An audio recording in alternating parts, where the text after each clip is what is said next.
Oh, I do apologize. Am I disturbing you? No, please. Do come in, Mrs. My name is Miss Alice de Bouvier. I'm Mr. Holmes' new neighbor. Oh, I didn't have the pleasure to... I am Dr. John Watson. Could we provide you with any assistance? Oh, she is not the concern, Watson. I'm... Then, what is this about? That child standing sniffling behind her. Get rid of him, Watson.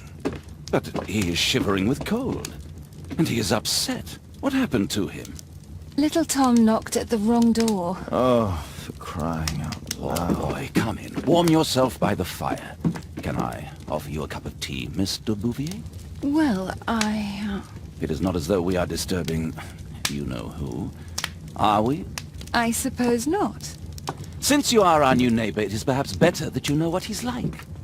You're starting to worry me. Well, Mr. Holmes is relapsing. This illness that he has seizes him when he finds himself with nothing to do. He becomes completely asocial. And alas, this is a very difficult, medically incurable case. Now this must stay between us. Of course, I understand. How very sad. But there is a cure, if only a temporary one. A thrilling inquiry. Most certainly. If he refuses this one, then his condition will worsen. Oh, I am still here, you know. I didn't fall out of the window. Very well, then. Thank you, miss.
Now tell me, boy, what brings you here? It's my father, sir. He's missing. I don't know what to do. What's his name? George Hurst, sir. Missing, eh? And what do the police say? The police, they don't believe me. They say he's just abandoned me. But that's a lie. Obviously. Your clothes are well mended and you can read. Your parents may be poor, but you are loved. Yeah, well, it's just the two of us now. My mother died when I was a little one. And that's just one more reason for not leaving you. Your father doesn't seem the irresponsible type. He's very good to you. Well, that's right. But he has no fixed work, so he often takes odd jobs for the day. Because that's all he can find. Only this time, he didn't come home. And when was the last time you saw him? 3 weeks ago. He left for a new job. But this time, he was acting a bit strange and angry. Strange? In what way? He said to me, "Son, I'm out on a special job. Don't you dare move from here."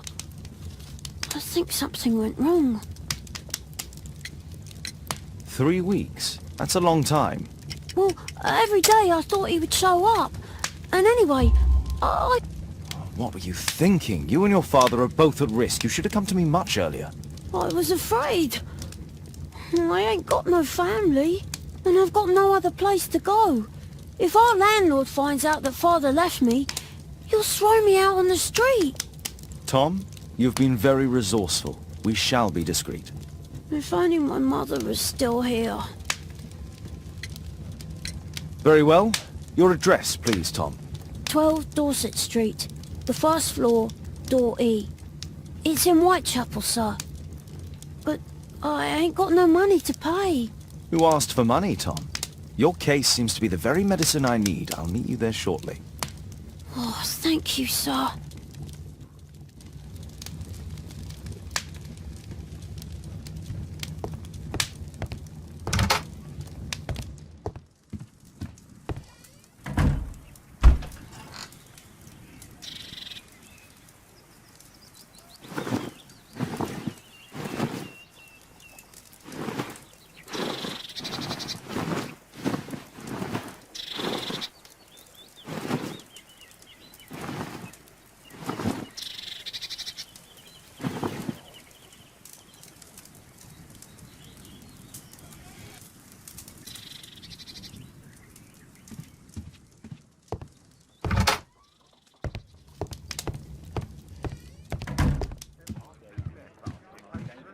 We need to help Tom find his father, Holmes.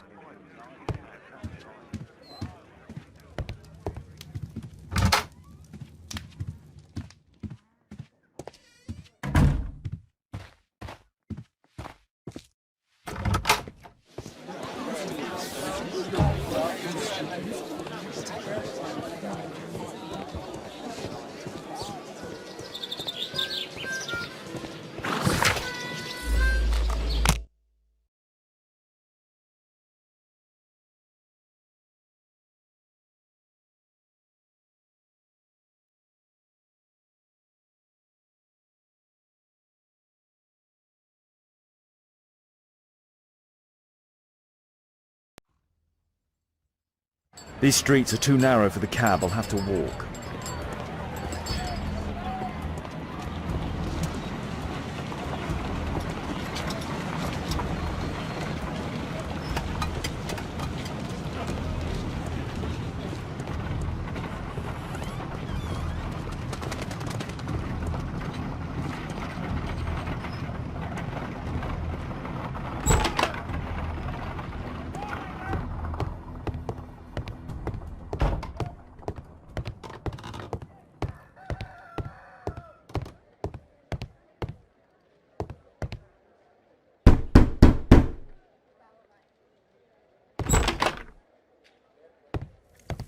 Tis our home, Mr. Holmes.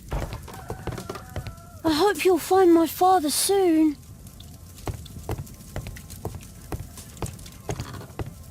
Old clothes, soiled and worn.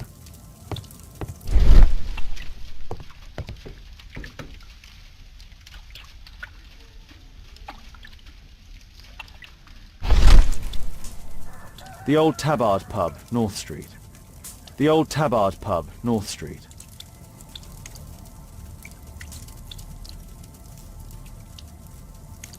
Glue. Probably taken from a wall. The roof leaks all the time. Father used to fix it. George Hurst's work was varied. He was evidently a hard-working and valuable hand.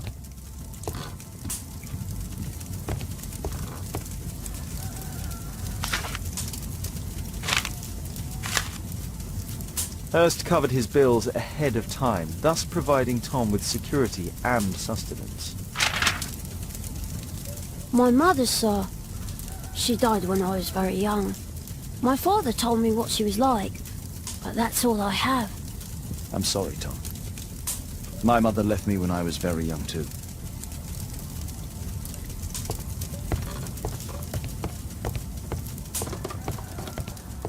Food's running low. It's already 3 weeks since George Hurst's disappearance.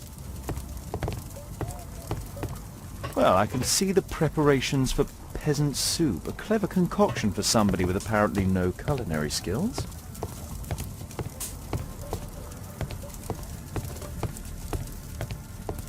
A collection of worn-out and second-hand books. George Hurst was providing his son with the best education that he could afford. Father... A collection of worn-out and second-hand... Father bought all those books for me.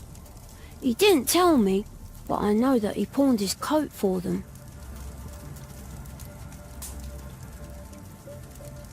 Tom probably reads at night.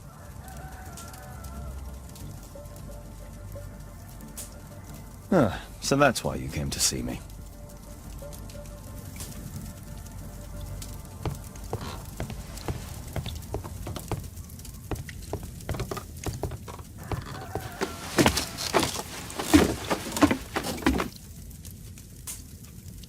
It's too dark. I can't see anything.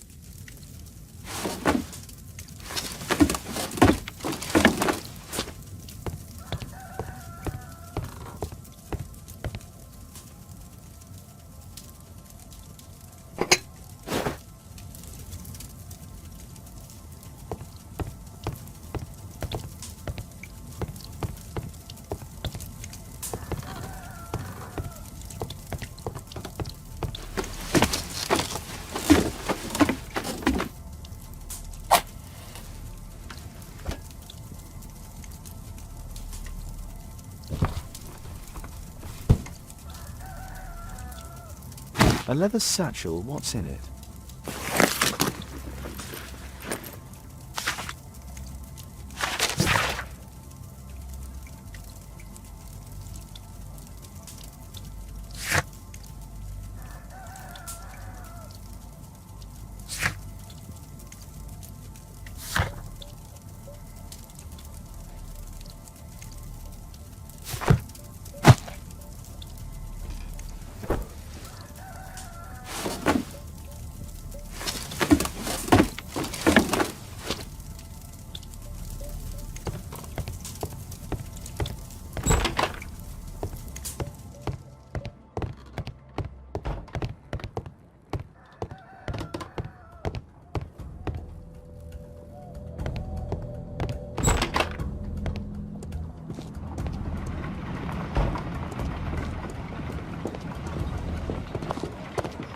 Good day, Mr. Holmes. Well, if it isn't young Wiggins. And I see you found yourself a job. If you can call it that. I hate it. But if you've got any proper work for me... I just might be in need of your assistance later. Wait here.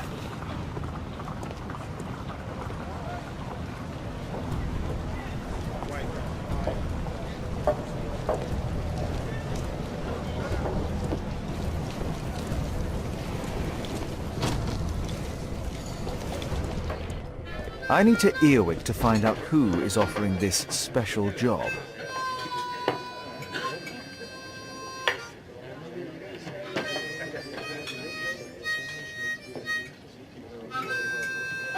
Arm in arm, stronger together, stronger than ever!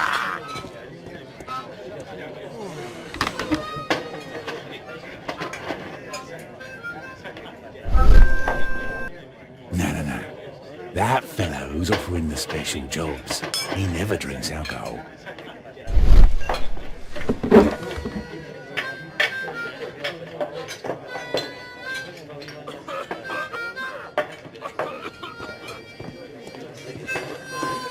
No gods, no masters.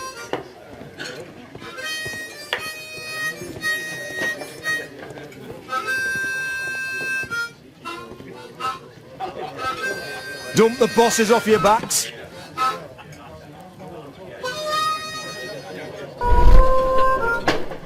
Equality for the working class. I'm glad I'm my own boss. I can complain only to myself. Or to Watson.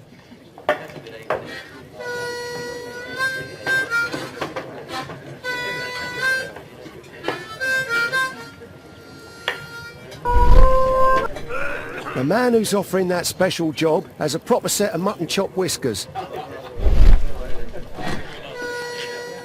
So, the man I'm looking for has whiskers and never drinks alcohol.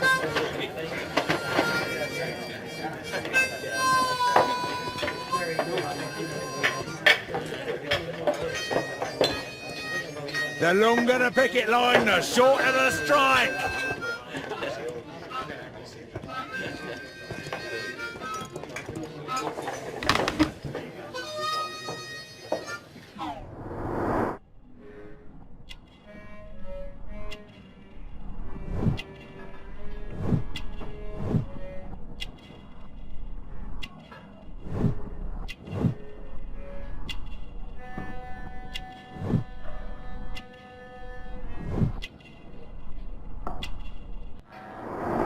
This must be the man that I'm looking for.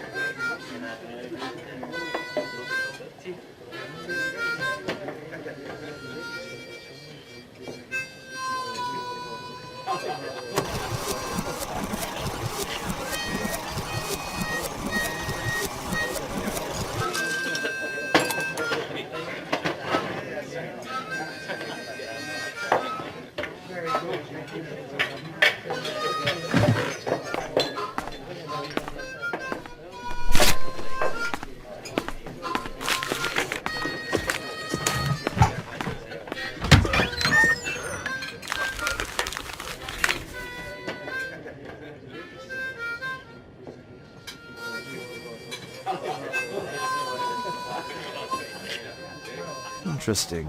Missing person. I should find out more.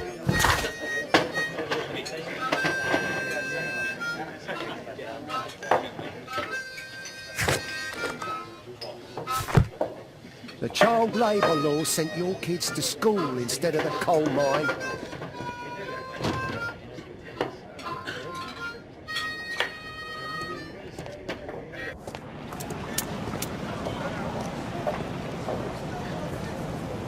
You see that gentleman? I need you to follow him and report back to me.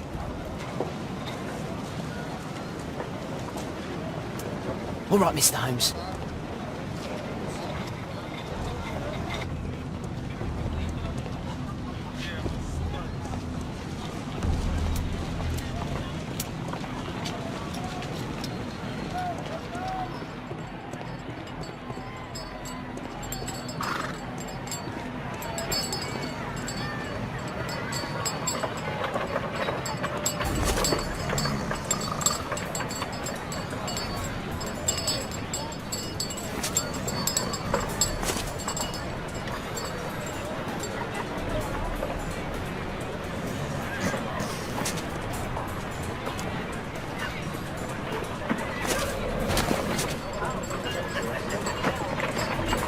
Whitechapel never changes.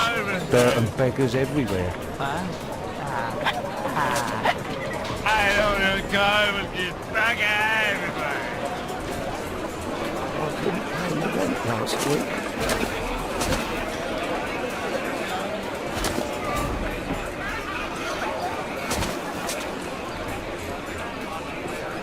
Pumpkin!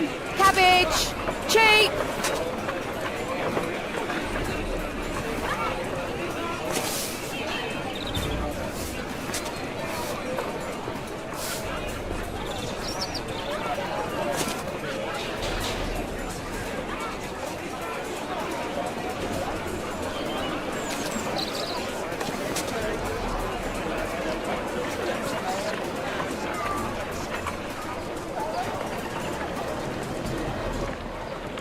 They won't let me pass. I'll need to find another way.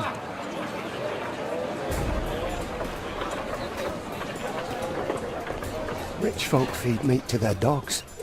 I can't even remember what... Living costs are too much these days. My son has to work down the sewers. He's only 7.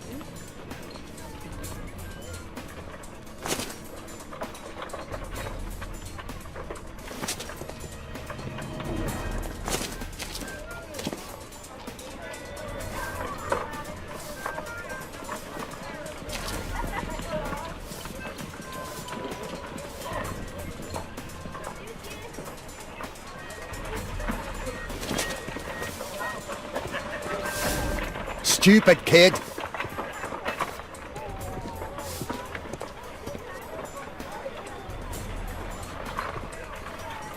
Ah, boys from the Bruisers gang. Better keep out of their way. Take a brush and get in there. What are you waiting for?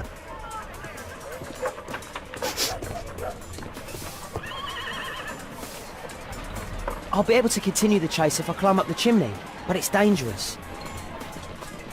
Stupid kid! Please, you... Go on then.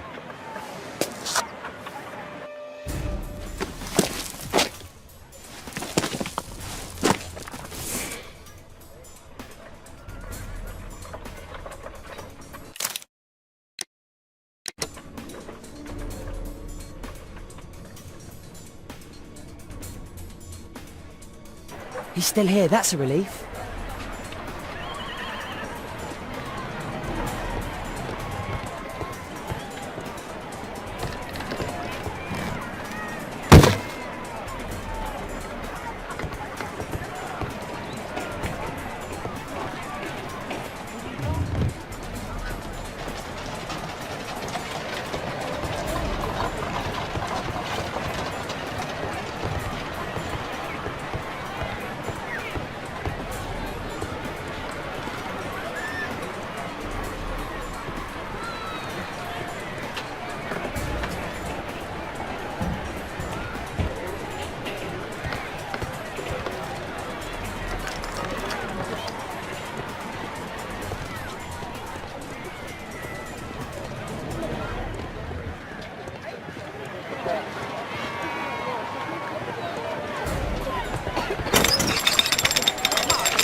What shall we do with the drunken sailor? What shall we do with the drunken sailor? What shall we do with the drunken sailor early in the morning?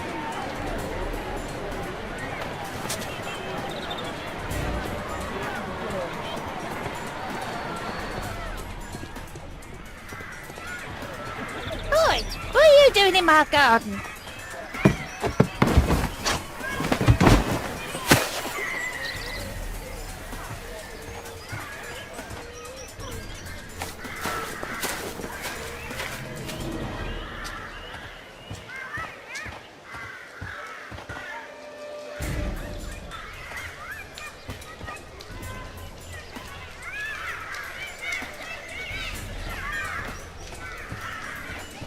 Look at that crawling rat.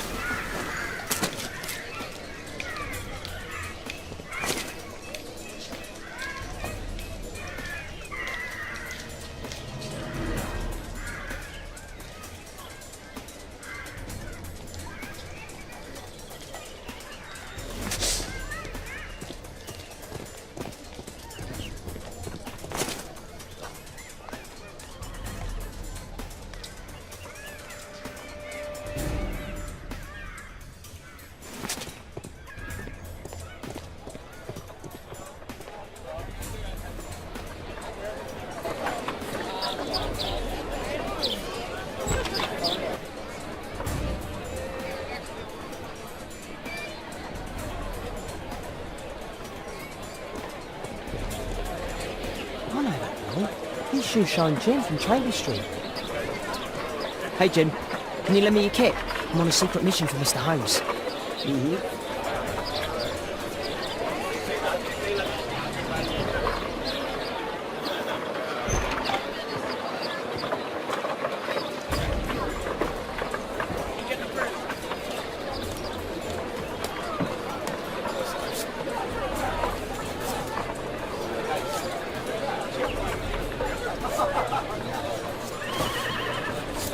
Hurry up.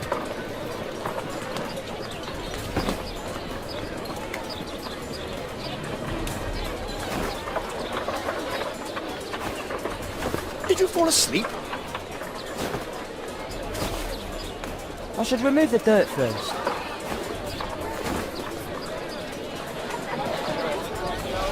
What are you doing? I'm sorry, sir. I'm still learning.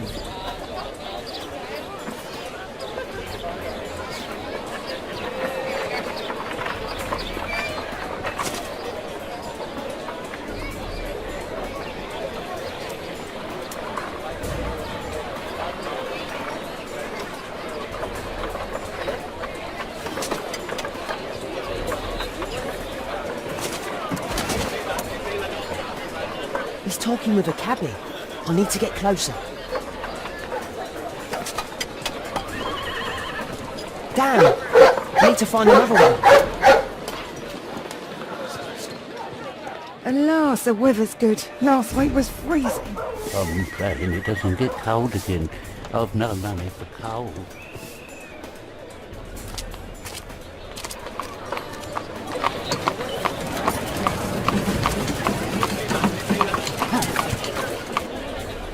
can't lose him now.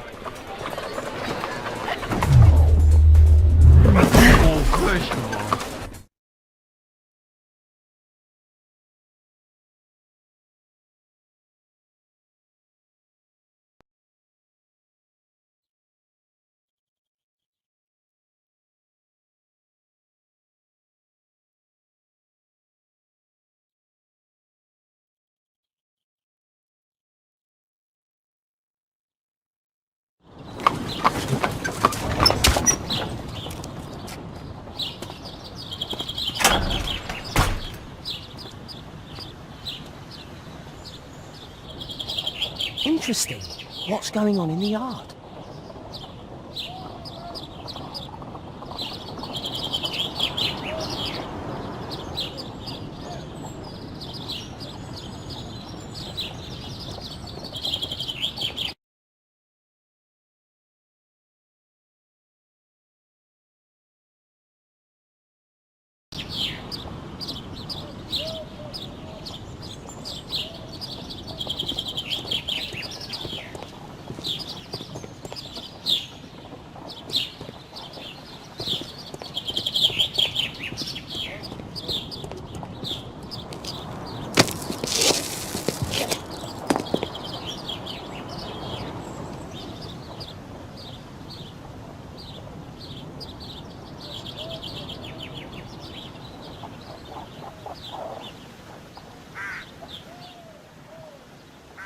Do only 2 people live here? I wish one was me. Bags of food. I like this house.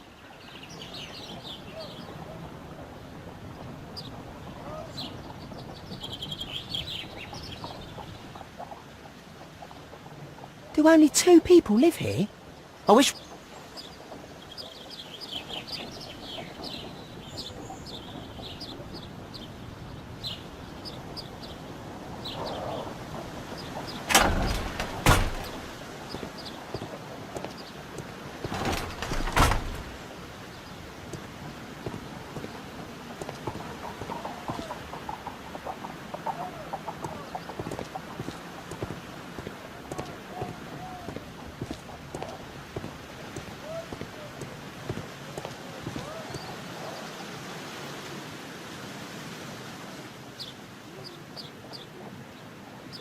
Wow, a lot of expensive stuff.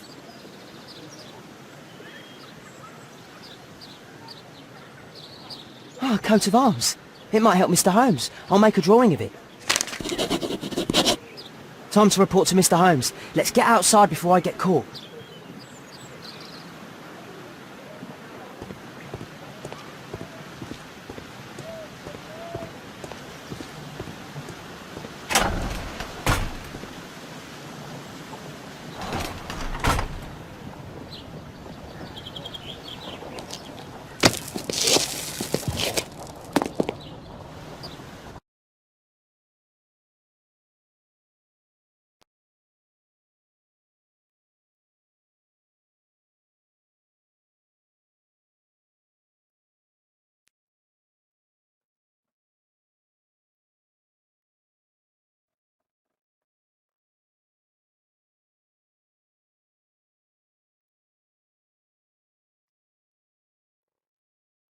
Wigan's tale was quite unusual. What do you make of what he found, Holmes?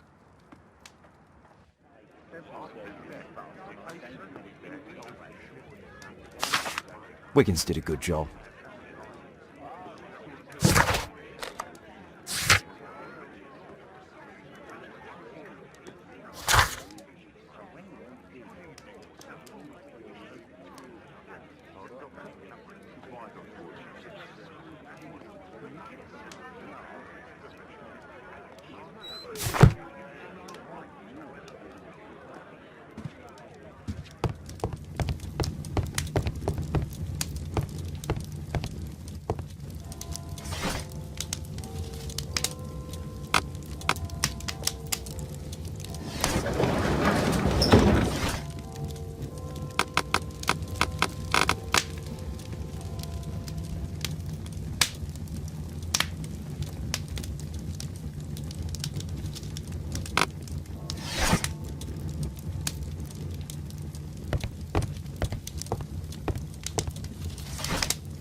Here it is.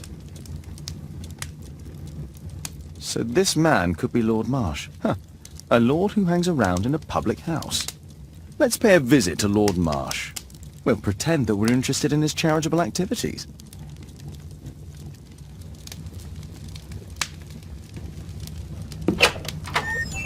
Mr. Holmes, you have a visitor. Oh, just ask him to wait. I'm afraid that won't be possible. This young lady refuses to wait for anything. What? Father! Caitlin! Miss Caitlin's boarding school was flooded. Everyone was sent home. As if it could smell any mustier.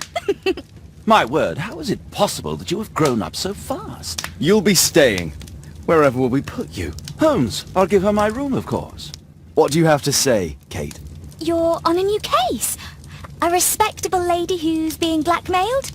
Or is it a love story between a prince and a suffragist? However did you guess?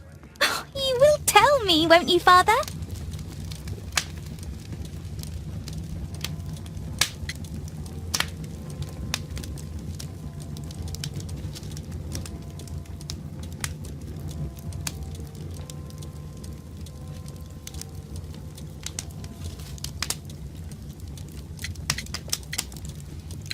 Only if our lives are in danger. All right, then. Have fun. I'll go and unpack. Will you help me, Mrs. Hudson?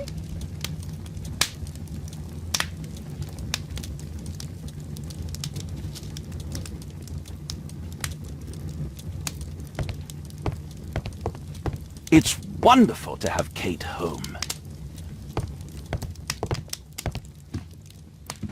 A map of London and its surroundings. Could be useful.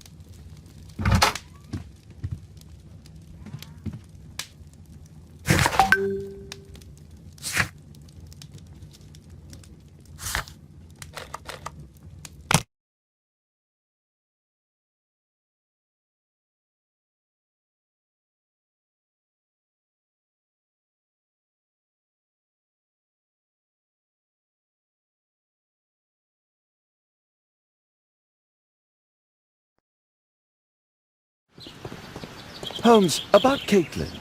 Yes? She has grown up, hasn't she? Don't you think it's time to tell her? To tell her what, Watson? Well, about her father. Never. Absolutely never. Do you hear me? Holmes, you were responsible for the death of her father. You owe her the truth. She is old enough now. I would lose her. Can't you see that? She must never know, Watson. Is that clear?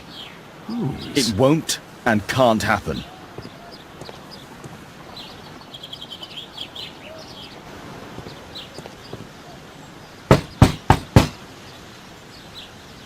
Come in, please.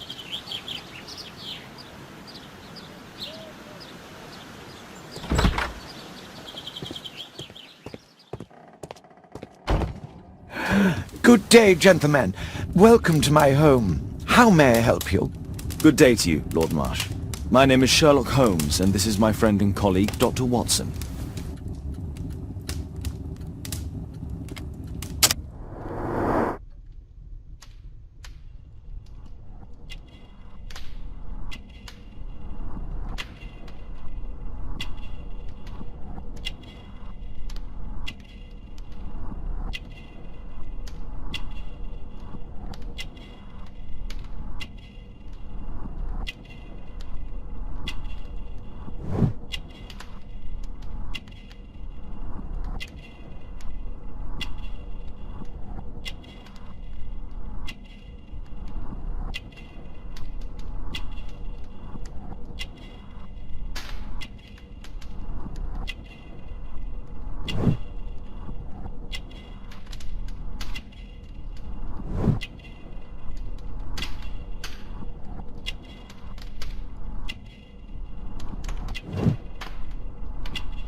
I hope we're not disturbing you. You are with your physician? Yes, this is Dr. Reuben Fisher. But no, please, I'm intrigued by your visit, Mr. Holmes. I'm glad to hear it. The last thing I'd wish is to upset the patient.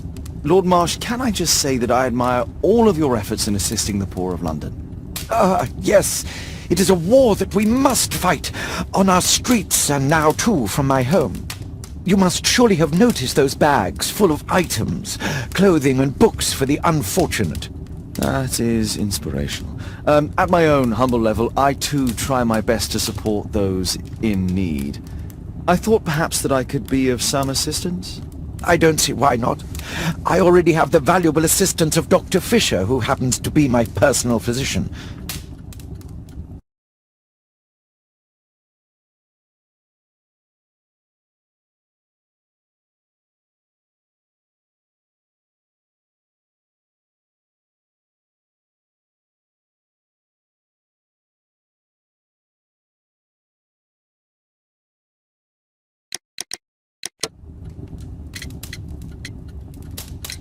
Forgive me, Lord Marsh. You're looking very pale. Might I offer Dr. Watson's assistance? That is kind of you, but I feel confident that I can provide Lord Marsh with the care that he requires. How long have you been like this, my lord? I'm fine, Dr. Watson. Don't fuss. It's only influenza. I'll be better in a few days. In that case, why are you taking such powerful painkillers? Excuse me, what do you mean? Mr. Holmes is referring to the pills on your table. I'm sorry, but that's a medical confidentiality. It's curious. Your face seems familiar to me, Doctor. Oddly, I'm associating it with Whitechapel? Well done. You are right. I do occasionally frequent a few hostelries over there, would you believe it? Not that I am a drinker. But there, dressed as a working man, I can approach the other fellows to see if they might be interested in a special job. A special job? May I ask what you're referring to? Certainly. Since Lord Marsh began his special education program in 1889, he foresaw that such people would need an occupation of some kind. And so, with or without education, we propose these opportunities to work with Lord Marsh. It offers the less fortunate a chance to help make London a better place. That's remarkable. Yes, indeed. In order to truly see, one requires vision, yes? But also insight, and Lord Marsh has believed this since he was a child. Oh, Dr. Fisher makes it all sound so romantic. Let's close this topic.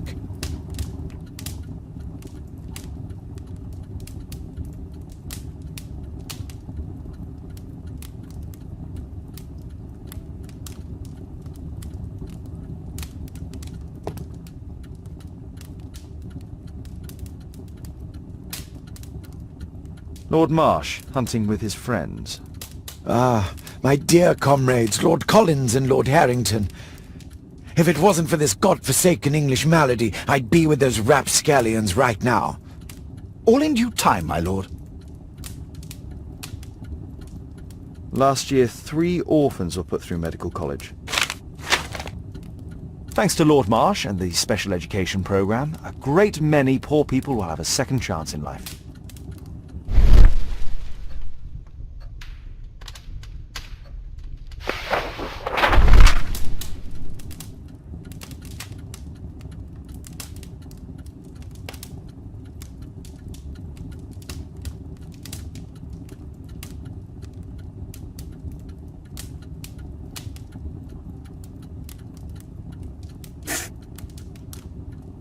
John Strobridge. I've seen this name before. It was on a missing persons poster. I can't quite work it out. Do you have any idea as to the number of people who might owe you their lives? Oh, don't embarrass me, Mr. Holmes. But indeed, these people have become like a family to me. That would be a fairly large family, I imagine. Yes, the list would be longer than any of your short stories. As for how large, well, Fisher is the one who keeps record. Might we take a glance at the list? I regret that is impossible. It is confidential. I stand firm upon that point, Mr. Holmes. I quite understand. We'll most certainly send a donation towards your educational program. I shall take my leave then. I thank you both and I wish you all the very best, gentlemen. Likewise, Mr. Holmes.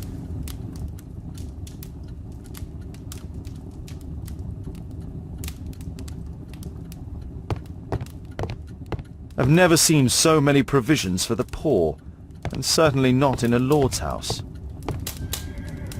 Lord Marsh even helps hospitals.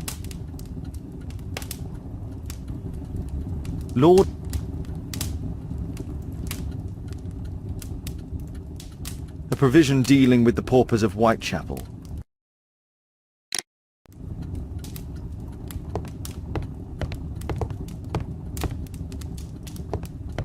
I'm intrigued by the special education program. I've never seen so many provisions for the poor. It appears that Lord Marsh spent a great deal of his money on aiding the poor. Aid for the paupers of Lambeth Workhouse. Humanitarian aid for an orphanage. It's extremely honourable to devote one's whole... Bags full of food. It's closed.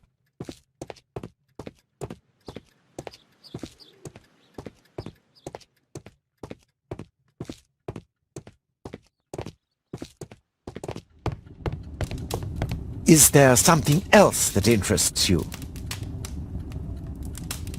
Lord Marsh believes that he can help all these poor people.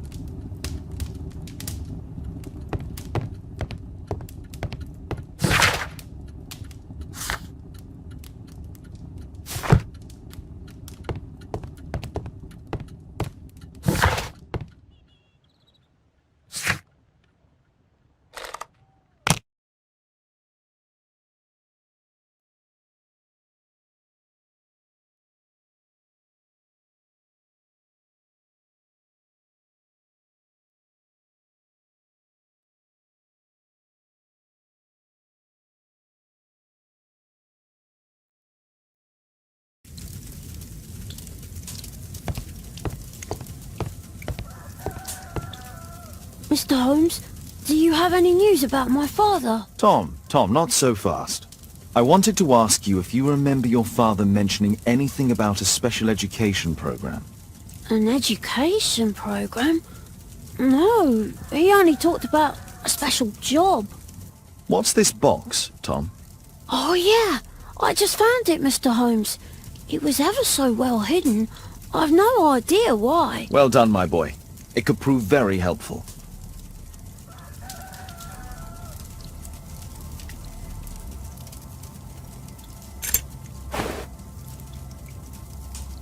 A ramrod to clean a rifle.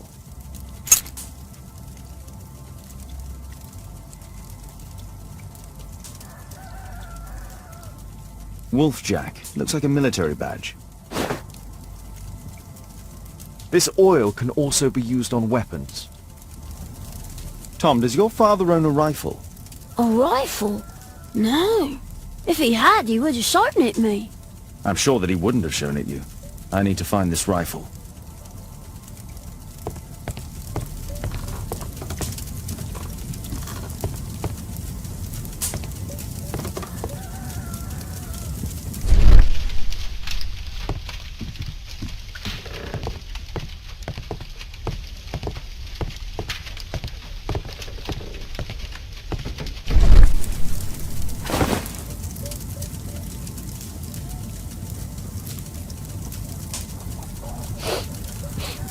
This scrap of cloth was used to oil a firearm. Tom, does your father have any other property? No. Well, at least I don't think so. I have to take Toby. He'll take a sniff of the oil, and we'll find that rifle.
Here it is.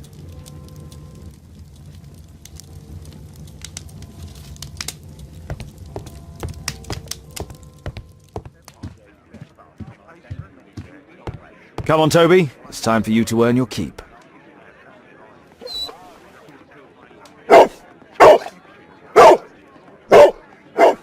Watson? I prefer to visit Lord Marsh. I'm worried about the condition of his health. I prefer to visit Lord Marsh. I'm worried about the condition of his health.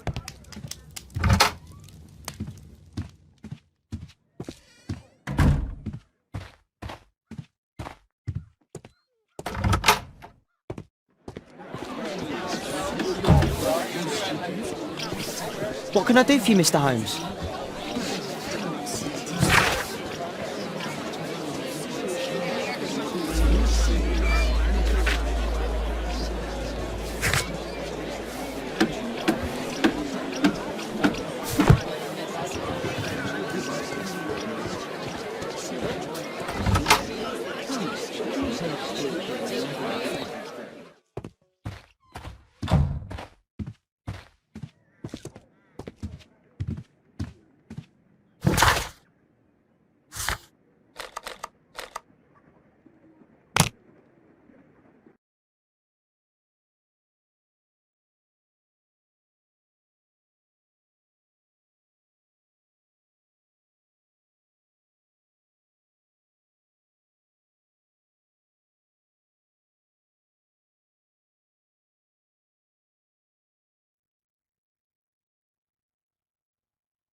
Search, Toby, search.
People use this cellar for storage.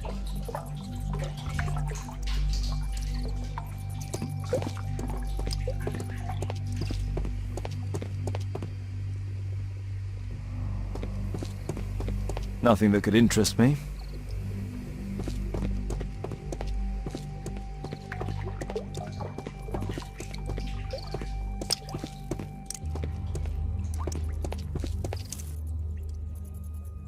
Just some old things.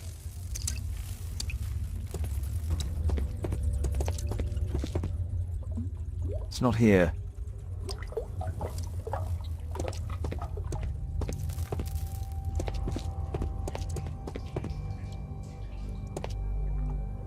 Old things.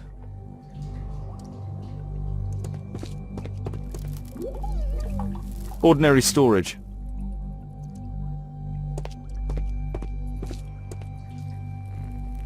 Tom's photograph. Let's try to get inside.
This case must have been full of cartridges.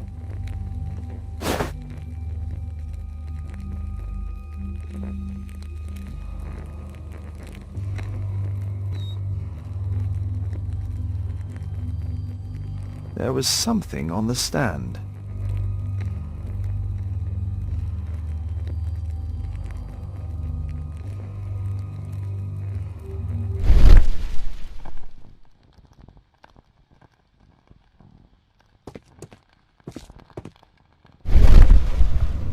There was a rifle here. George Hurst took it with him.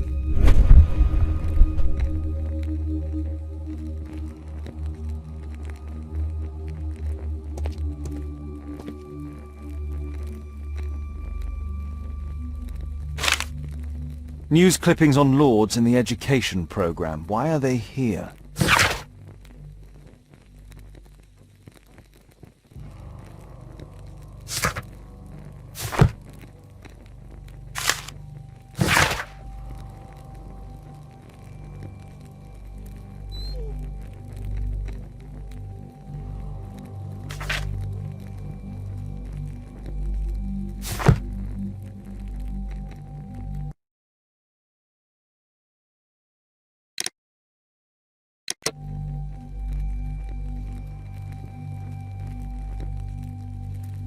Let's compare this list with the evidence that we found earlier.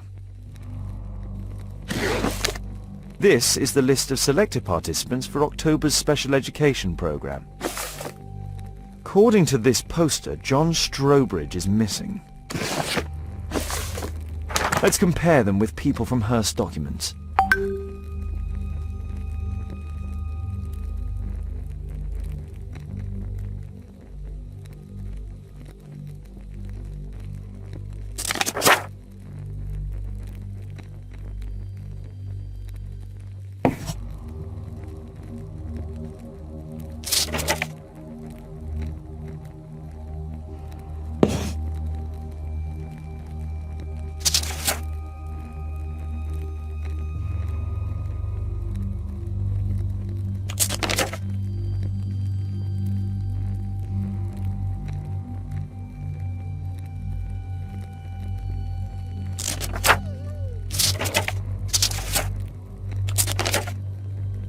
This man appears in both documents.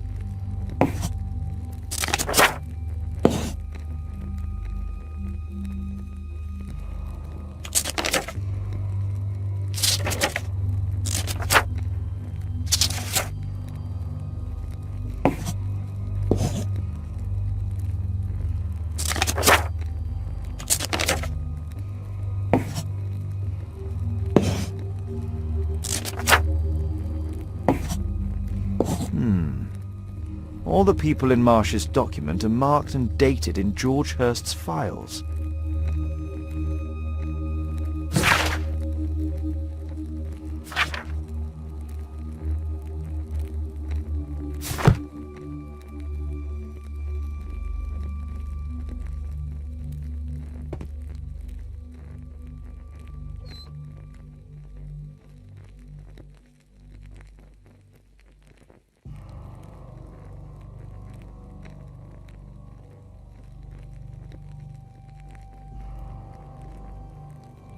A map of Epping Forest.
Holmes, what are you doing here? What are you planning? A mission of my own.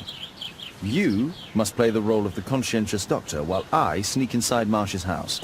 That's the only way of helping little Tom.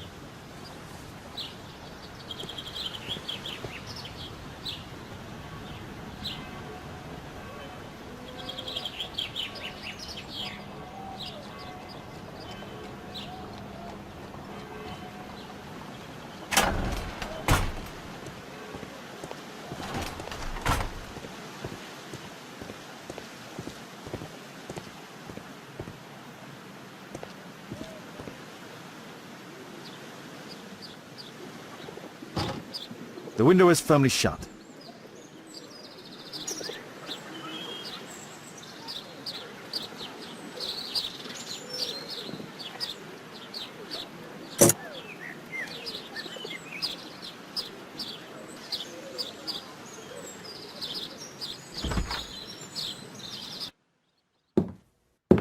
How can I help you?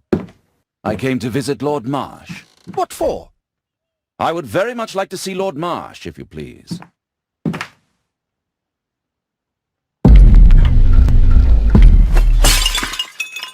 Oh, you're so clumsy. Can you please not... I have to visit Lord Marsh and offer him my services. Fisher, please, allow Dr. Watson to enter. Good job, Watson.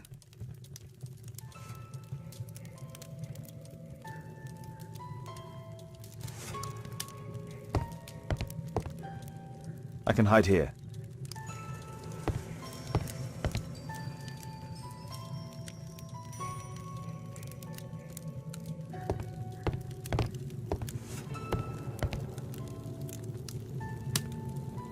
Lord Marsh is a keen hunter.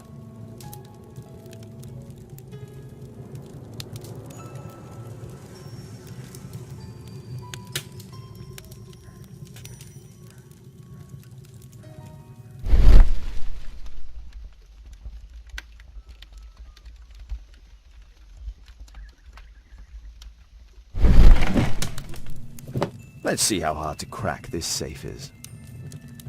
Doctor, it appears that you were impatient to pay me another visit. Indeed. Will you allow me to examine you? A second opinion, so that the great Lord Marsh does not become the late Lord Marsh. Well, since you put it that way, very well. Shall I retire to your office, Lord Marsh? No, please, Doctor. I insist that you stay. I shall need your assistance. Will you break anything else? I'll try my best.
November 7th. This means that the meeting is planned for today.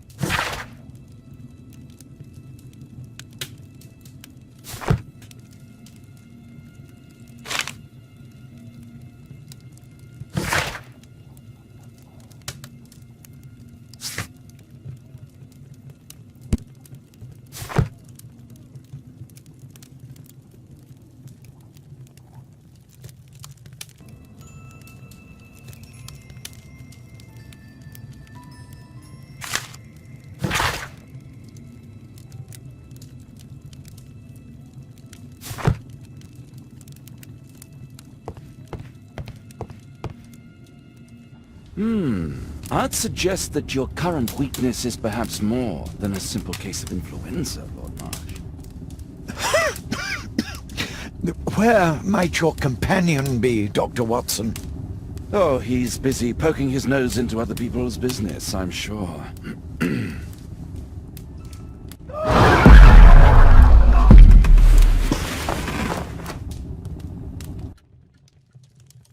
My lord, I'm sorry to interrupt, but I must remind you about your meeting. Is it already time? My apologies, Dr. Watson, but we are expected elsewhere. Might we offer you a lift? You are going out? I'm not sure that's wise in your condition. I value your opinion, but misery never rests, and I am needed. Well, do please take good care of yourself, Lord Marsh. I'll send you my diagnosis, Dr. Fisher. Thank you, Dr. Watson. Farewell.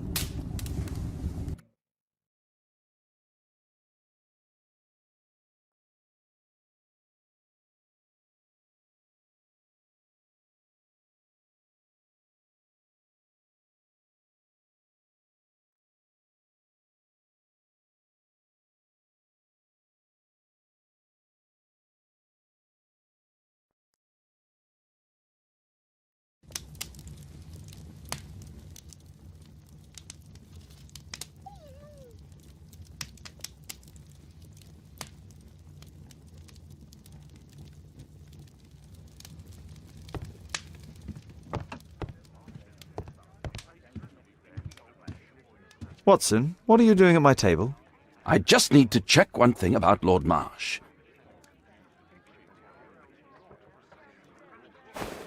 My intuition tells me that Lord Marsh is hiding something about his disease. His cough, in addition to his fever and his usage of strong painkillers, leads me to believe that he is seriously ill.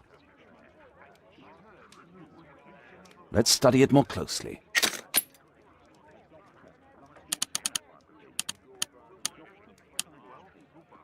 Sputum with tiny drops of blood. I could take a sample and examine it under the microscope.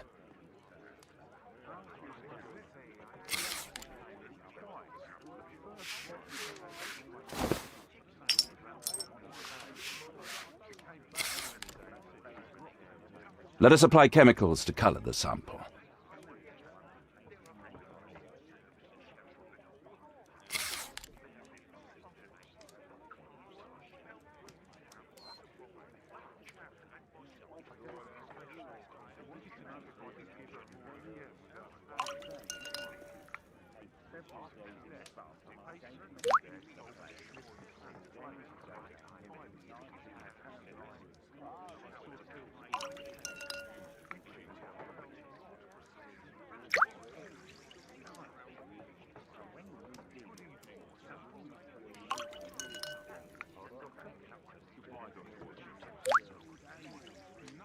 Now, let's examine the colored sample under the microscope.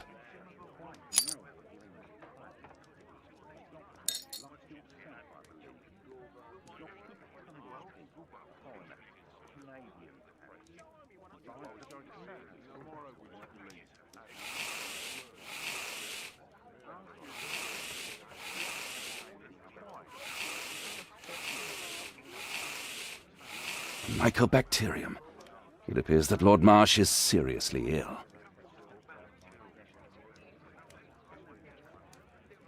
Holmes, this is no longer a laughing matter. It is just as I feared. Lord Marsh is suffering from tuberculosis. You don't say. Yes, I do say. And Holmes, he will die if he is not transferred to a sanatorium as soon as possible. And yet both Lord Marsh and Dr. Fisher are doing their best to hide this fact. How interesting. But why? Why indeed, Watson? Oh, dear God. You don't think that Lord Marsh contracted tuberculosis while aiding the poor? How terrible. I have a commitment that I can't possibly cancel. Holmes, during my absence, please be extremely careful. This disease is highly contagious. And remember that we have women at home.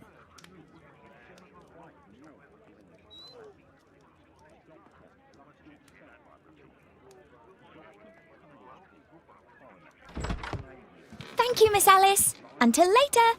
I'll see you soon, Caitlin. Where have you been? Our neighbour lent me a book. She is so kind. I think she likes you. I doubt that. How is your investigation going? It's going. Dracula? Yes, it's forbidden reading at my boarding school. Did you know? Well, well.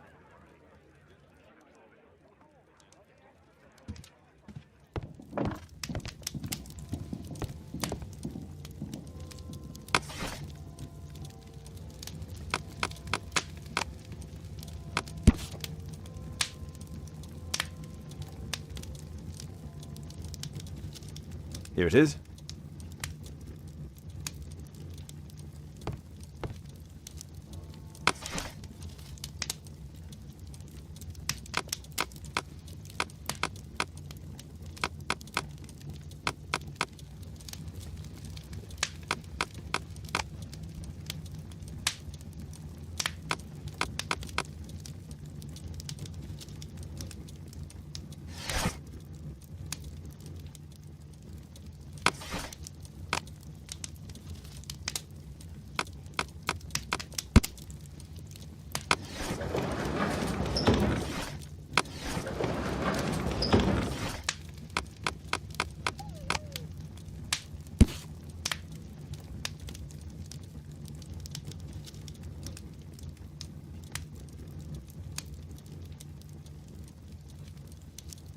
Here it is. Cranston's Oak is in Epping Forest. That's the place indicated on George Hurst's map.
Let's try to find the place from the hand-drawn map.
Here it is. Drat.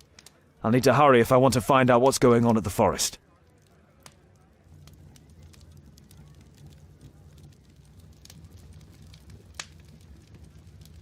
Father, that boy Wiggins, does he come here very often? He helps occasionally in some of my cases. Why do you ask? I'd like to talk to him. Talk to him? Father, back at school there are only girls to talk to, and they are so boring. I'm sure Wiggins has lots of exciting stories to tell about his life in London. It would be so romantic.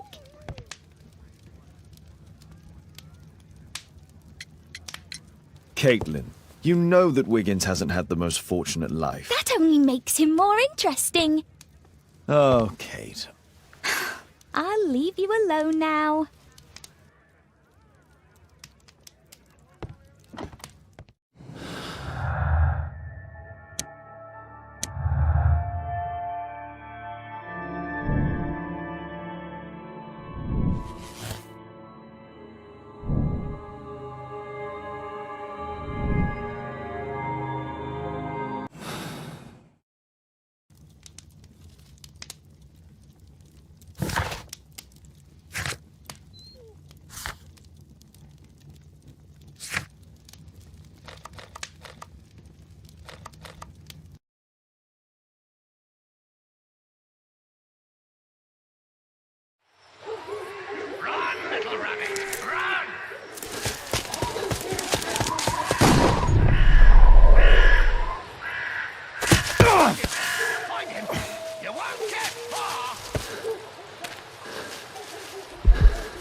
Let's see how long you can stay alive!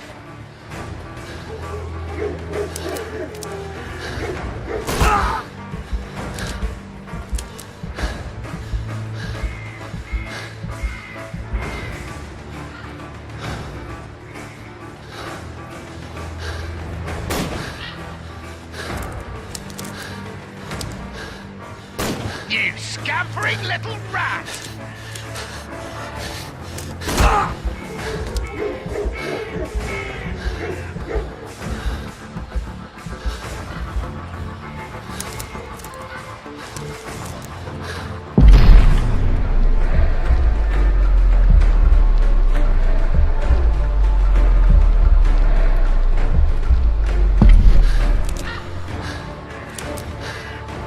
Run, little rabbit! Run!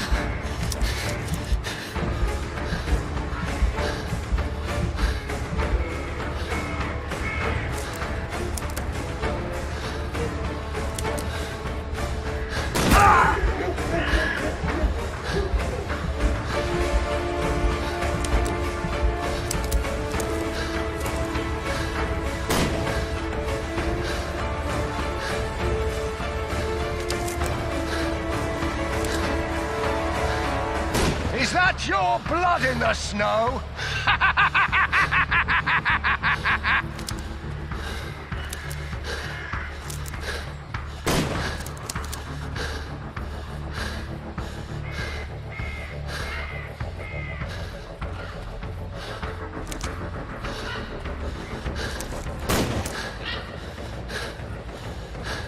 Where have you gone?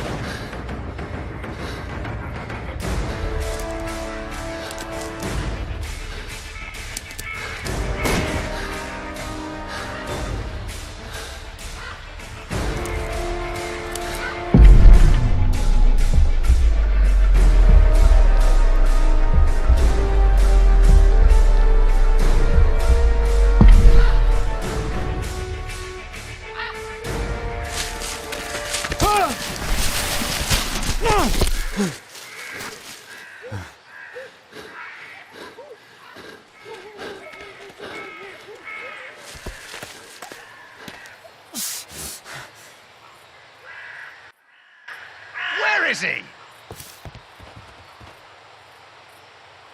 He was poor. This man was killed recently. The body is still warm. Find him, boys! Find him!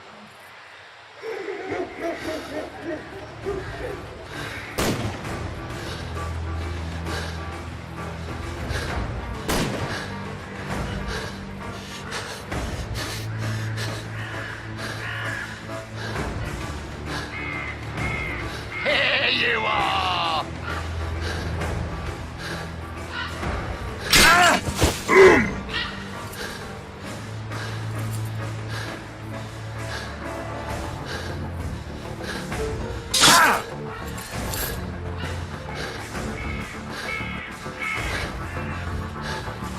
Here you are!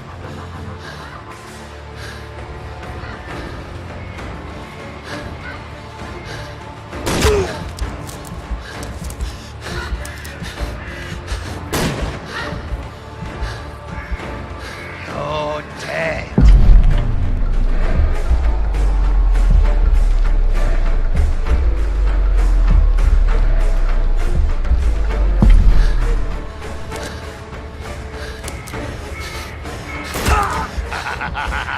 I love it!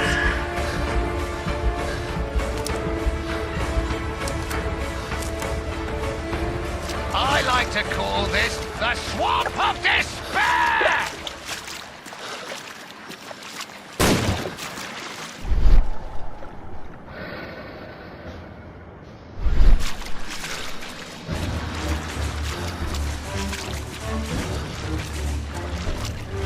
You scampering little rat!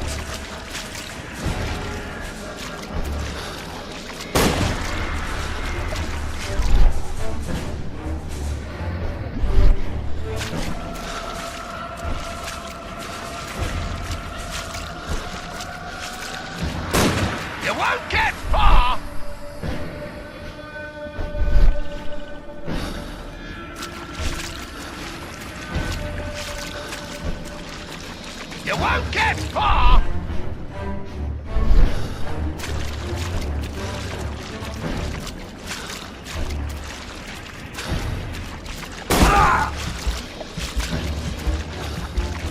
You won't get far!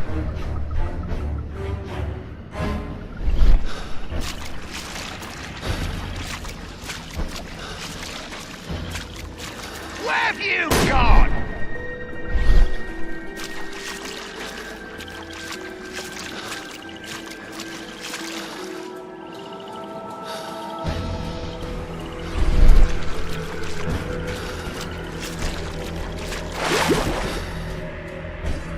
I saw something.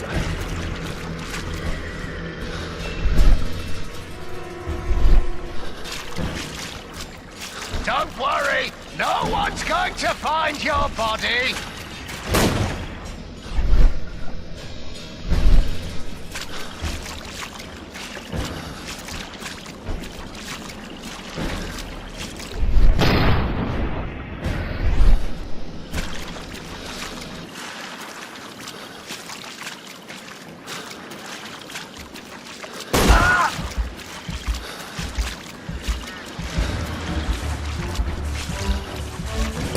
You scampering little rat!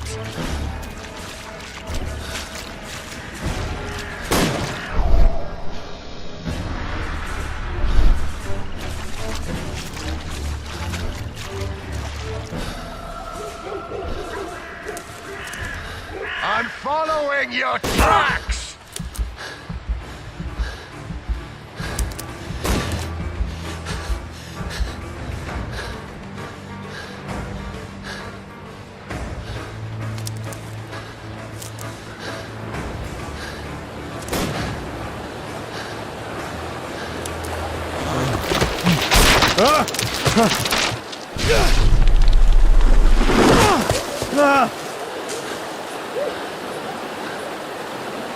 You won't get far! He was killed by a shot to the forehead.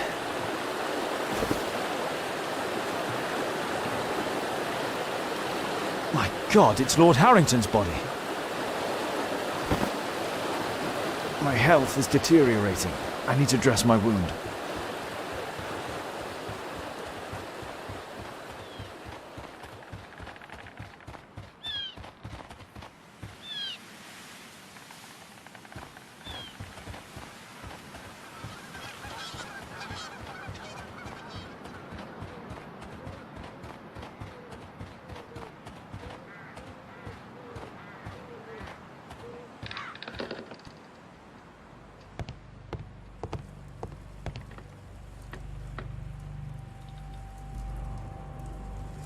I can hide here.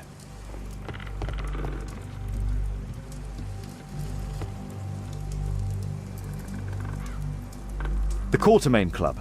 This must be Lord Marsh's cabin.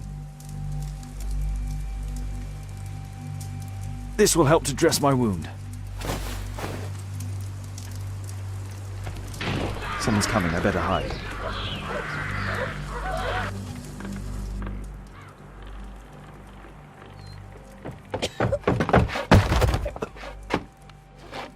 Breathe, Lord Marsh. It's almost over. Who are you? George Hurst from the 1st Lovett Scouts, here to deliver justice. An old soldier. How ironic. Did we refuse you on our special education program? It's true, I was refused. An old wounded soldier is useless to you, but he can still be dangerous. We hunted a lot in these woods, but I didn't expect to become the prey. I have lived a grand life without any limits set by others. I will die a happy man, so you won't see me begging, you festering wretch.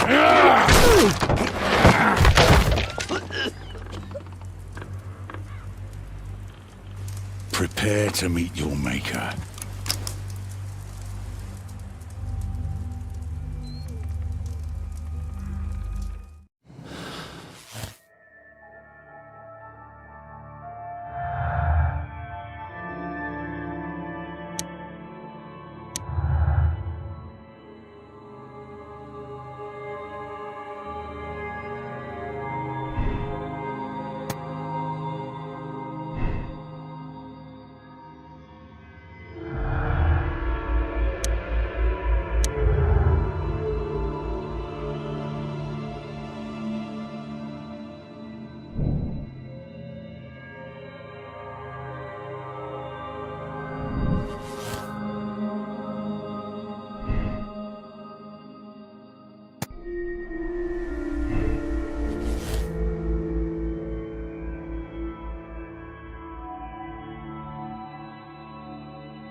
George, lower your rifle, please, for Tom's sake. Holmes! My, an almost worthy opponent. Tom? My Tom? If you've endangered my lad in any way, you will pay dearly. I assure you that Tom is safe in London with a well-trusted friend. And now it's time to end this. By all means. George, listen to me. If you're seeking an apt punishment and vengeance, killing Marsh will give him exactly what he wants. He would die knowing that he had fulfilled his life through his absolute control of it. But if you allow Marsh to live and be arrested, he will suffer a punishment far greater than you or I could deliver. His ball and chain will be the debilitating tuberculosis. It will drag him painfully and slowly to his demise behind bars. You're mad! You're both mad! Let's go and find Tom. Not just yet. See, Lord Marsh, you will die here, although not by the gun. You'll die slowly. Don't do this, George. Detective, take a look here.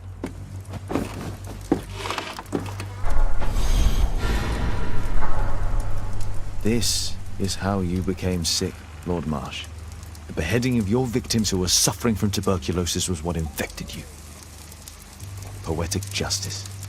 Holmes, you cannot fully understand why we helped so many and sacrificed a few. But don't let me die like this. Just kill me now.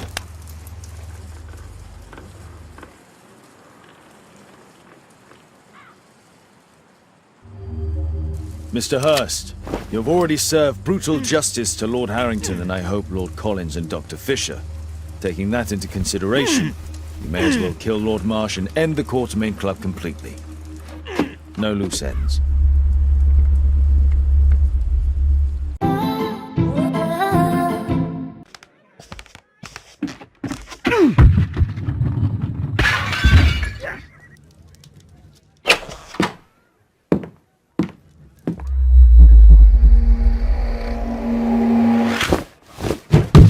Yes! Well done, Watson! Holmes, you're playing bowls? Indoors? Not just any old bowls, Watson. Lawn bowling. Seriously? With your injury? Oh, no. Mrs. Hudson is going to murder you. Well, that's it for now. Time to go. Would you care to join me? You're incorrigible. And where are we going, Holmes?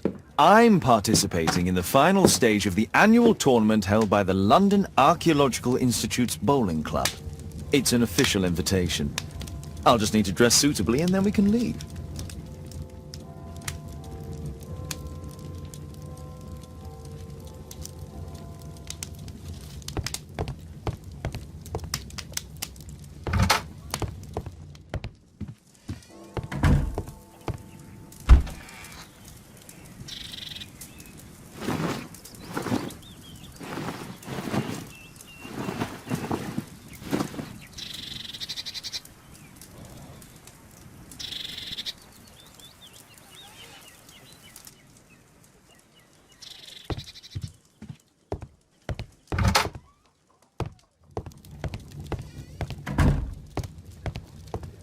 Holmes, are you really sure you want to wear that?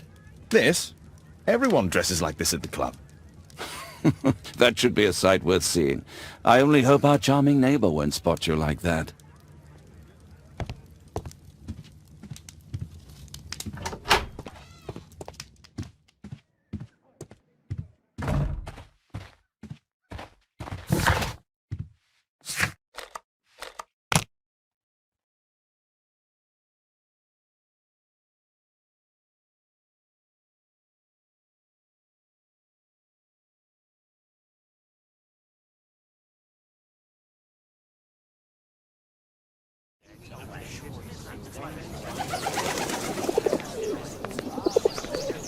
Mr. Holmes, you played very well yesterday. I'm obliged to you, Sir Charles. I play many outdoor sports. That's the key to my success. My friend Dr. Watson has decided to join me. Really? Mr. Holmes, would you like to see the first prize? A rare stone Mayan Quiche calendar. Mayan Quiche? Indeed. Their legendary king, Tekun Uman, has his statue just behind you. Although this one is a cast metal copy. That? Oh. Well, since only members may enter the clubhouse, we have exhibited the calendar outside. Please, explore.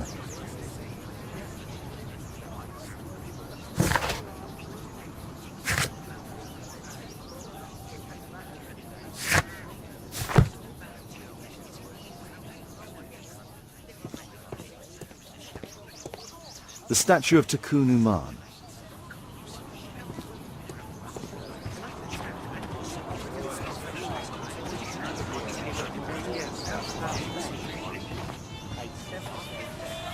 What a spectacular season.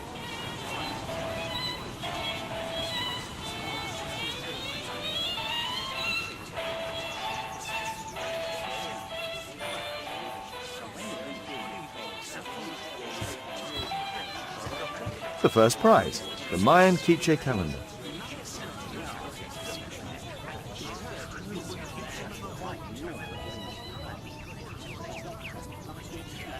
What a spectacular season.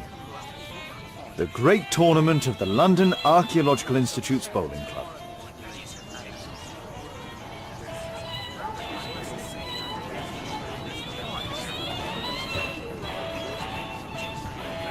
The first prize, the Mayan Quiche calendar.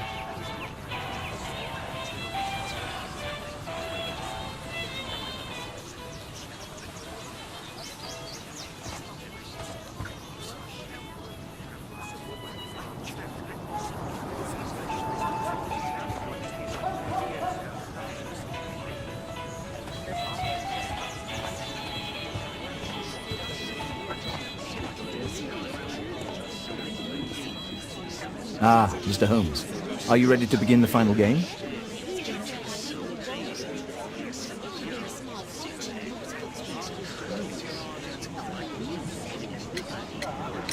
Yes, let's start the final.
Congratulations on your game, Mr. Holmes. Exceptional.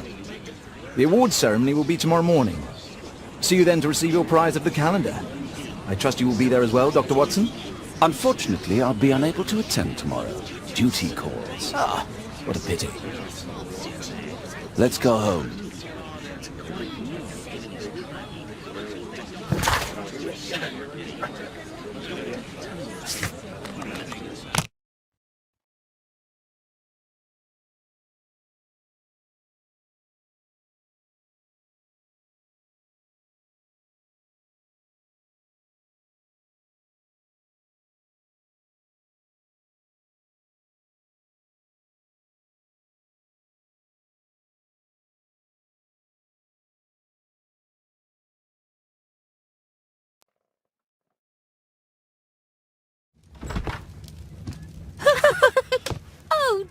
Daddy. Hello, Mr. Bouvier. Hello, Mr. Holmes. Well, Caitlin?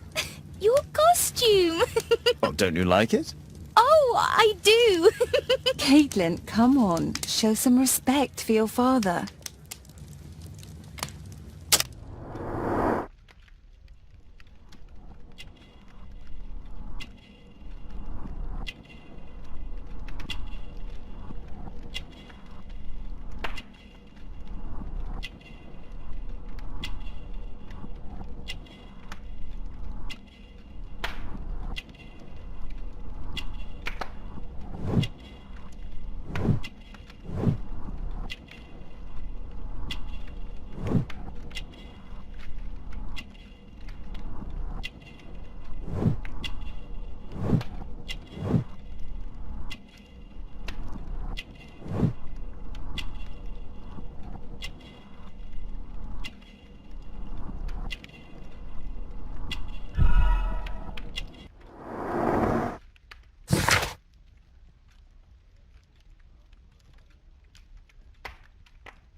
You know, Father, Miss Alice was telling me all about her travels. She has already toured the world with her own father. Your daughter is exquisite. And just to think that she was aboard the Orient Express when it was attacked. What a dream. Indeed. She's so creative and imaginative. And that reminds me, would you allow Caitlin to visit me, so that she can practice playing the piano?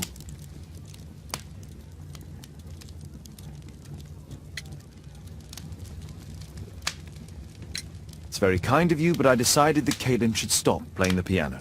Oh, Father, why did you say that? Caitlin, we are neighbours. We'll meet again.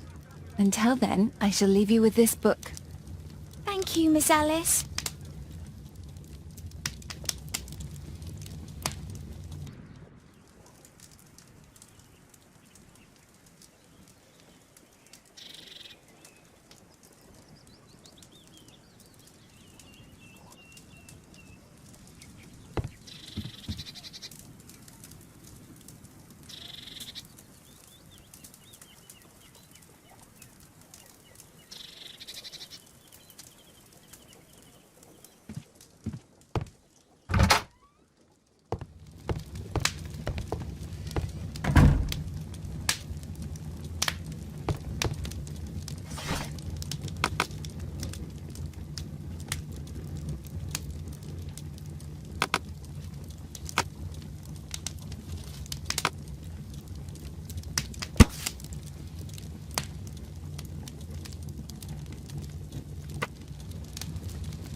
Here it is.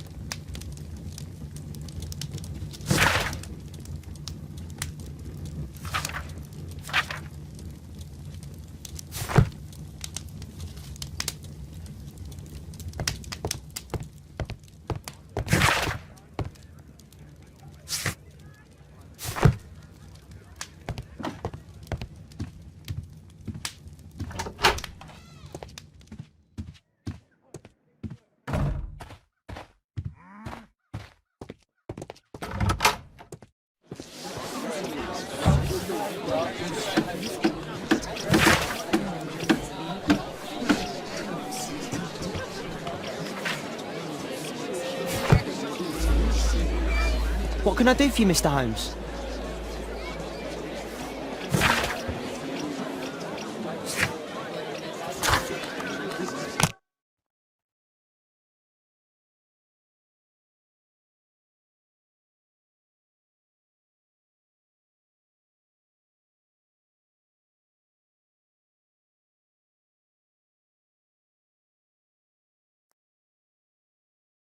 The statue did it. It killed Zacharias. Calm yourself now, Sir Charles. You've had a shock. Let the police do their duty. What can a mere inspector like you do about it? You don't know anything. A mere inspector? Phew. And now here comes Mr. Holmes. Lestrade, are you here to receive a prize as well? Very amusing, Holmes. You can go home. The ceremony's been cancelled. We've got a murder scene here. Really? And to think I only came here for my prize. I know, Holmes. I saw your name on the list of finalists. So go away. You're not going to congratulate me? What? Do you really think I'm that naive? You turning up out of the blue and then bam, a murder? There's a surprise. Oh, you're making a spectacle of yourself, Lestrade. Let's just pretend that I am a simple consultant, your humble assistant. Oh, all right then. A club member, Mr. Zacharias Greystoke, was killed at around 4 in the morning. There. Now, don't mess around. I promise that I won't, Inspector.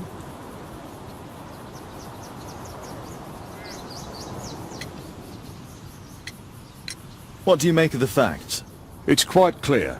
The murderer intended to steal the Mayan calendar. He was caught by Zacharias Greystoke. He then took up the first weapon that came to hand, the statue's spear, and killed Greystoke. Then he fled, just as Sir Charles was coming out of the club.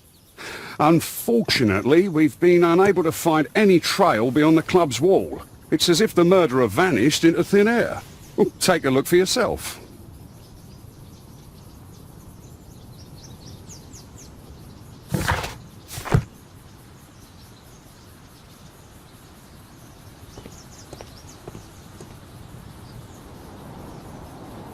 The iron mounting rod is broken. The surface is damaged.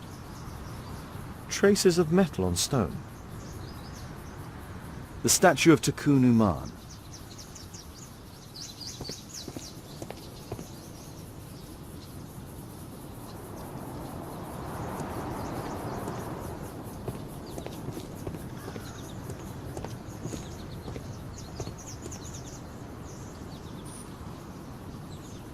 A piece of the statue's mounting rod. A piece of the statue's mounting rod. Pieces from the pedestal.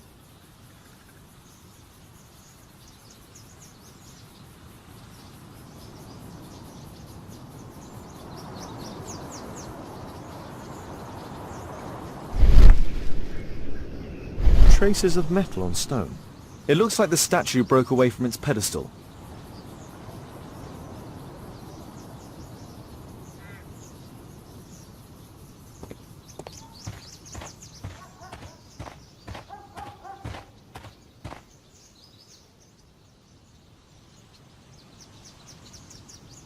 Zacharias' folder with some documents. These drawings represent the Mayan symbols.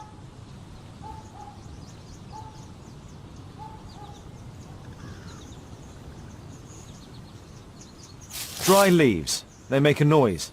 Zacharias probably walked across them.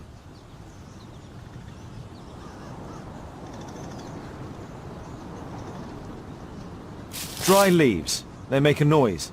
Zacharias probably walked across them. Dry leaf.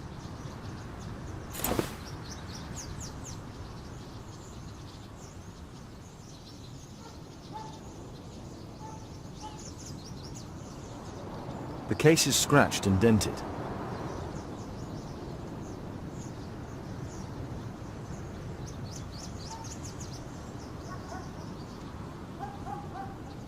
The case is scratched and dented.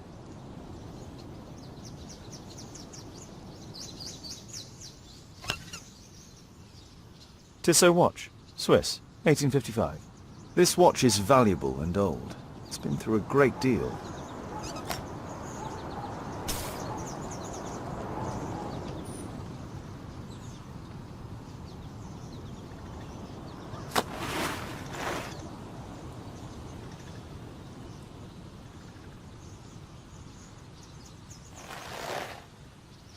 Money was left inside the wallet.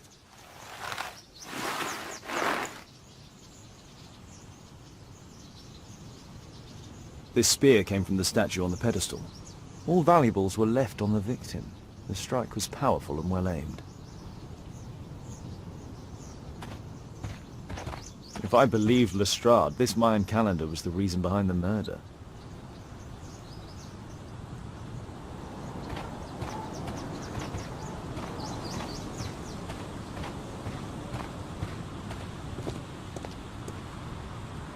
Sir Charles, are you able to tell me in detail what happened?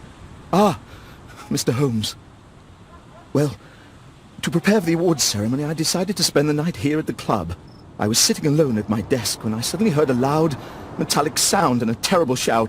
I hurried outside and well, I found the body of Zacharias. And I swear it, I saw the statue of Tekun Uman running away.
You saw the statue running? It was dark, but yes, I'm sure of it. It was running, and it was making the most horrible metal sound as it did so. And can't you see, the pedestal is now empty.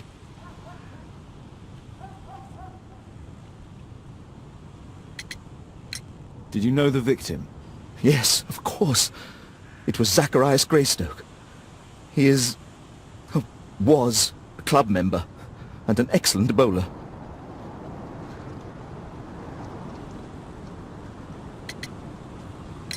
But why was he here so early in the morning? Oh, I don't know.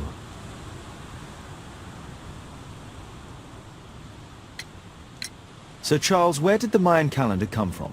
It was donated anonymously. We received it shortly before the tournament, with a letter asking that it be awarded to the winner. Is the calendar valuable? Not really. It has historical value, of course. But to be truthful with you, Mr. Holmes, it isn't worth very much. May I go in the clubhouse? It's members only. I cannot authorize anyone unless that person has a written warrant from the police.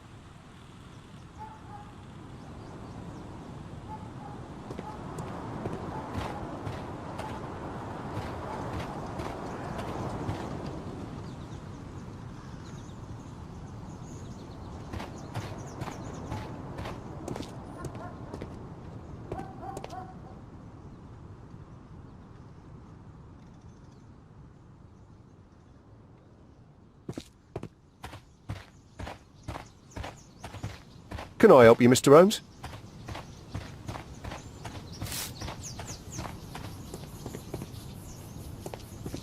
At your service, Mr. Holmes.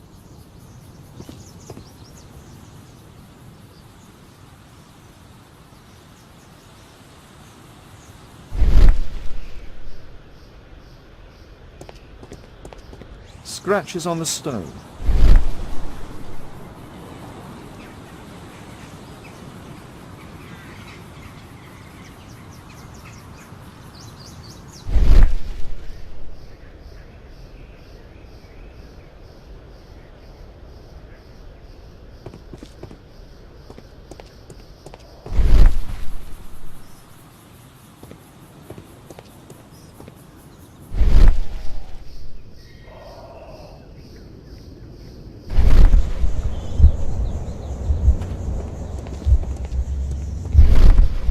Broken branch. Somebody jumped into the tree and then over the wall.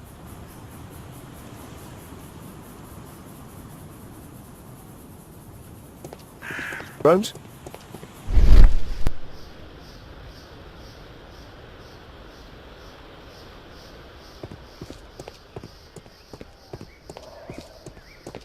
Scratches on the stone.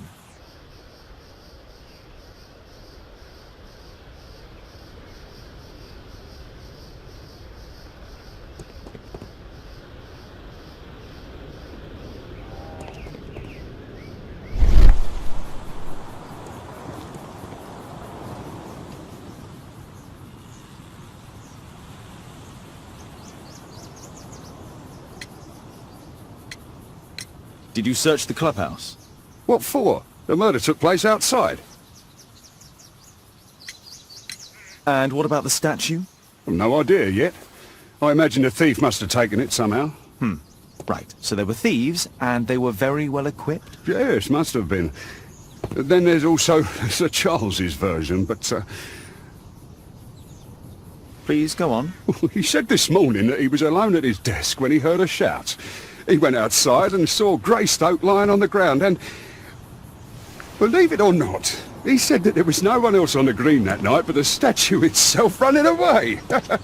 You mean that the statue might have killed the victim? Interesting. Absurd, more like. Besides, it was dark and foggy. So, somewhat like your version, then.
It looks as if Zacharias was killed the moment he approached the calendar, and killed by the spear from Tikkun Uman's statue that jumped from its stand and escaped over the wall.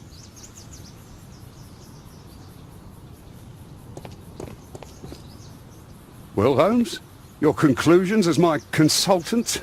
My conclusions are approximate to Sir Charles's testimony. Oh dear, you think the statue did it? Everything points to the fact that the spear was thrown from the pedestal, and Mr. Greystoke appeared not to notice the killer. Indeed. The journalists will be ecstatic about your version. I would like to examine the victim and take a look at his belongings. Oh, you've amused me at least, Mr. Holmes. Very well. I'll grant you authorization for the examination at Scotland Yard, but nothing more.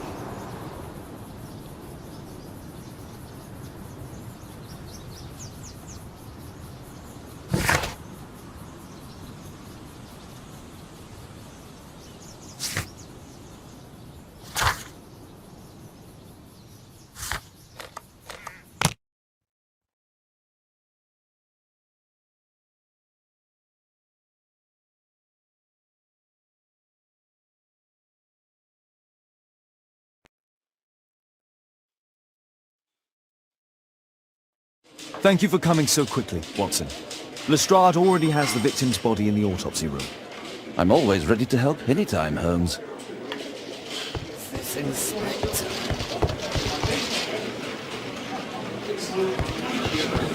Mr. Holmes?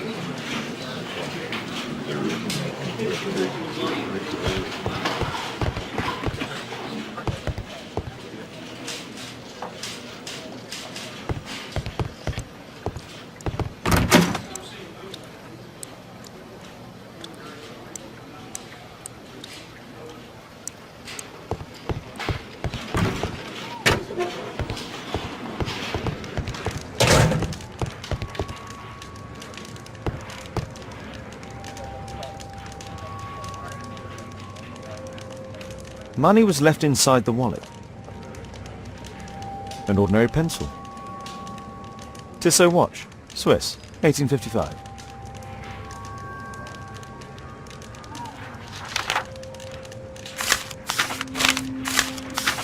Oh, Zacharias had already translated some symbols.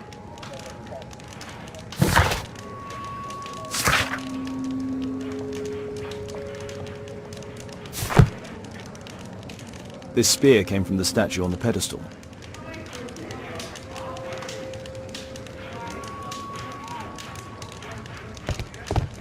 The Mayan calendar. Here's a chance to have a closer look.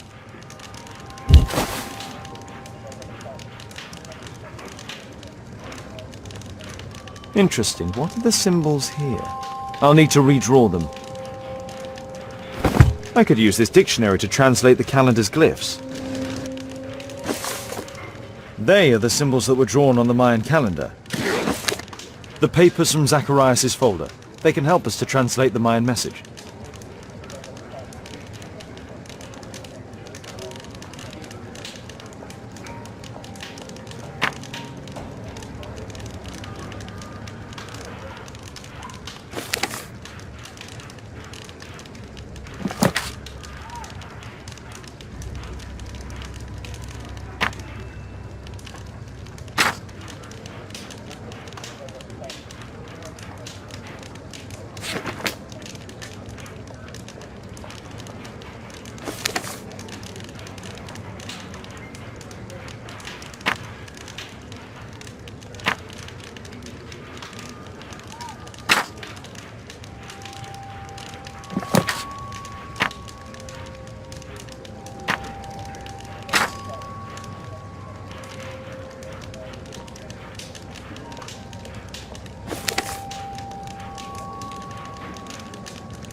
Cursed will be anyone who disturbs the sacred temple. They will meet their death by the risen statue.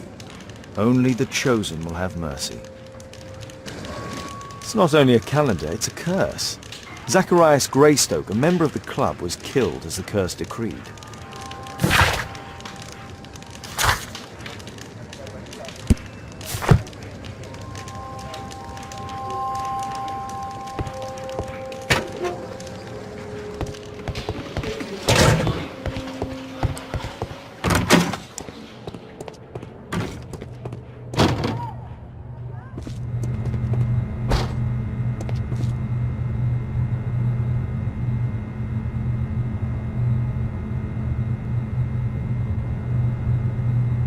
It was a powerful throw. The spear pierced right through the body.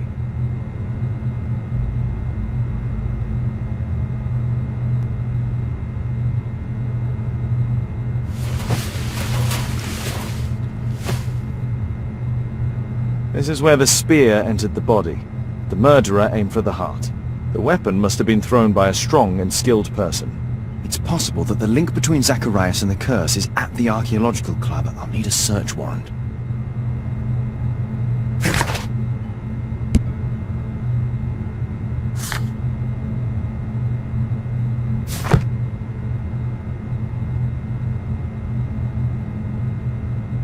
These scars are old.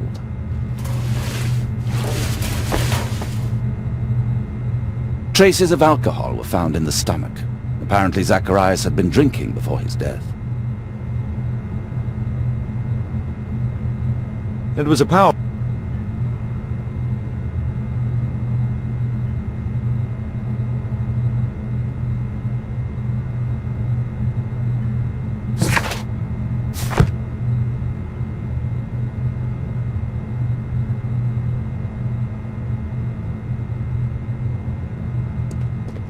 We'll need to get a search warrant to investigate the club.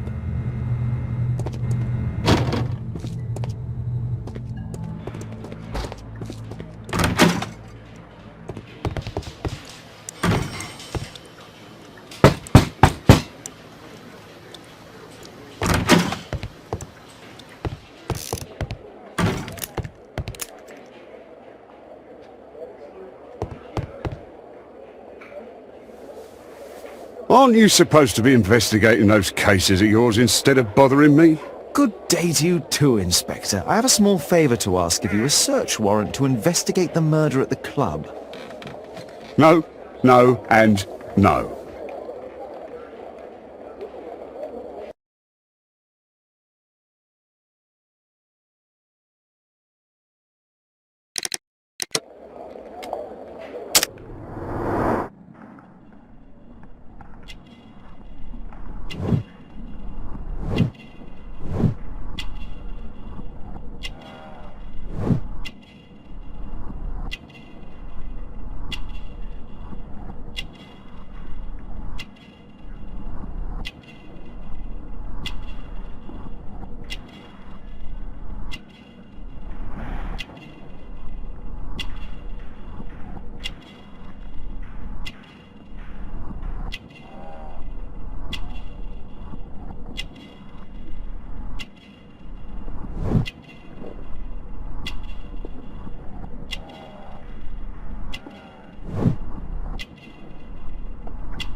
Since I'm without the warrant, I should find something else to do.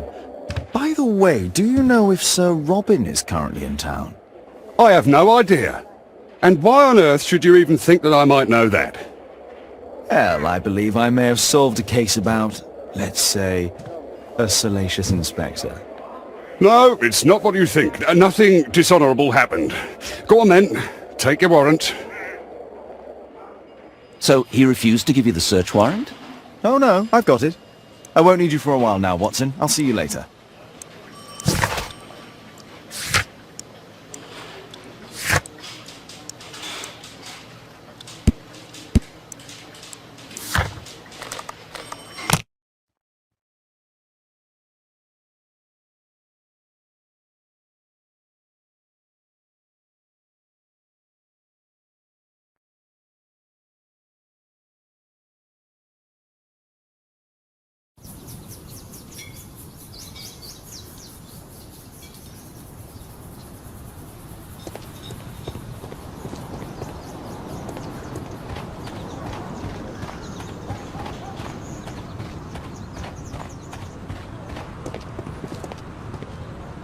Sir Charles, I have a search warrant. I would like to take a look inside the clubhouse. I see. Here's the key, but I do protest.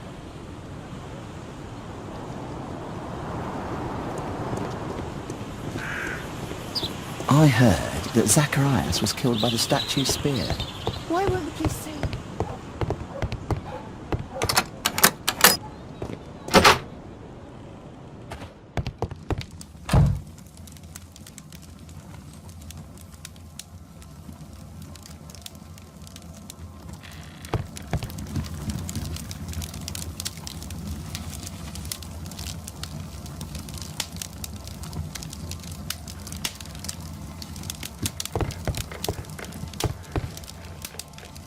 wonder who this man is.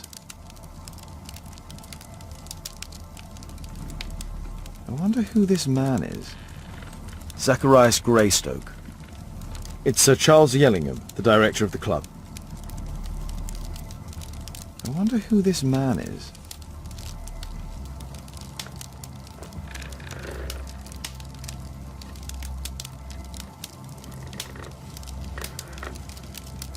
Guatemala, 1881. I don't think this is a bowls tournament.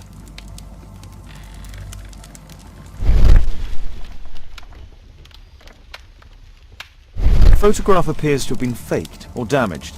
I'll take it.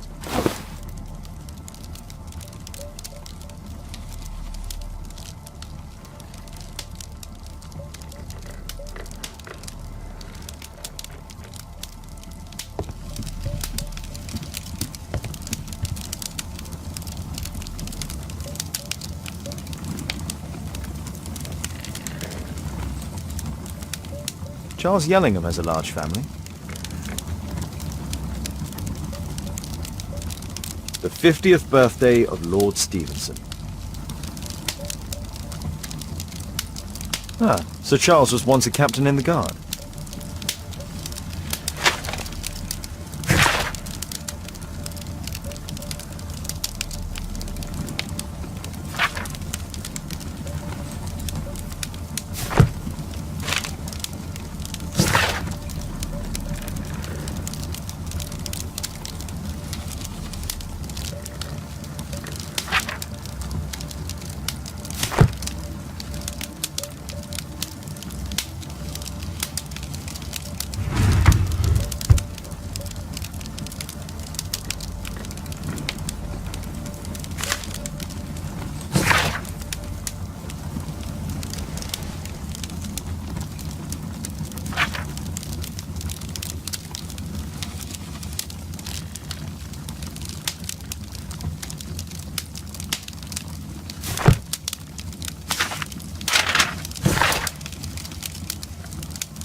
Interesting. It appears that the club is unable to pay its debts to the bank.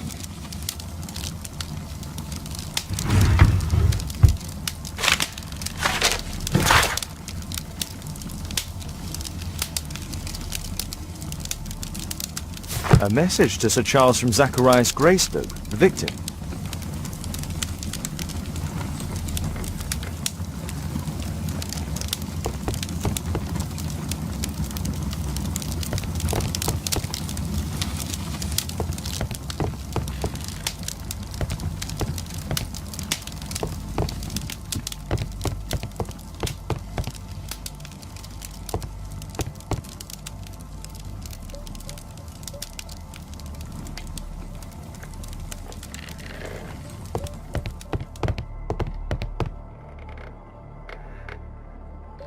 The late Mr. Bromsby's collection.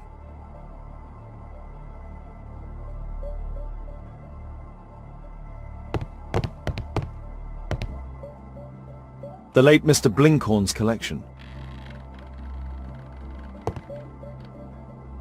The late Mr. Smith's collection.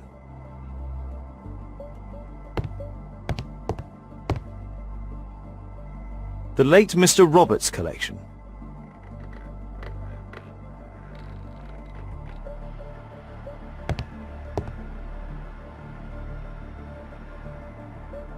The late Mr. Sutherland's collection.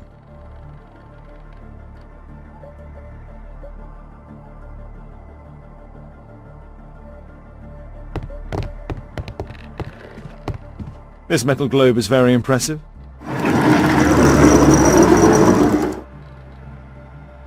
Some bits are missing.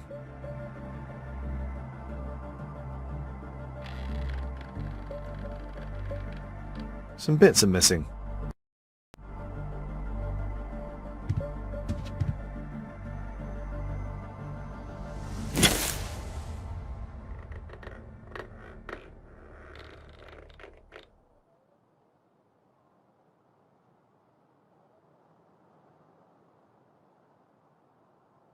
This piece has been cleanly and intentionally cut.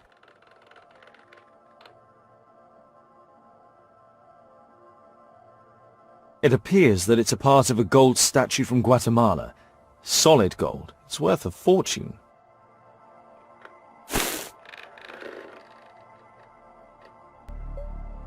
These trunks have just arrived. They're from Zacharias Greystoke's antique collection. Interesting. The men who own these collections are all dead.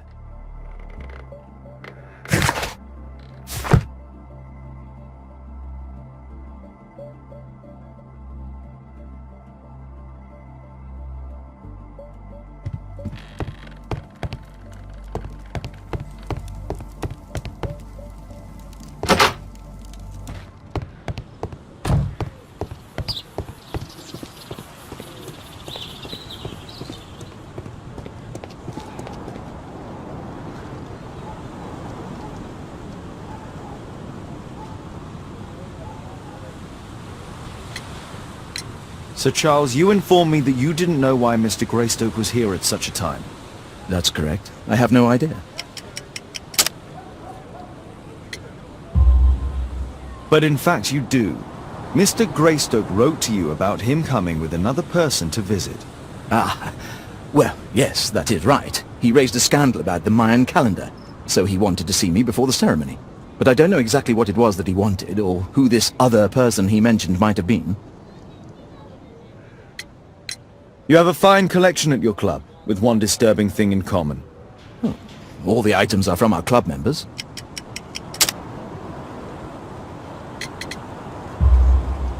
But only from deceased members, including Mr. Greystoke. Yes, but it is a rule of the club that all our members undertake to donate their personal collections to us in the event of their death.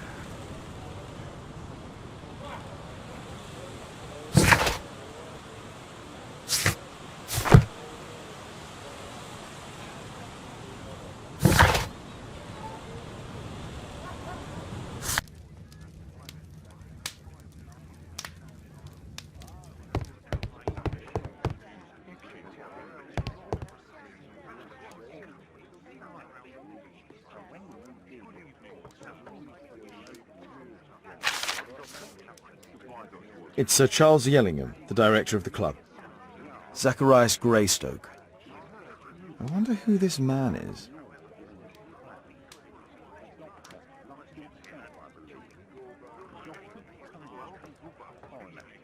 It appears that...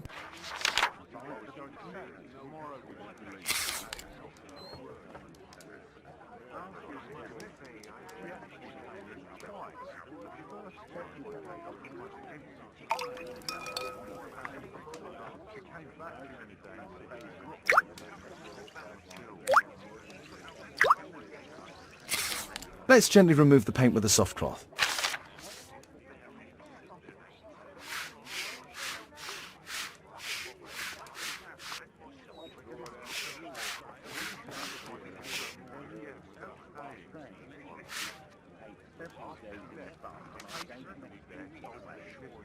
Aha, there's another person in the photograph.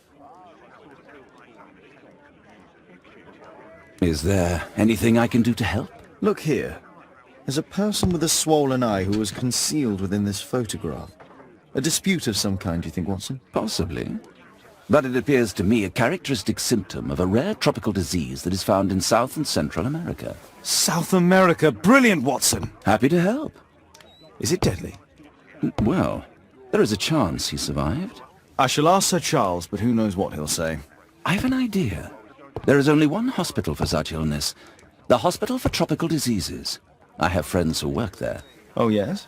Well, the chances are slim, but I'll pay them a visit. If he's in London, they would have seen him.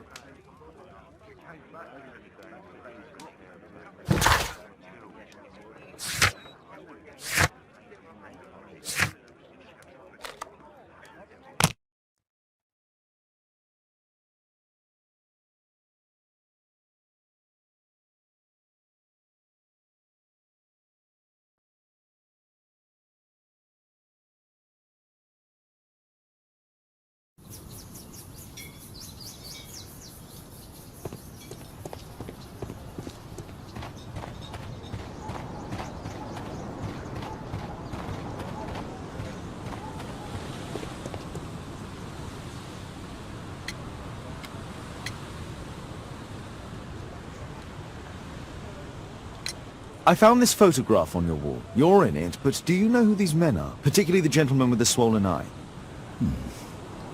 Oh, him. That's poor Mr. Albiot. He died from fever during an expedition to Guatemala 14 years ago. We were searching a Mayan Quiche temple, but everything went wrong. We were unable to enter the temple and the expedition ended in disaster. I'm here, and here is Zacharias, and there is Bernard Marley, another member. He's over there, near the pedestal. By the way, he's the fellow who built that terrible statue. He created it, must have been 10 years ago. Albeit was a club member. Where is his collection? Well, the devil if I know. We never did locate it.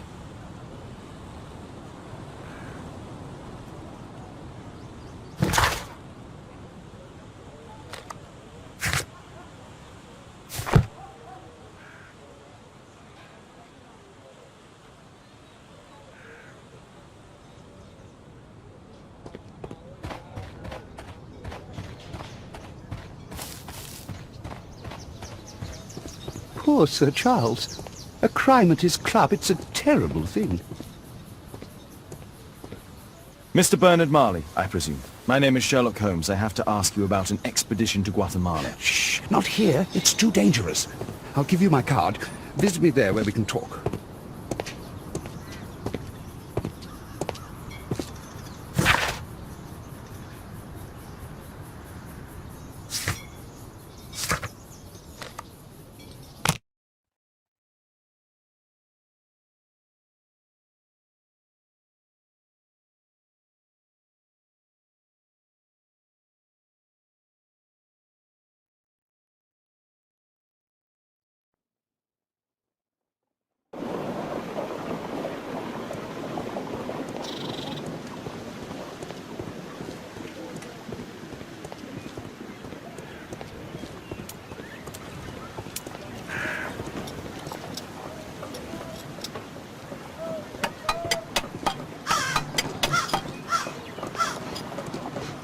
Excuse me, where is Grub Street? I'm not entirely sure, but I think it's the street going up the hill, not far from here.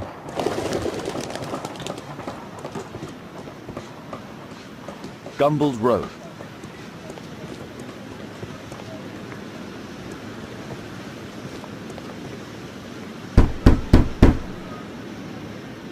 Just leave the post on the doorstep.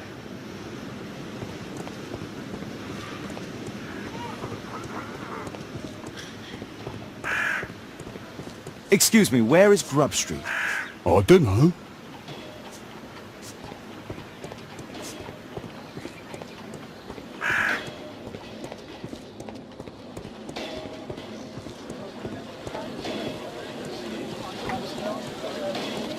Cranning Street.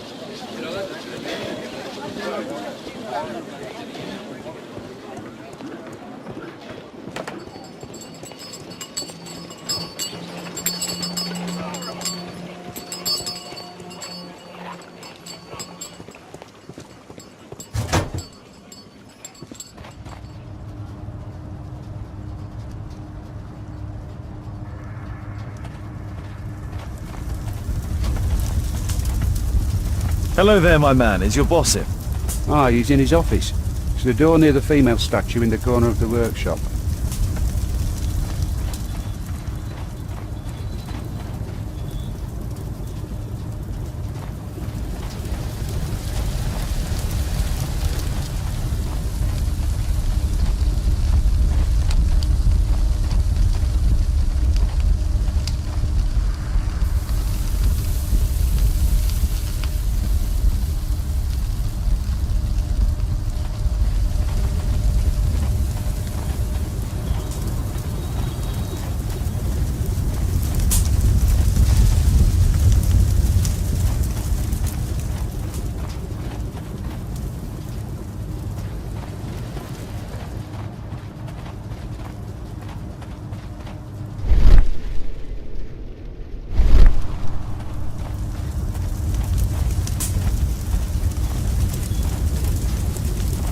Fresh scratches.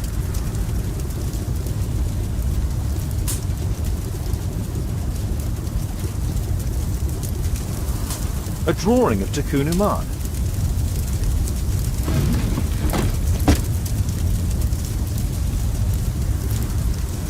No oxidation. This metal arm has never been outside.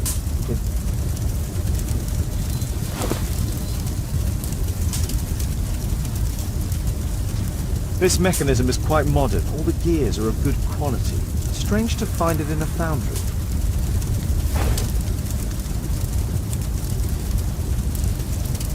There were 2 large boxes.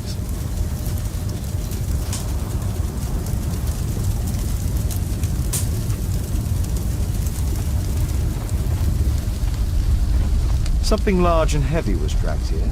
2 large boxes which were inside the warehouse. They were taken to Bernard Marley's office. It's probable that the missing crates contained pieces of Tikkun Uman's statue. Apparently, Marley has built multiple statues of Tikkun Uman.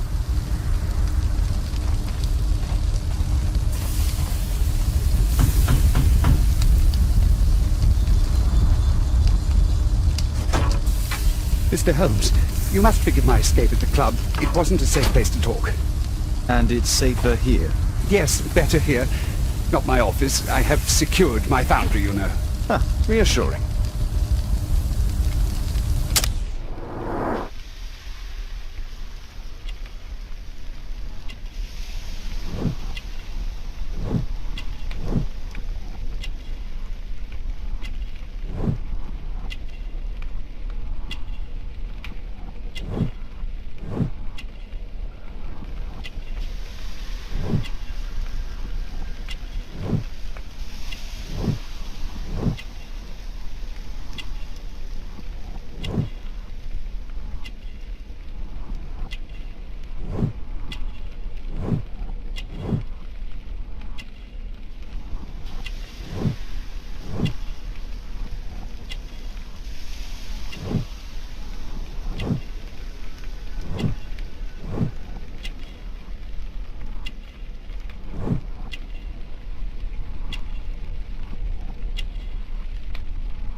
Did you know Zacharias Greystoke, the victim? Yes, he was a brave friend. Such good karma until yesterday. Do you recognize the unwell man in this photograph? By Jove, albeit. Yes, that's him. The poor fellow met his end in Guatemala. He was struck down by a terrible disease. You a friend? Not really, but he was an active member and a courageous man. Too courageous. You can't fight against the Quiche gods. And what of the expedition? You were seeking a Mayan temple? Yes, the temple of Tikkun Uman. Another one of Charles's stupid ideas. We found it, but there was some kind of strange force that prevented us from entering. An evil aura. It was Tikkun Uman's emanation. We could all feel it. Albeit its disease worsened suddenly. There was nothing we could do. And now, with Zacharias' death, the curse has reawakened. After 14 years? Prophecies are timeless, even in the beyond. There is no escape. Did Zacharias believe in the prophecy? It's not a matter of belief, don't you understand? Zacharias was convinced that we could stop the curse by studying the calendar. What insanity! He sent me a message.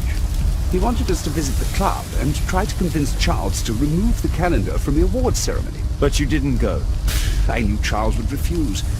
Anyway, studying the calendar wouldn't help. Tikkun Uman is far too powerful. Your relationship with Charles Yellingham is... not friendly. Well, it is reciprocal. You know, most of his expeditions are failures because he is too focused on his hypothetical career to be in politics. He has political ambition. Well, that would be an understatement. He has ambitions for the House of Lords, and the club is his means of achieving this. It's also the reason for his disastrous management. But he still succeeds in finding money. I wonder how. What's your opinion on Tikkun Uman's statue having disappeared? I don't know, but I have nothing to do with it. Nothing.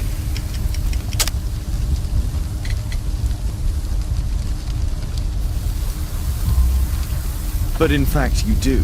You made the statue. That's true. But it was 10 years ago. You can't blame me for that. Don't you think so?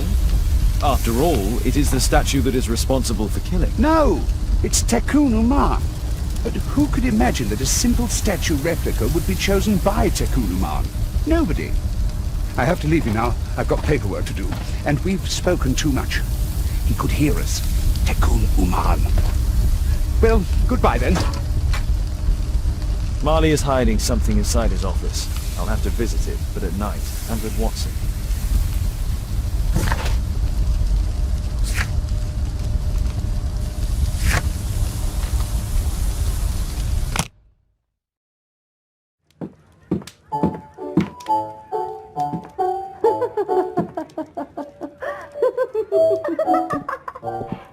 Caitlin's at Miss Alice's playing the piano. She disobeyed me. Well, Holmes, I was inspired to... Oh, look here. The postman has made a mistake. He's delivered a letter addressed to Miss Alice. Oh, he mistook 221B for 221C. Give it to me, Watson.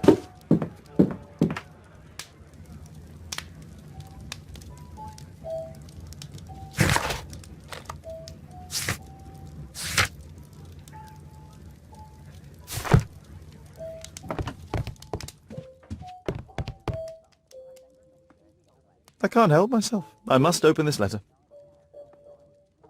It would be easier to open this letter if I steam it. Let's prepare. Boil water in kettle.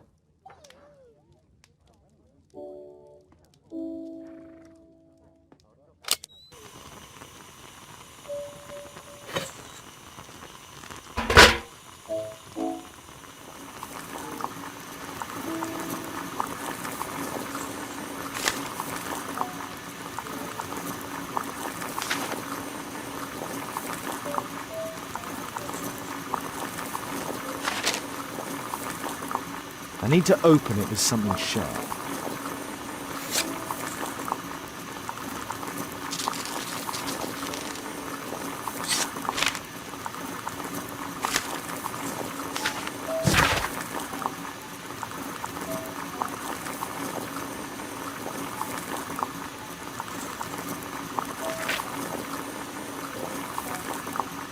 Miss Alice planned to live here because of me. I need to have a talk with her as soon as possible.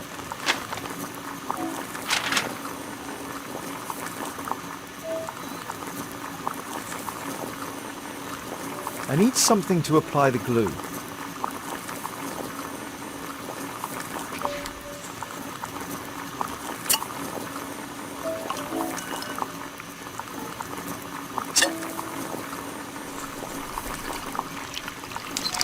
That's it. Don't stop playing, Kate. I'm going to take some air on the balcony for a few minutes. I need to speak with Miss Alice first. She's on the balcony.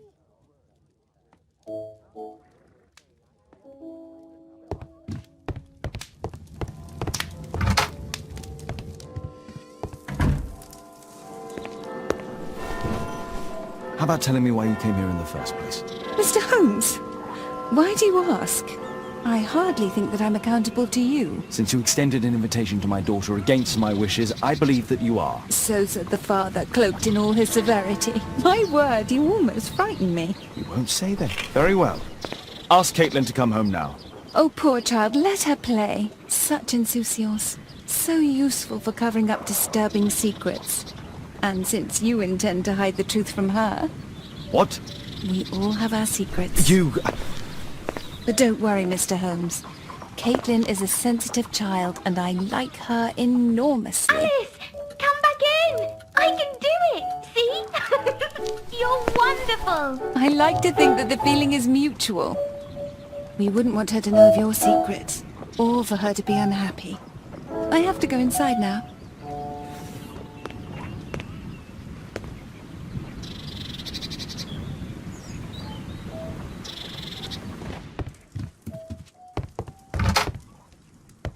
Ah, Holmes, I entirely forgot.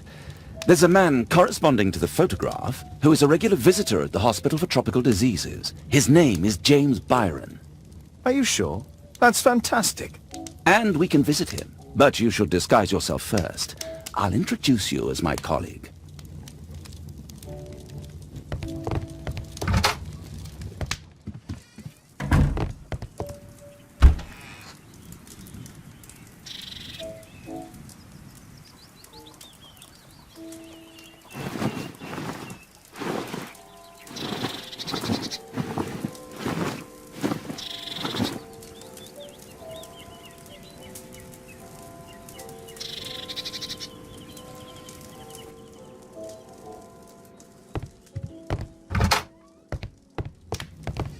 Holmes, we have to go to the hospital.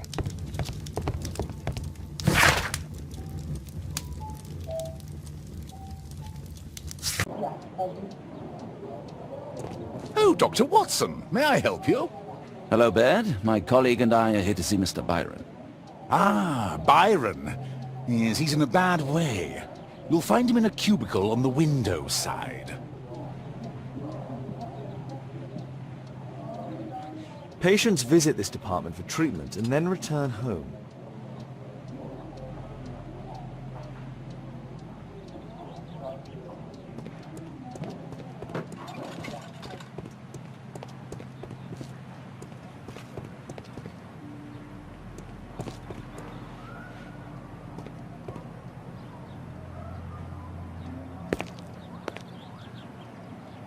Mr. Byron? More doctors? Please, I've just received my treatment. I need to rest a while before I leave.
We would like to ask you some questions about an expedition that took place 14 years ago.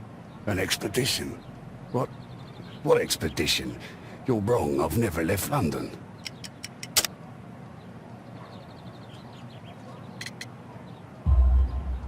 Is it not you in this photograph from Guatemala? Guatemala? Checuna man! Dr. Baird! Come here quickly, I don't feel well! What on earth is going on? Please, calm down. I'm sorry, my dear colleagues, but Dr. Brunt is waiting to give Mr. Byron a private consultation. You can wait here.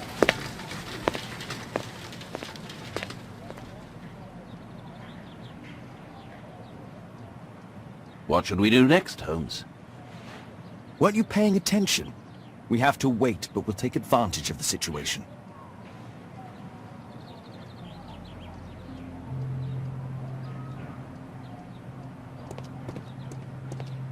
This address is almost invisible.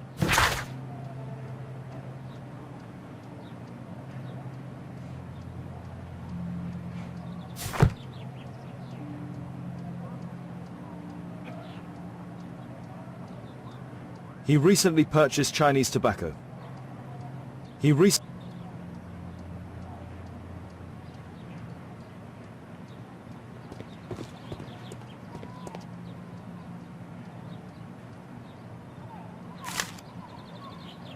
Our man passed by a circus. Oh, you're still here? Obviously. We're waiting for Mr. Byron. Is he not with you? No, the gentleman left directly after his consultation. Oh, he forgot to collect his belongings. Holmes, it seems that albeit has escaped. Obviously. And he knows that we are aware of his true identity. Quickly. I know how to find him.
Thanks to the information I obtained at the hospital, I can now deduce where Albeit is hiding. We know that Albeit paid a visit to an opium den, a crowded market, and a circus. He also purchased some Chinese tobacco. Let's find a place in London where all four elements are close together.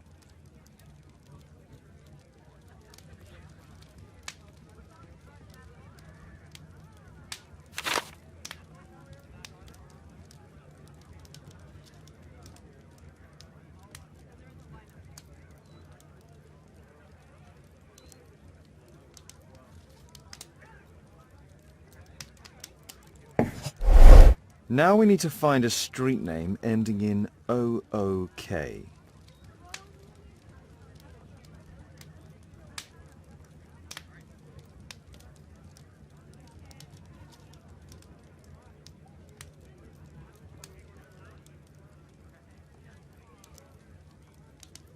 Here it is. 21D Brook Street. Watson, I believe we found Albeit's flat.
Do you hear that? Quick! We have to open this door.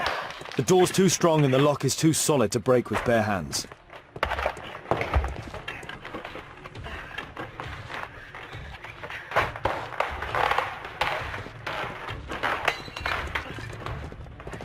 No! Please help!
Our assailant escaped using this rope.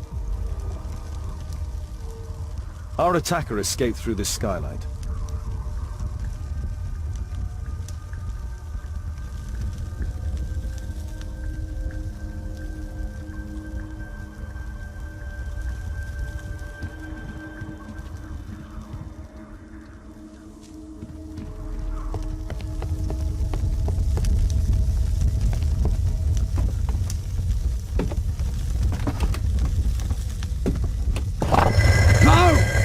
Kill me!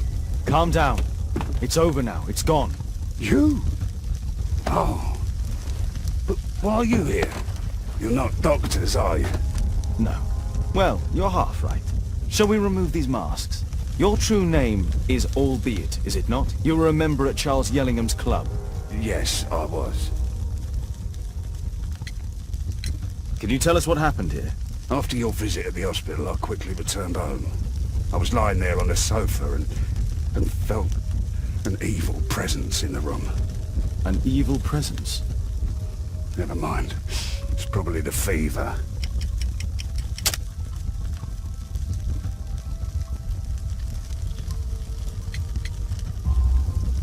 Or perhaps a living statue?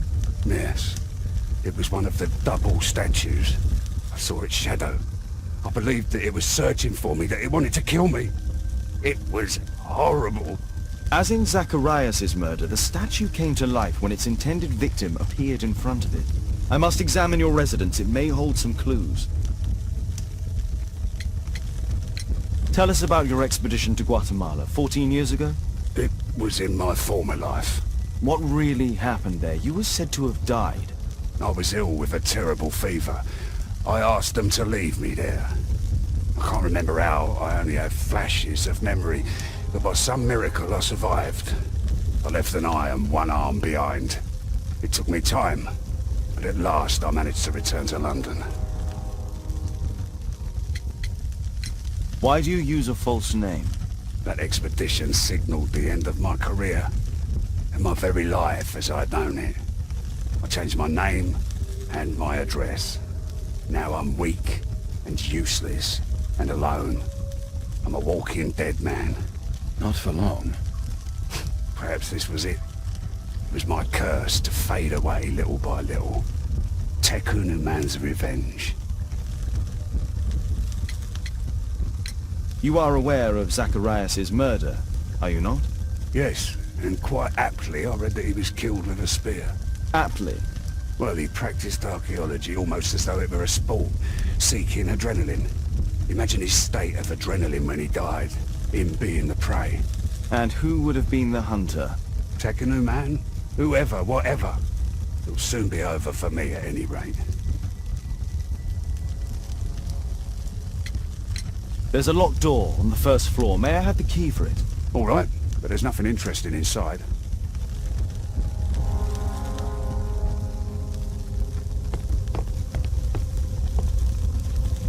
A statue was once here. Now it's missing. It appears that the missing statue may have escaped via the window in the roof. The iron mounting rod is broken. The iron mounting rod is broken.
Albiet's wife and son, I presume.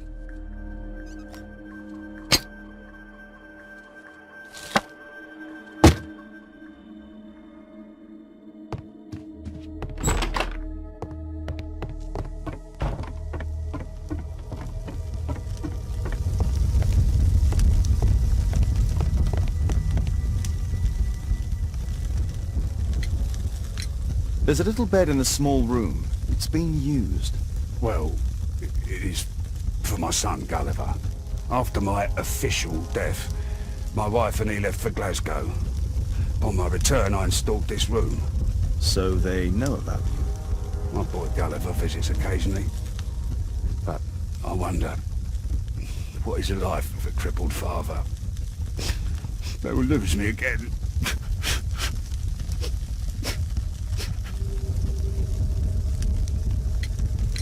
Mr. Albiet, what is this? How? It's impossible. How did you find it? Answer me. 17 years ago, I built a model of Tekkening Man's temple. We stored it inside the club's globe before leaving for the expedition. I've no idea if it's still there. While in Guatemala, I had dreams about a missing part. A pyramid. Then, when we entered the temple, I experienced vivid visions. Wait a minute. You entered the temple? Well, yes, we did. And we found the pyramid from my visions. But I was too weak. I was unable to solve the mystery of its entrance. I failed there. I always wanted to understand why. So upon my return... You rebuilt this final part according to your visions and... Nothing. But I'm dying, and at least my son will see that I did my best to complete my life's work.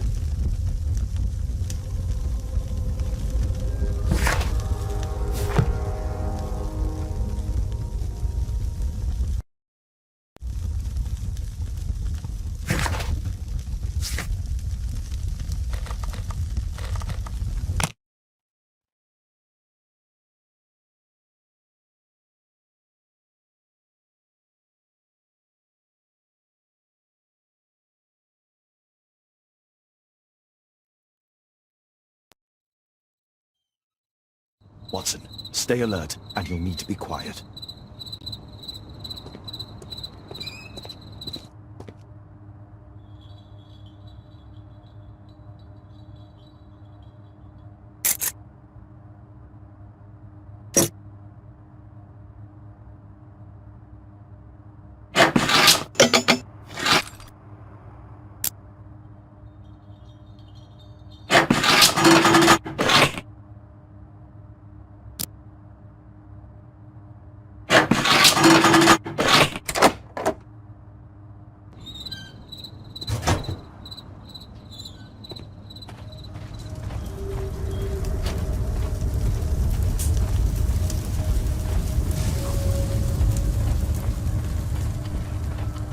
This door is securely locked. I must find another way in.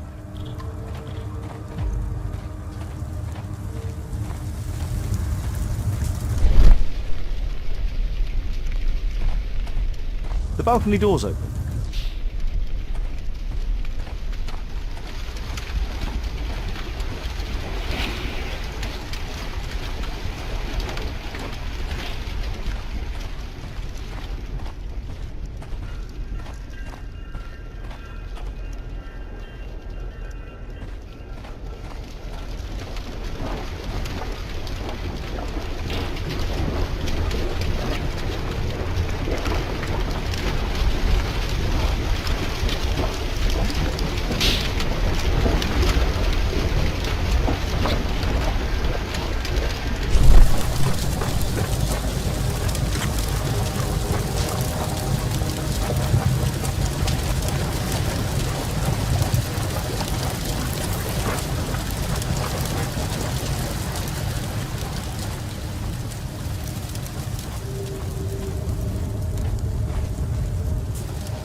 Holmes, be careful!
Watson, I need your help.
I need a clear path.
Holmes, I'm here.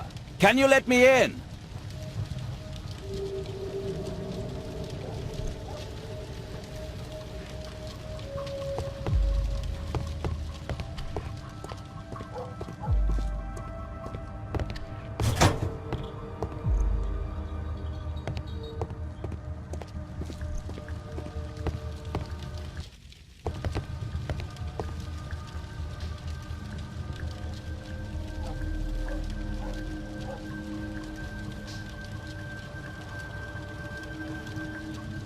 A Mayan pyramid.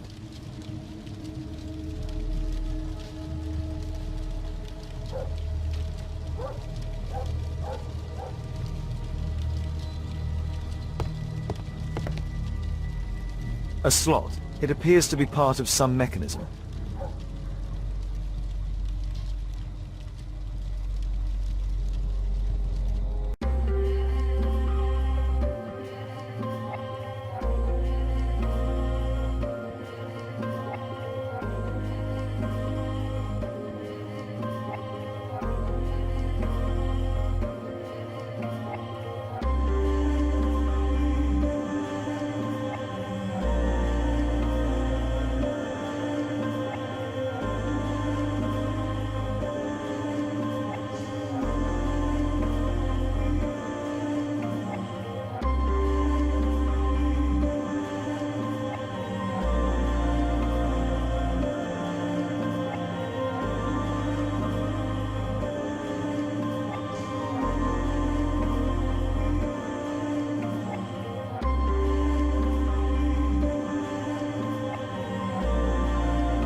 This blank has too many defects. I'll need to start again.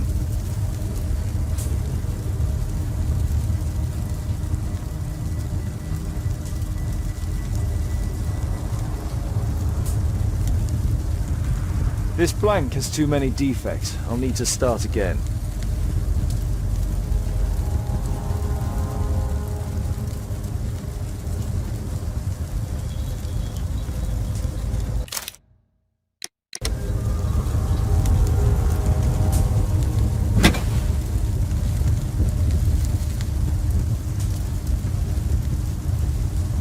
I hope this dagger fits.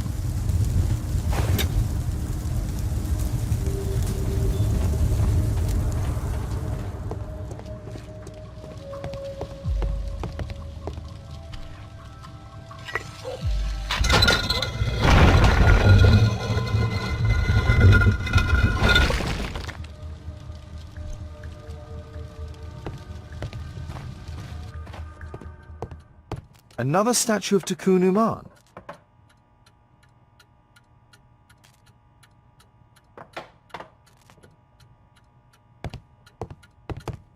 So, Bernard Marley built a mechanical globe. This globe has space inside. It should be possible to open it.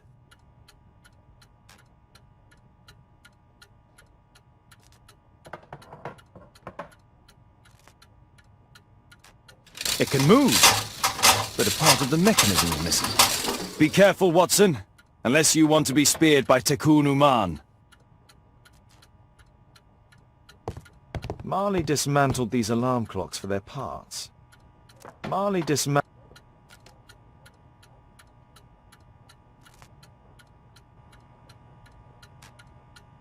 It's closed.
It's closed.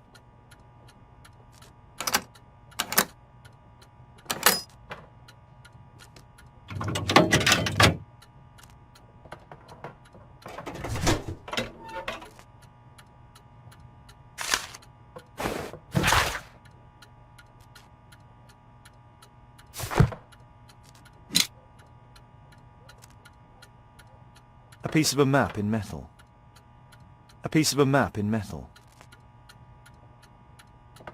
This object evidently connects to something else. This part is in solid gold. It's worth a fortune. This part is in...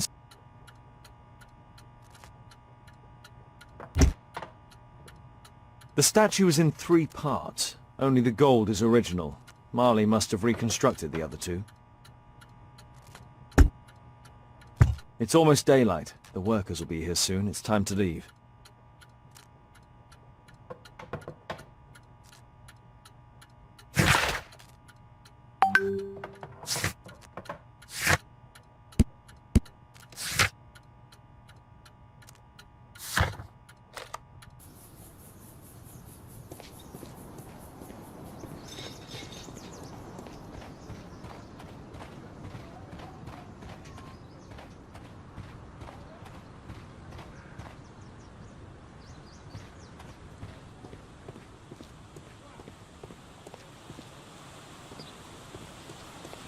I heard that Zacharias was killed by the statue's spear.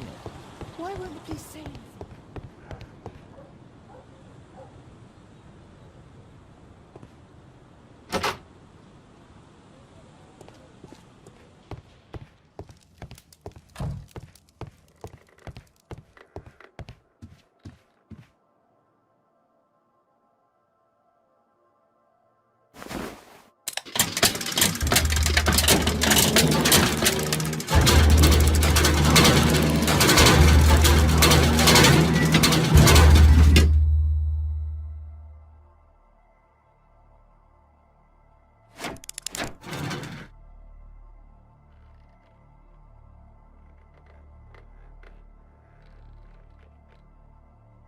Now the model is correct and complete, and with a little brain work, I can imagine what took place.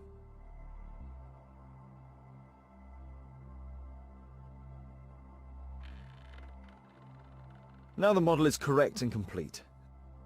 This model was built quite precisely to be used as a map.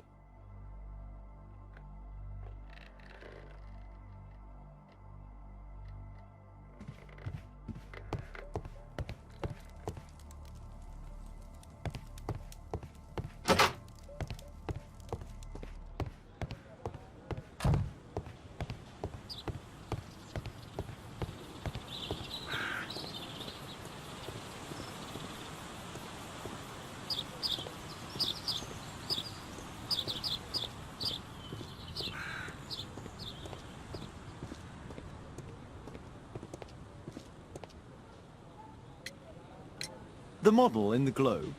You opened the globe, but the key was lost a long time ago. Is it a model of the Quiche temple you visited during the club's expedition in Guatemala? Yes, it was Albeit who built it, over 15 years ago, to better study it. He was never able to finish it. This model is useless now.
treasure of Tikkun.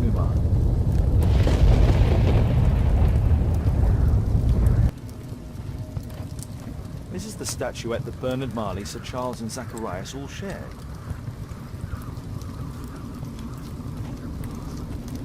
The calendar. It was here. So Zacharias, Sir Charles and Marley have all known about this from the beginning.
Mr. Albeit.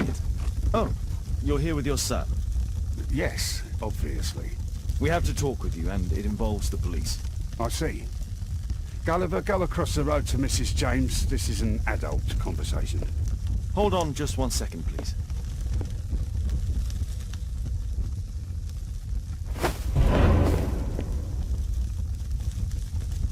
A pygmy? As I suspected. Albeit brought him back from Brazil.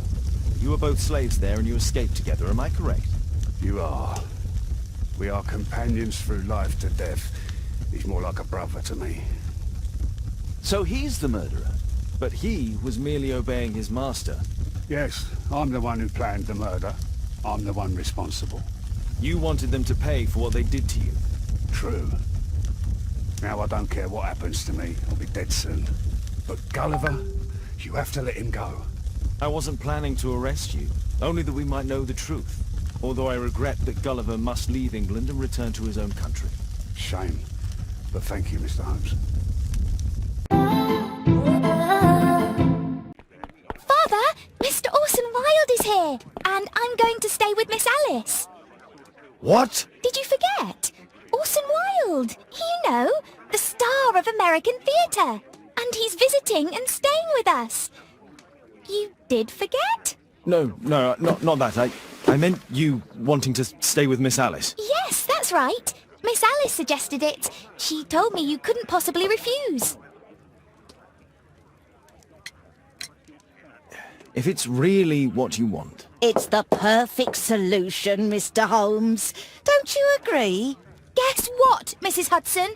Mr. Wilde is here to study my father's character for his next play. And he won't be disappointed, will he?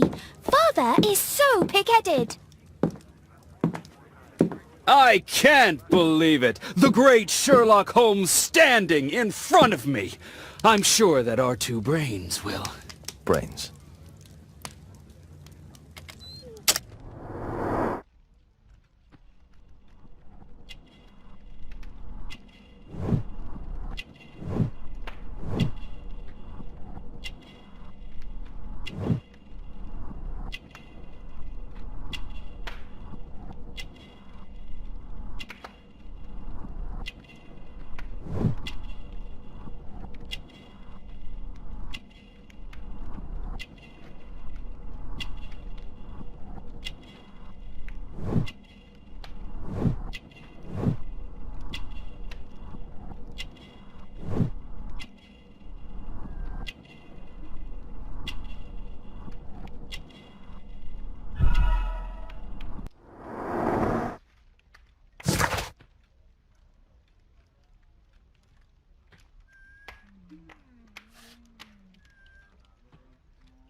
Mr. Wilde, your room.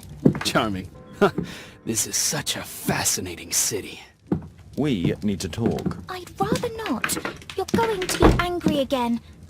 Goodbye, Mr. Wilde. Is it 5 o'clock already? I think I might go and ask Mrs. Hudson for some tea.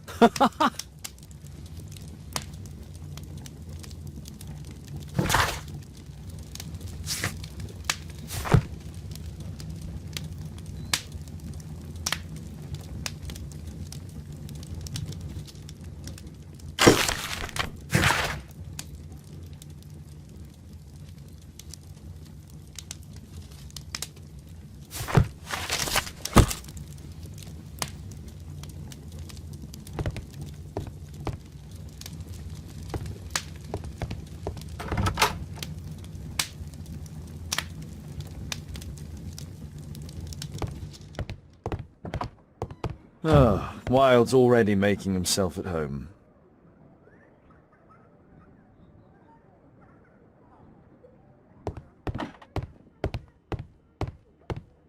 Honestly, the level of narcissism.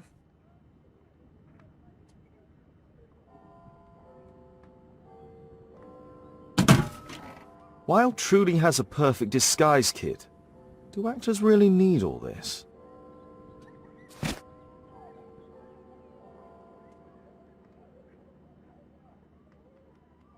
I use the same brushes for makeup.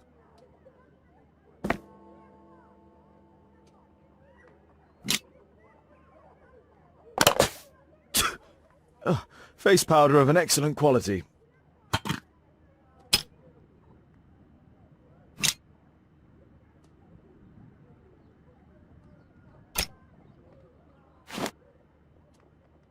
This must be grease paint. I forgot my hat. Father? I'm just checking, You've got something on your face. Is it makeup? It might be.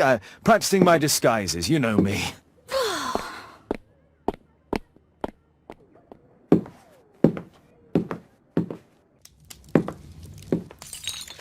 No, don't touch that!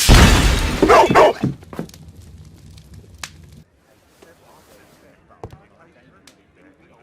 Ah, Mrs. Hudson, with our tea.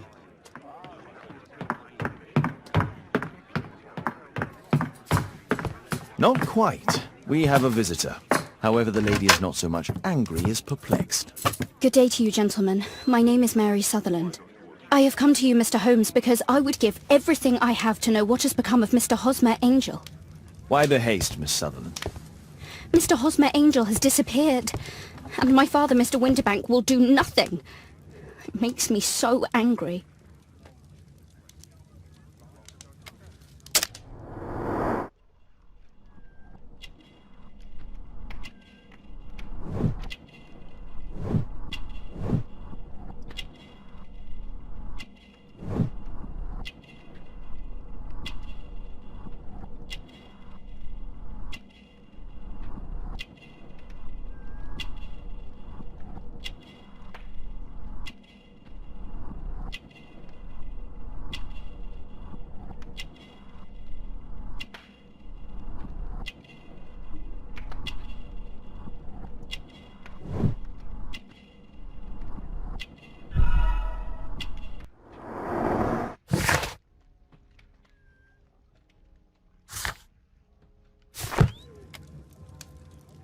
Mr. Windybank is your stepfather, surely, since the name is different? Well, indeed, I call him father, although he is barely older than myself. And your mother is alive?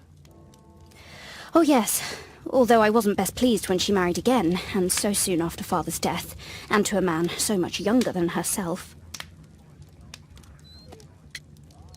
What is your connection with Mr. Hosmer Angel? I met him at the gasfitters' ball. Mr. Winderbank did not wish for me and mother to attend. He never did wish us to go anywhere, but this time I was quite set on it. Fortunately, he left for France upon some business, and so didn't have any say in it. And I met Mr. Angel that night. We met again after that and would take walks together. But then father returned, and we could no longer meet. Why was your stepfather against your going anywhere? Well, he didn't like anything of that sort. He used to say that a woman should be happy in her own family circle. Did Mr. Hosmer Angel make no attempt to see you? Well, father was going off again in a week. And Hosmer wrote and said that it would be better for us not to see each other until father had gone. After that, he stopped writing. Where does Mr. Angel live? I don't know exactly. I address all of his letters to the Leadenhall Street Post Office for collection. Were you engaged? Oh yes, Mr. Holmes. Right after the first walk that we took. Do you have your own income? I do, from an inheritance. It was left to me by my Uncle Ned in Auckland. Then you have all that you could wish for, naturally. Well, I live at home and don't wish to be a burden to my family, so they have the use of the money. Is there anything else that you can tell me about Mr. Angel? He is a very shy man. He would rather walk with me in the evening, so as to be discreet. I put a missing persons notice in last Saturday's Chronicle. Here's a copy, and a letter from him. Ha-ha, a love letter. Yes, I see. As I anticipated, this validates my deductions perfectly. What deductions, Mr. Mr. Wilde. Holmes, tell her.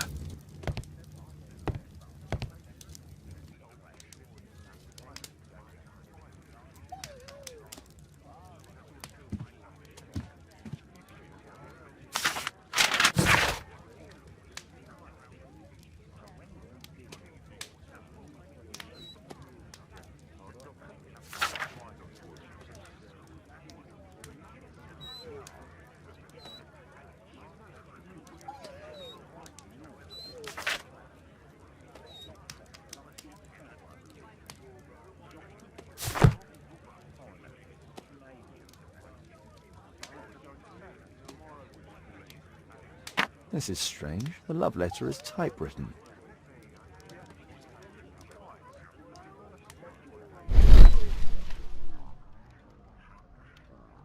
Good quality paper, quite smooth.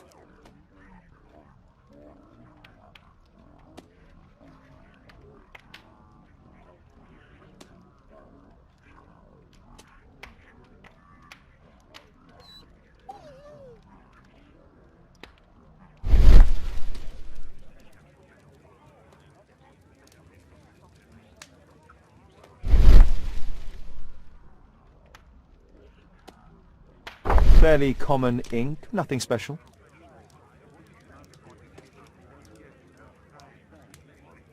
Hosmer Angel decided not to leave his signature.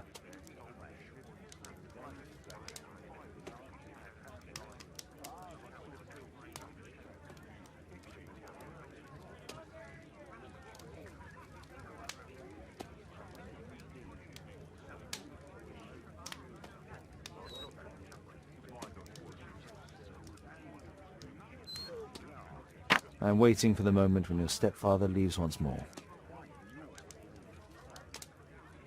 We had a wonderful time together, didn't we, while your father was in France? Miss Sutherland only met with Hosmer Angel while the stepfather was absent. Let's study this letter more closely.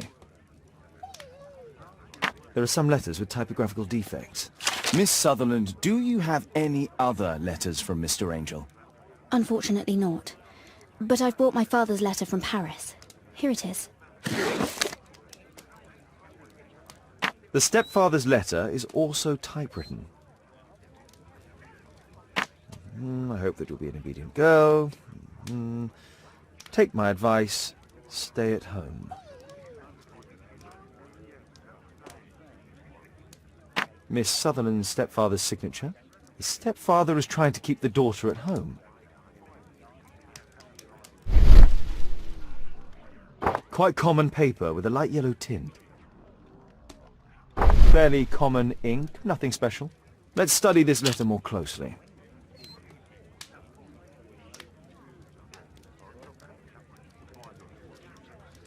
There are some letters with typographical defects. Both letters have typographical defects. They merit further attention.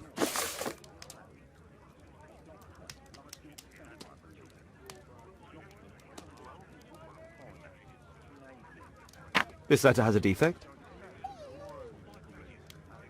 One more letter with a defect.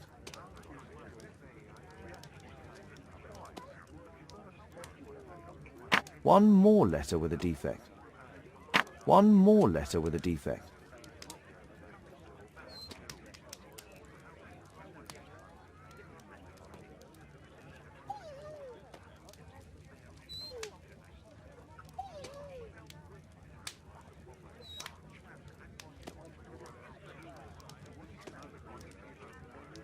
One more.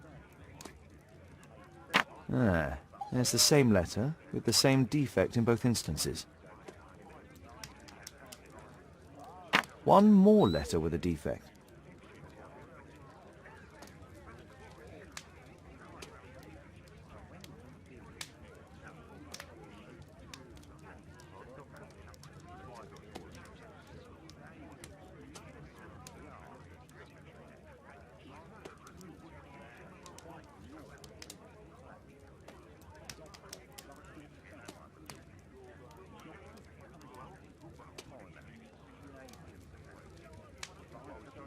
One more letter with a defect.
You should try to let Mr. Hosmer Angel vanish from your memory, as he has done from your life.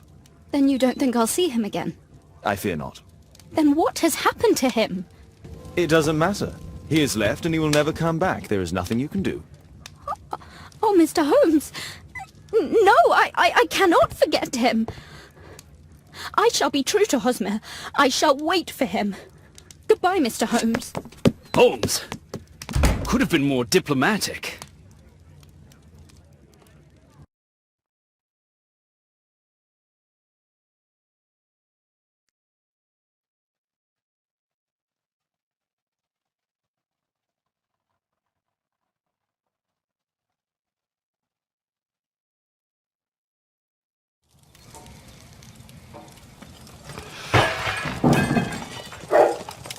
What is going on?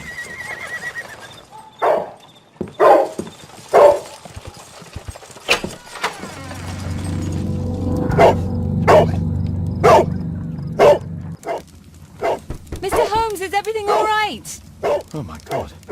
Go back to your flat and stay there with Kate. Calm down, Toby. Now, let's...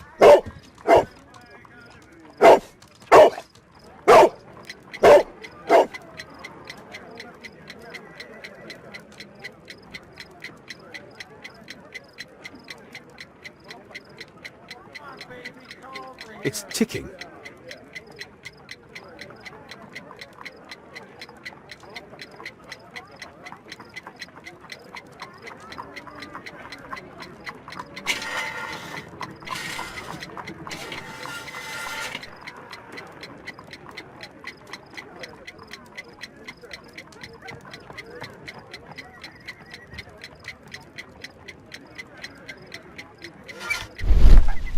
I see wires inside. They could be connected to the cover.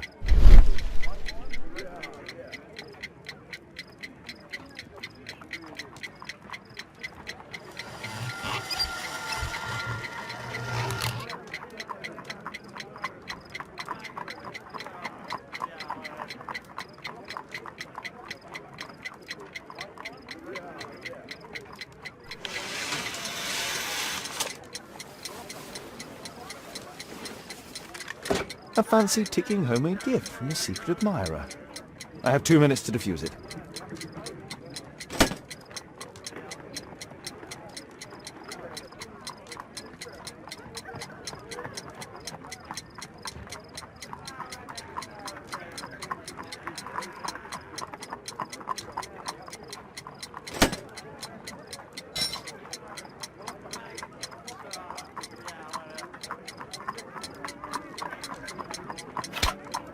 Whew.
What happened? Just a small bomb. Somebody wants to kill me? What for? I don't believe that you were the target. Who then? Mr. Holmes, are you all right? I saw the bloke. I tried to catch him, but he escaped.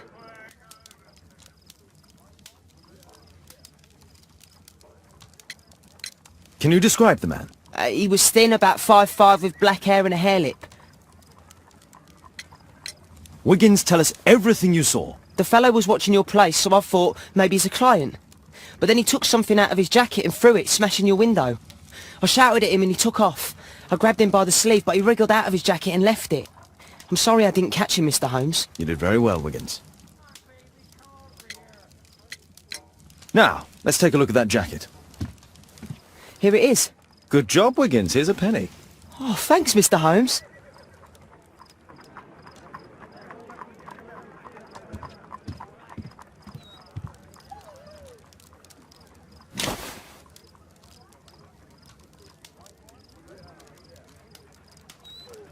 JT are the owner's initials.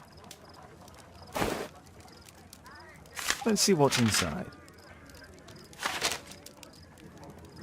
There could be a hidden message that's been written with some lemon juice. No, don't touch anything else.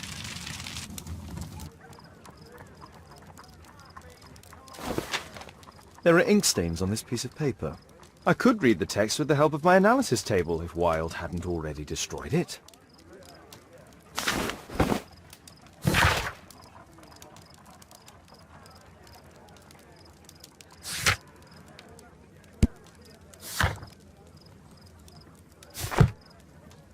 A poem. But what does it mean? This isn't a poem. It's a song called Rally Mohawks.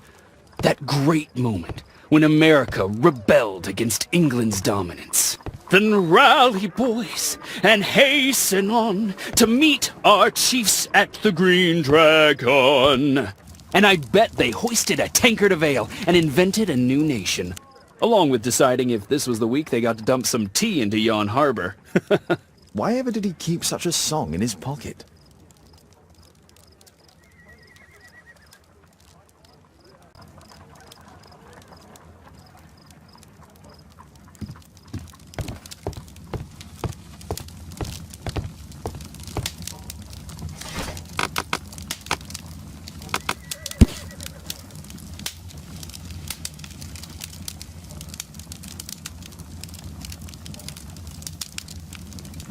Here it is.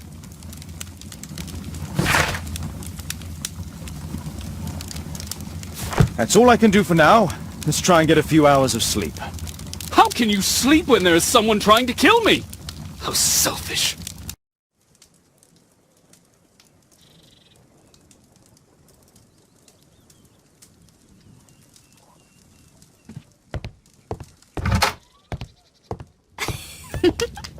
He's so funny.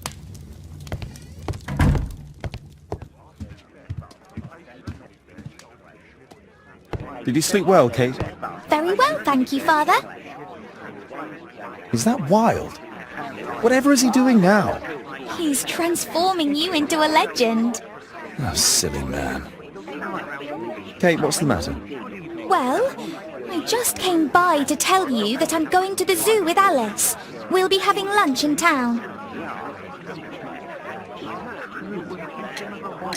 The zoo? What on earth for? Perhaps because it is my birthday today?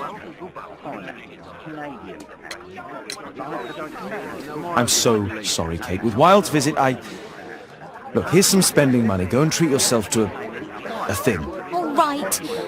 I'll go then. Kate. You never do anything right. All right.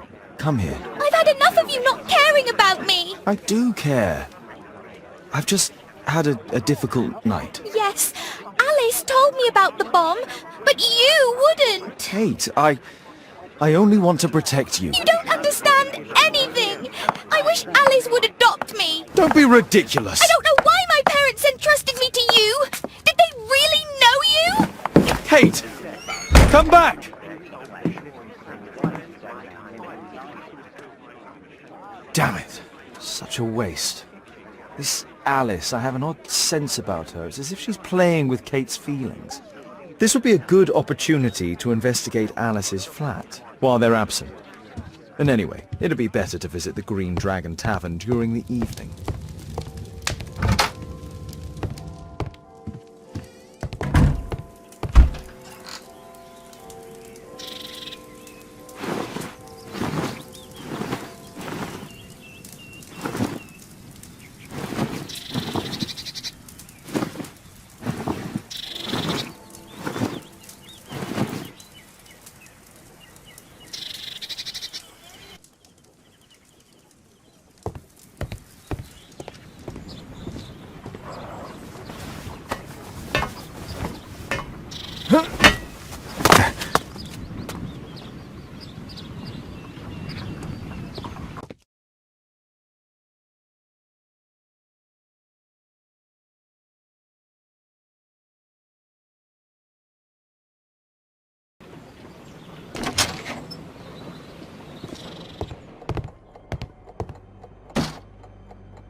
It has no smell.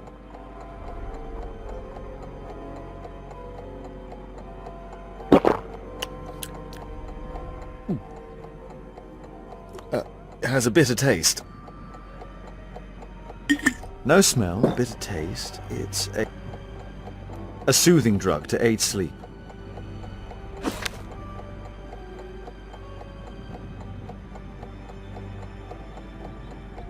Alice prepared a gift for Kate. She remembered her birthday. Well, women are good at that sort of thing.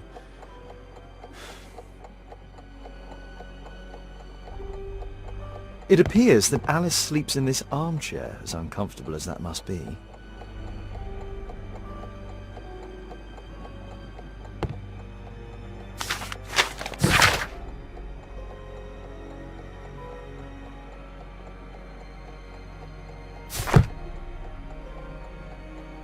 Alice has recently used this.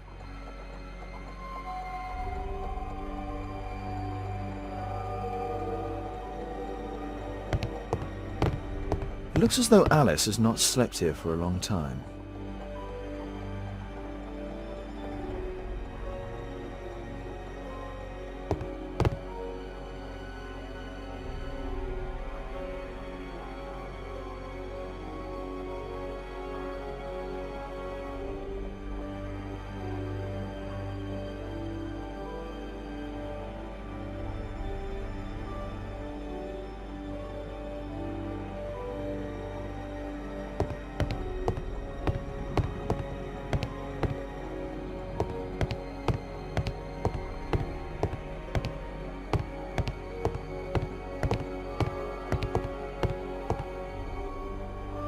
A phonograph cylinder.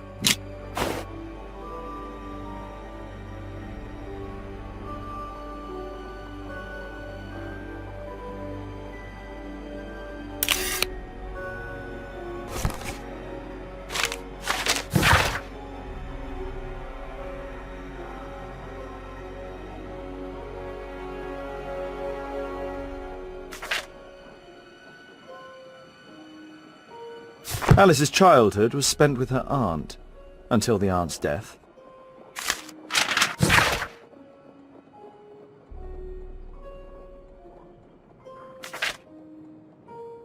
Alice was unhappy with all of her adopted families.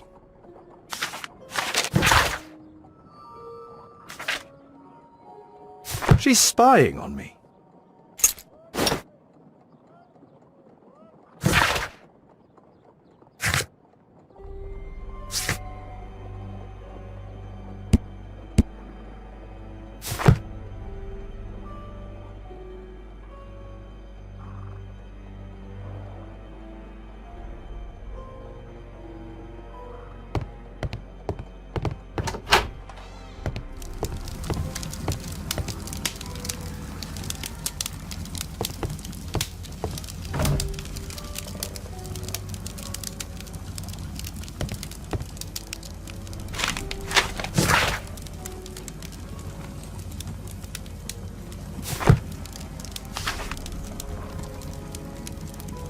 Her full name is Alice Floella Hamilton.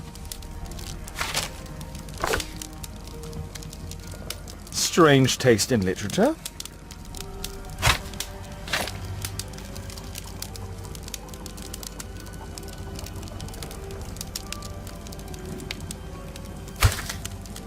Sarah de Bouvier is Alice's mother.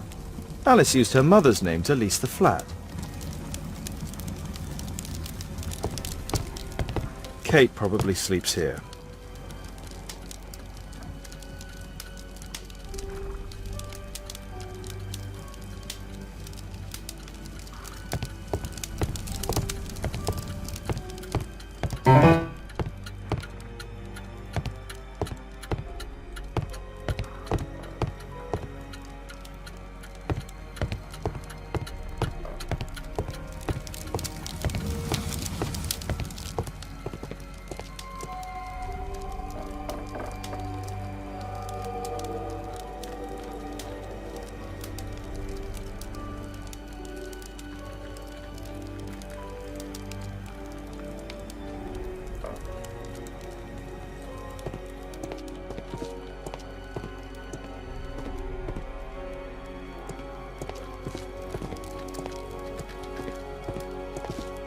This lock is quite new.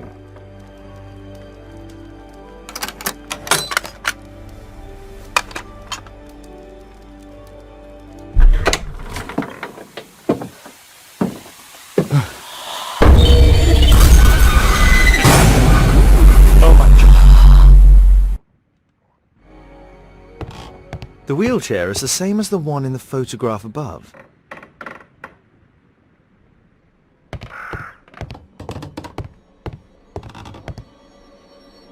It's my distant ancestor, Horace Verne. William Hamilton. But I know him. He was a bandit who I arrested 20 years ago.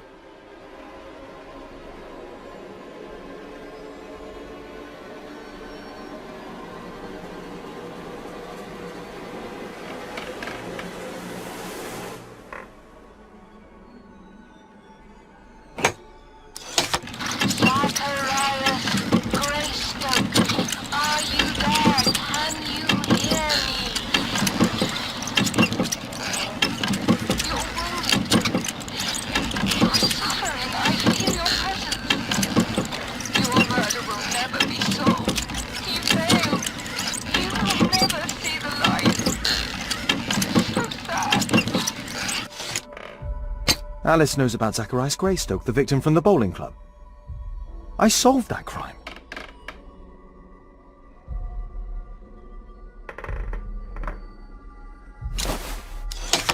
William Hamilton, are you there? Can you hear me? I wish to hear from you. Daddy, I'm so glad to hear you. Daddy, talk to me, please. Don't leave me alone, Daddy. Oh, no. Alice is talking with her father, William Hamilton.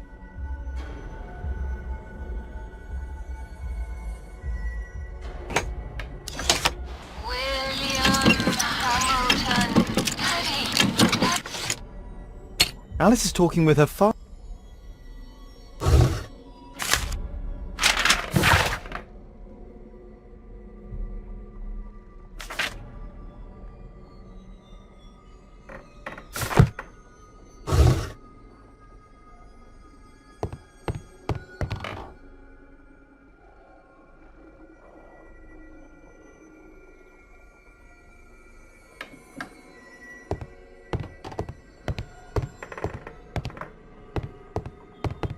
My word, look at this setup. Alice practices spiritualism.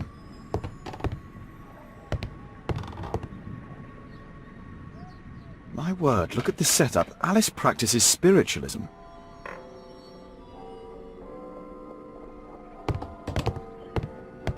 Charles Darwin, English naturalist and geologist.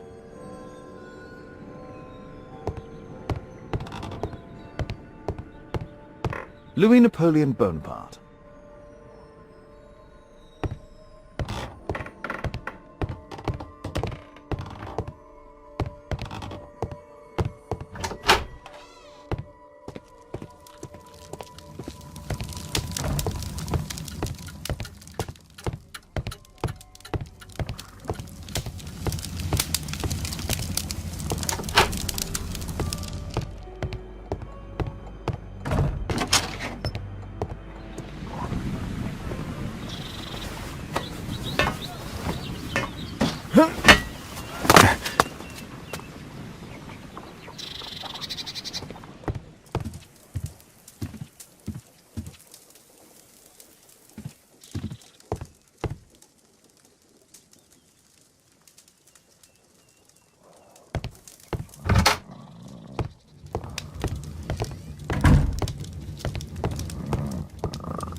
Here it is.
Come on, Bobby, push back! Hey you, shut up! Well done, Bobby! On Adam! I put a penny on Adam winning. Bobby, I just put 5 pence on you. Hey you, Tuppence on Adam! Well done, Bobby! Hey you, shut up!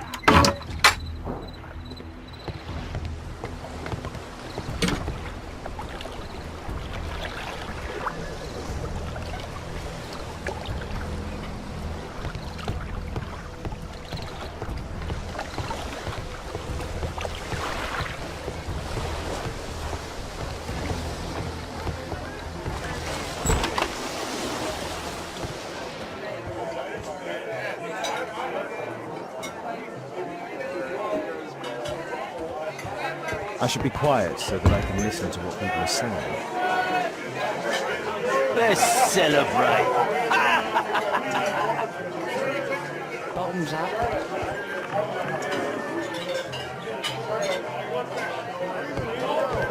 Let's celebrate!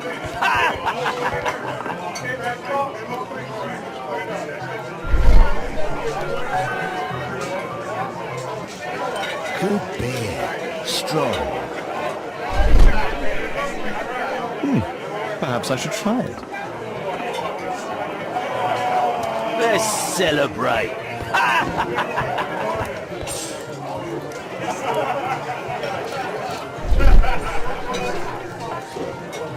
I've lost too much here. Damn poker. There's an illegal gambling den here. I need a refill! Let's celebrate!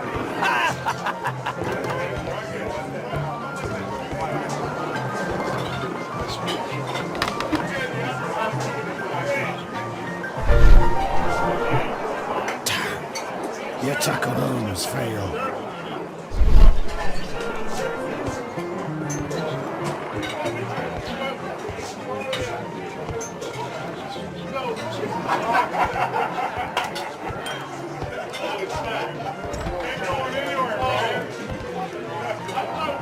Interesting. They have some kind of pass for getting inside. I need a refill!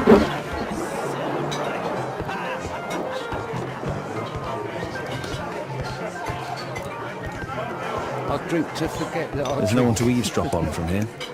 Bottoms up. Scotland Yard dogs!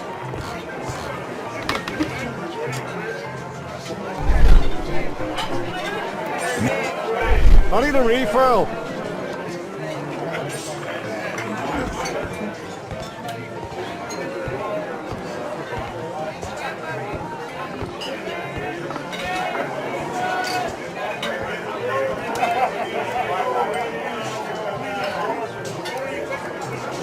The man with a head. He could be my attacker. I should find a way to... Let's celebrate! Cheers! Bottoms up.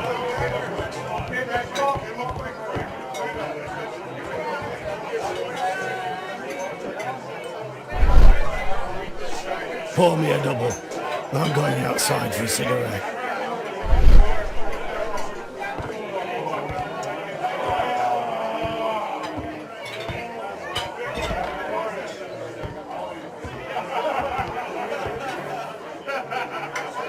He has a pass. I could steal it to gain entry.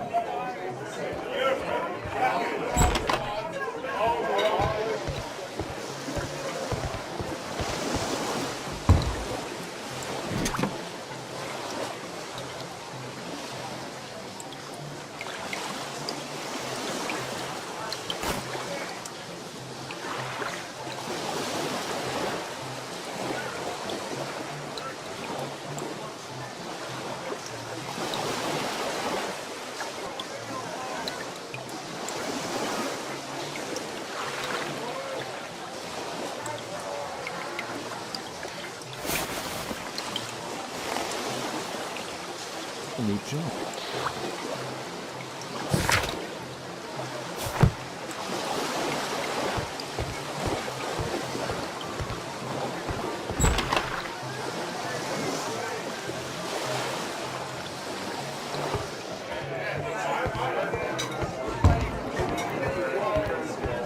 Let's celebrate. You can get in. Cheers! Bottoms up. I need a refill. Let's celebrate.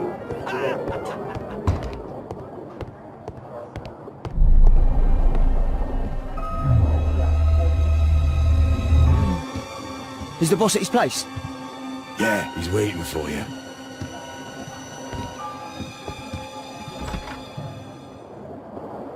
Our man. I should find a way to follow him.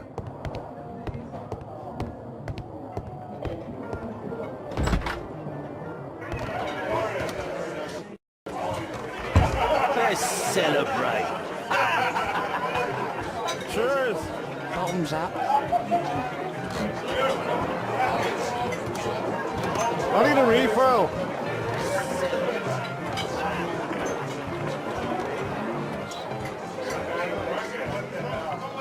I drink to forget that I drink. Bottoms up. Scotland Yard dogs.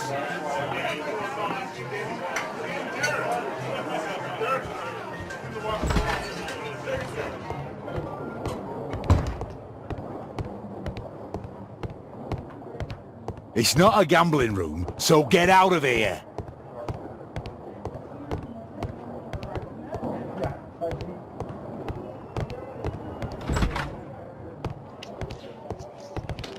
Luck is on my side. Bid up for a shilling. All in. Ah, it's my lucky day. Fools Look are it, Snappy. Think faster. Luck is on my side. Hey, what do you think you're doing? That's private. Gamble or get out. All in. I can smell the money. What are you looking at? Bid up for a shilling. Look it, Snappy. You loser. Yeah, I'm gonna win. I have to get across to the other side. Perhaps from there I can reach the guarded area. I have to Look, create a Snappy. diversion that will move the guard away from the door. All in. I can smell the money. What are you looking at? Bid up for a shilling. They allow knives here. A well cared for hat. All in. I can smell the money. What are you looking at? Bid up for a shilling. Look it, Snappy. You loser. I can't go along with that.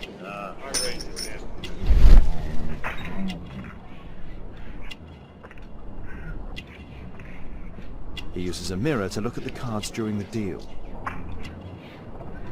A button for a mechanism. He uses the extra cards to cheat. This is a holder that deals extra cards. The rope leads from one sleeve to the other. If the rope's cut, it will release the hidden cards and expose his trick. That's what I'll need to do for a diversion. Luck is on then I my can get side. outside. Bid up for a shilling. All in. Ah, it's my lucky day. Fools Look are it, Snappy. Think faster. Luck is on my side. You loser. All in. I can smell the money. What are you looking at? Bid up for a shilling. Look it, Snappy. You loser. Yeah, I'm gonna win. Luck is on my side. Bid up for a shilling. All in.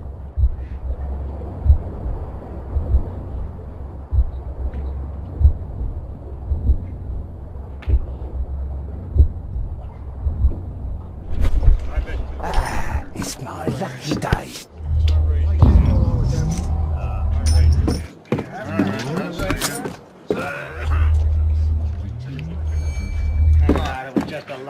Forget about the money. Let's play cards. Let us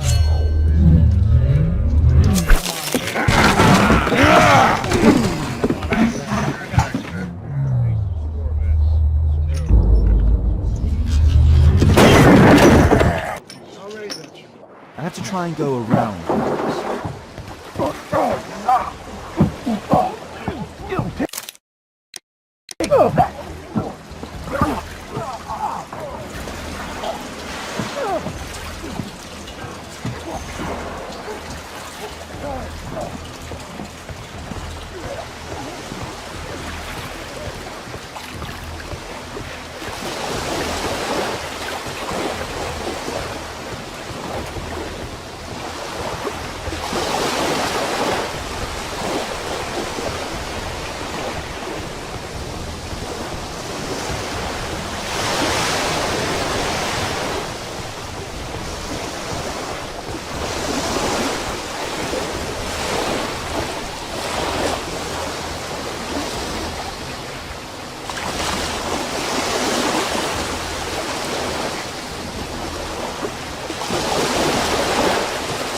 Those must be the windows of the guarded rooms.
They only left this room recently.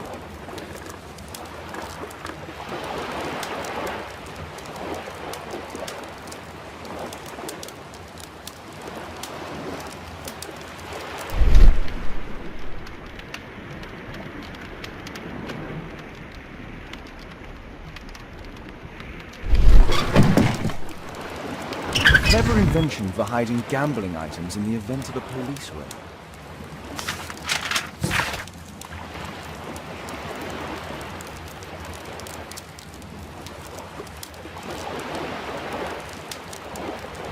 The hammer. Jack Cole, I remember him from the raid 3 years ago.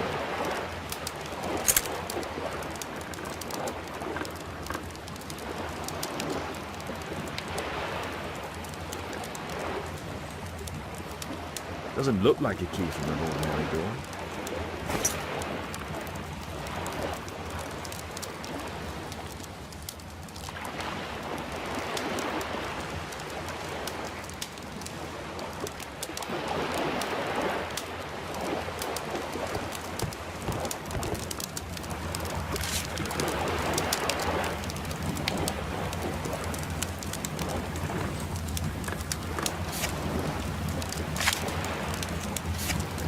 Every card in this deck is the ace of spades. The man from the gambling room is the same card-cheating accessory.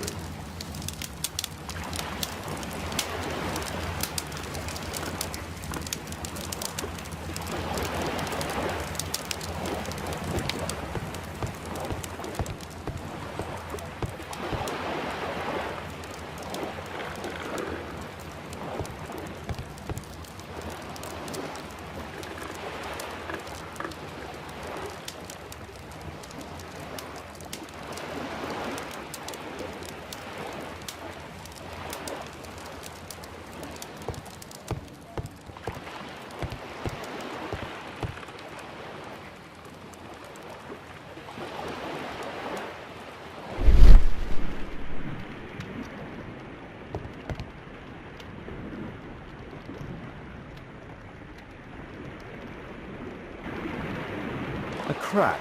There might be something behind the cupboard.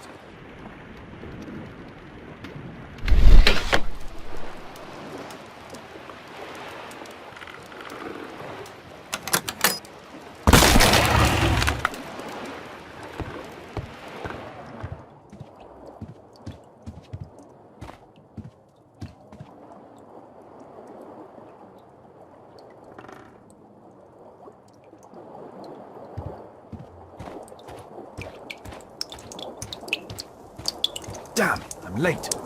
Left.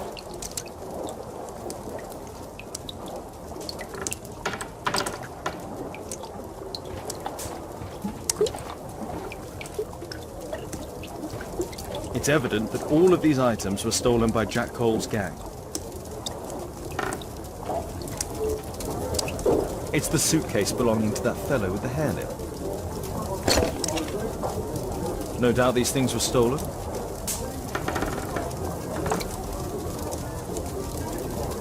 No doubt these things were stolen.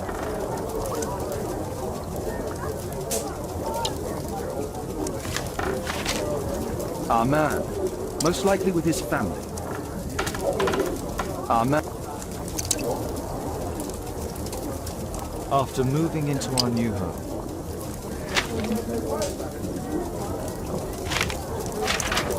This fellow pawned his belongings. He must be in great need of money.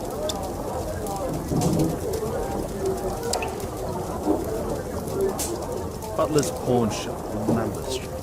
He apparently lives near this pawn shop. What's going on in there?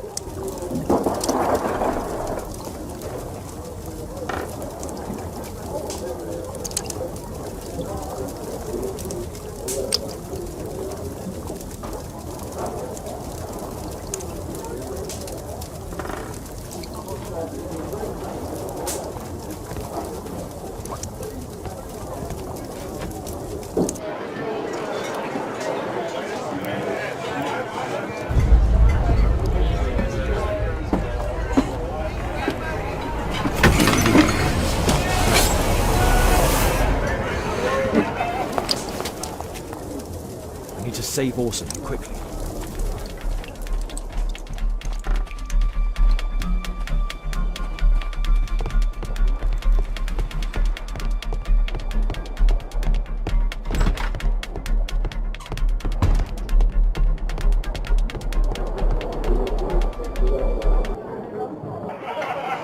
Holmes! You sneaky bastard, I'll kill you!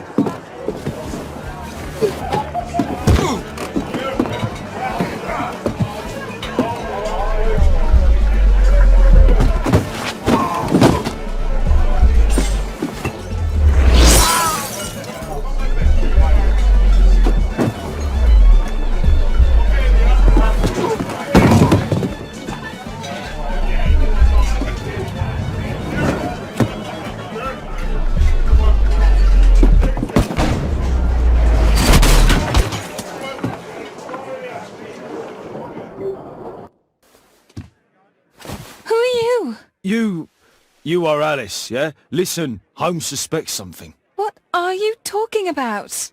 You must be more discreet. Your little game with his daughter. No! Too soft, Holmes. But you are Mr. Holmes. Why on earth? You see, she recognized you. I expected it. You must live the character. You see... Now you go upstairs right away or I will drive you back to that pub, understood? And there you are. You've got it. All right. But seriously, you should take acting classes. I know that you came here to avenge your father. You moved into my building, you've spied on me, and now you prepare your revenge through my own daughter. Don't be such a fool. I adore your daughter. You see conspiracies in everything. I have good reason to. Perhaps you forget what I do for a living.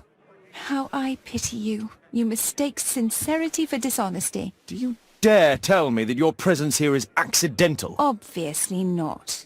When the opportunity arose for me to meet you, then I came, but not with hatred, rather more with fascination. I had hoped to learn something about my father from you. Some answers as to my identity. When, strangely enough, I find that you yourself are a riddle, even to your own daughter. You shouldn't involve my daughter in your sick problems. You're only confusing her. It's over. She doesn't know it yet, but I'll be leaving soon. I've finished my business here, and you will never hear from me again. Good.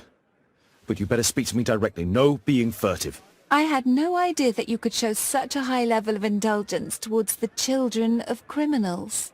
You... I'm going. Please, I beg you, do not spoil my last moments with Caitlin.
Here it is.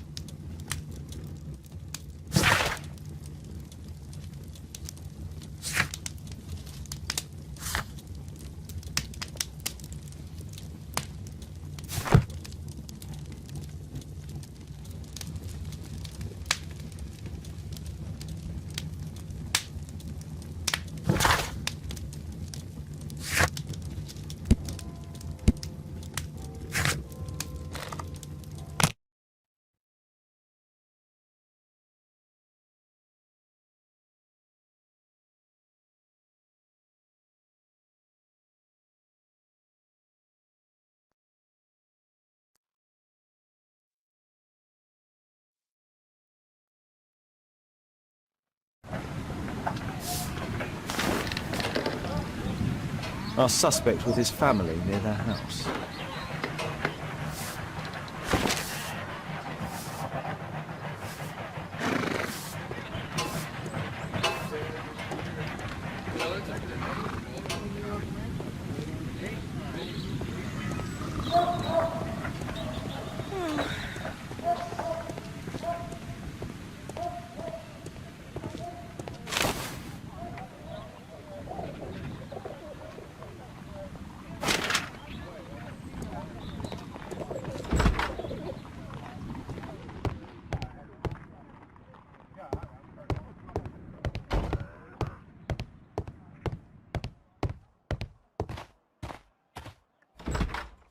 Good day to you, madam. Good day, sir.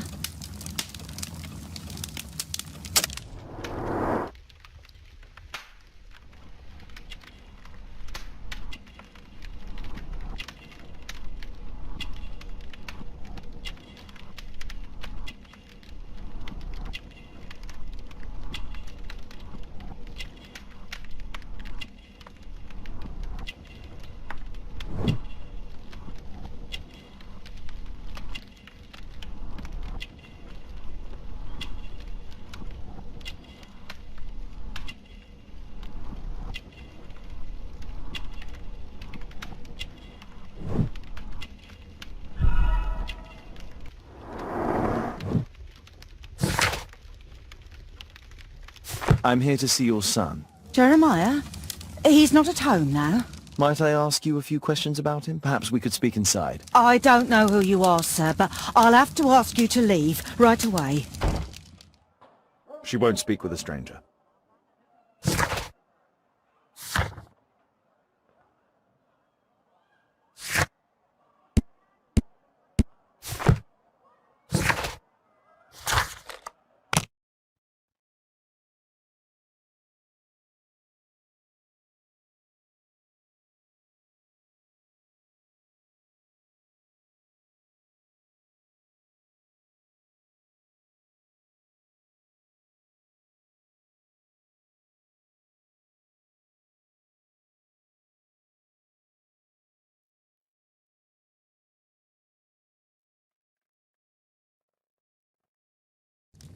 The game is afoot. Not a word. Into your clothes and come.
Once you eliminate the impossible, whatever remains, no matter...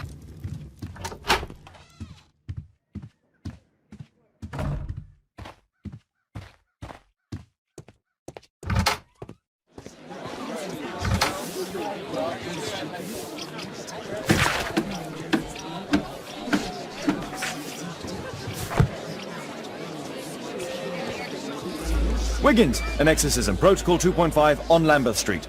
Yeah, you can count on us, Gov.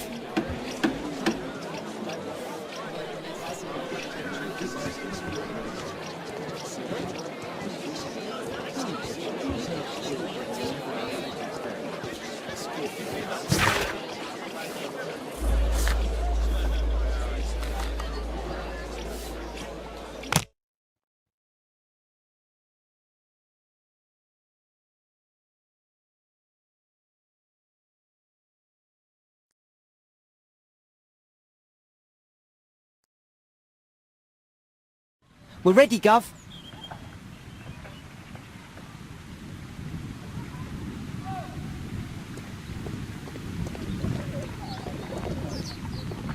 Someone close the door.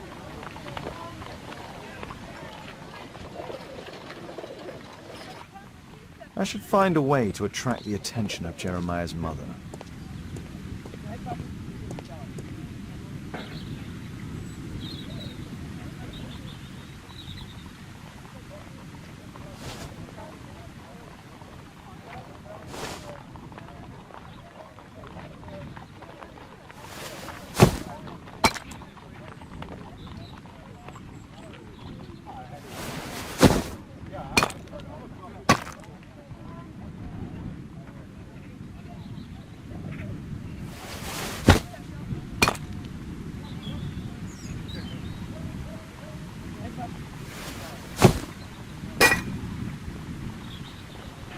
Little rascal! Refrain from anger and forsake wrath. Fret not yourself, it tends only to evil. Thank you, Father. You are so kind. Those brats are always causing trouble. Now, where are my manners? May I offer you a cup of tea as a small thank you? I don't know if... God bless you, sister. My name is Margaret Thorne. It is an honour that God sent you to me. You appear grieved, sister. Is it because of those children? Oh, no.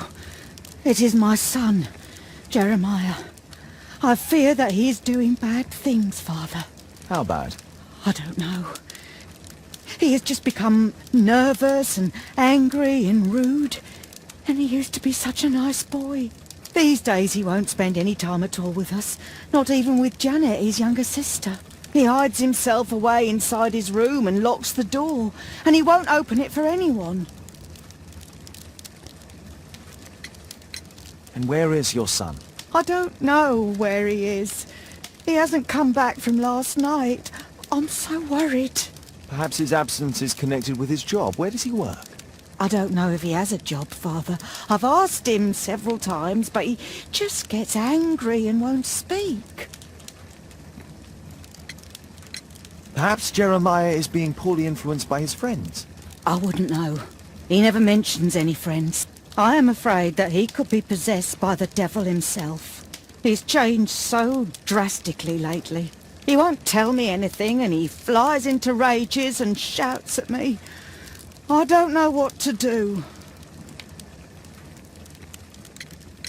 Don't distress yourself, sister. You were right to confess. Truly, I can feel an evil presence in this apartment.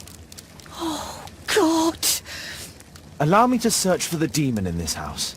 God bless you, Father.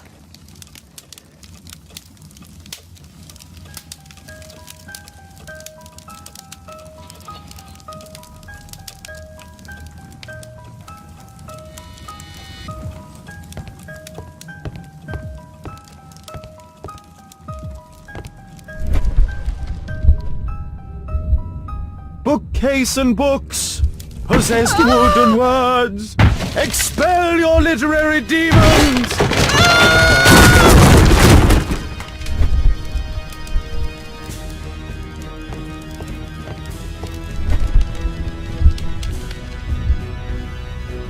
Wooden door, iron handle, battle the demon, unholy vandal! Father, it's a demon!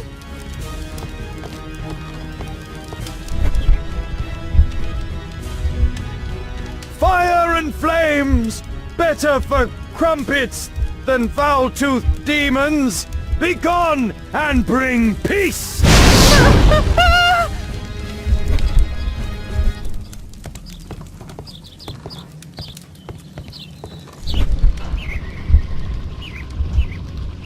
Window! Window frame!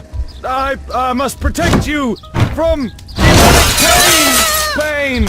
Oh,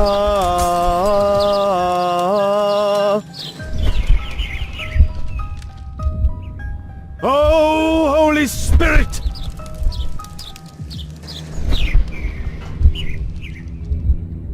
Oh, Holy Spirit! Save your pans from demons and poor musicianship!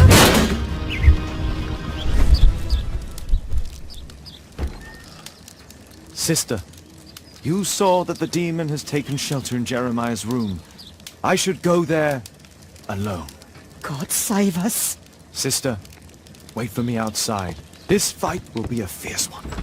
God help us. I'll do what you say.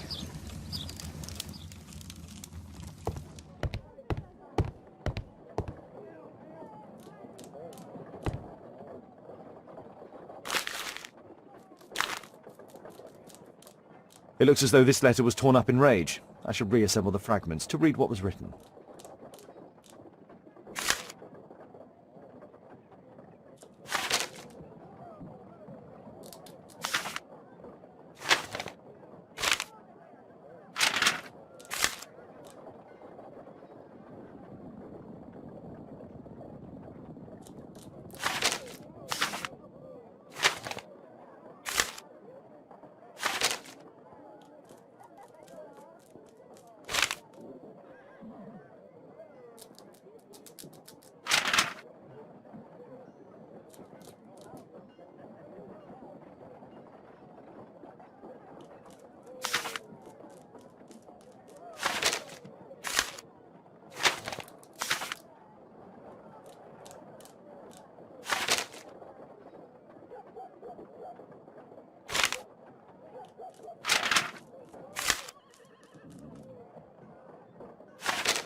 It appears that Jeremiah received a threatening letter from somebody known as the Dart.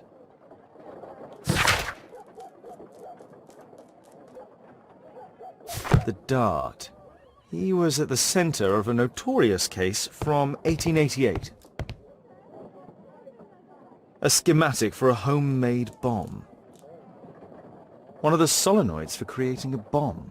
This is evidence enough to put Jeremiah behind bars.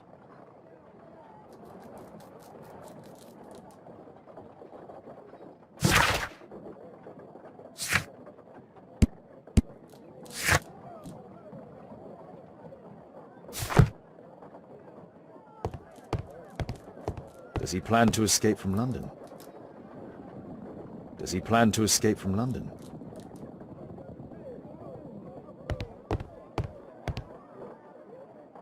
A schematic for a homemade bomb. One of the solenoids. This is probably Janet, Jeremiah's sister.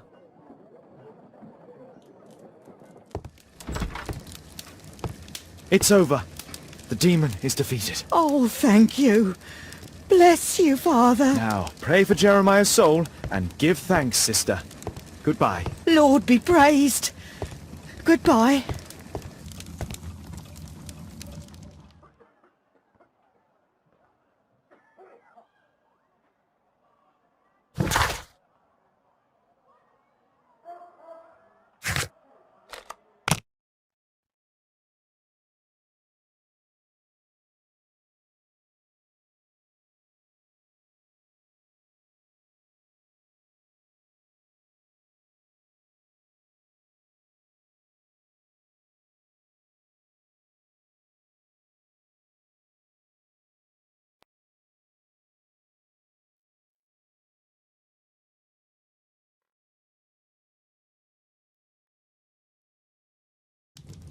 There is nothing more deceptive than an obvious fact.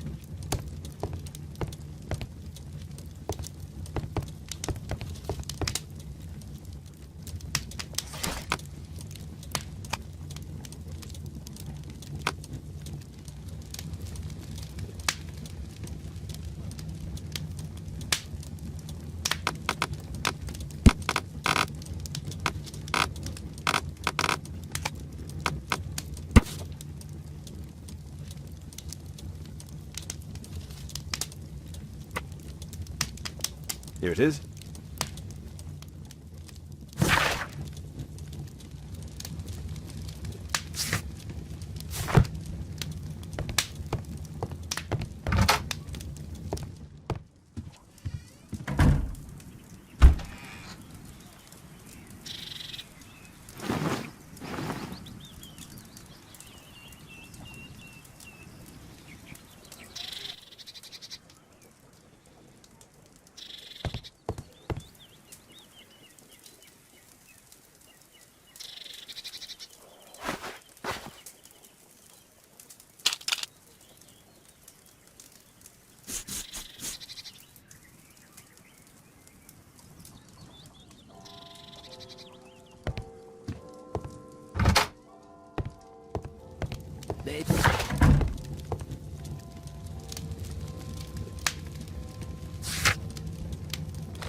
Good day, Constable. Is Inspector Lestrade here? Inspector Lestrade is back at his office.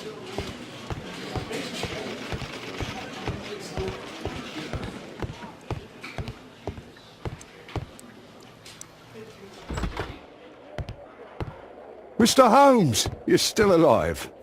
I can tell that that displeases you. Oh, a faulty deduction for once. Lestrade, I have two suspects in our case, Jack Cole and Percy Fleming. Can you apprehend them? All right, Mr. Holmes, I'll give the order to the constables. Inspector, we have both suspects apprehended. There you are, they're all yours. No need to thank me.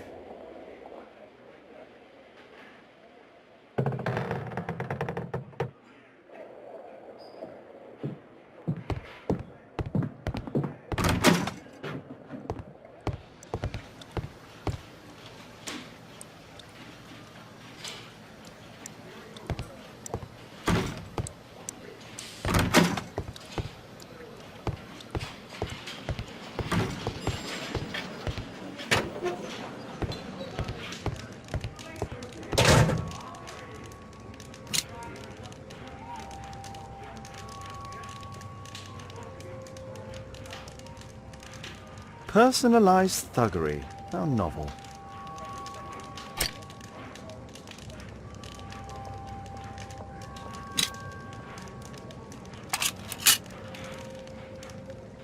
Expensive cigarettes.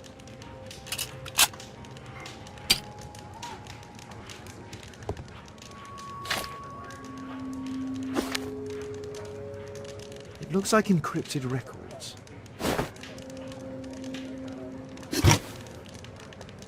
Well, that's rather tasteless.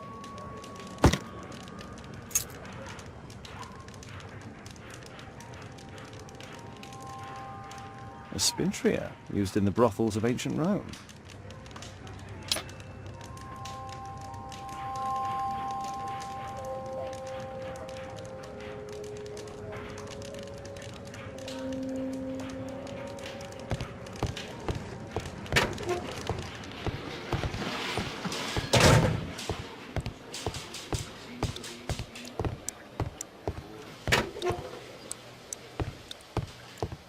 At your service, Mr. Holmes.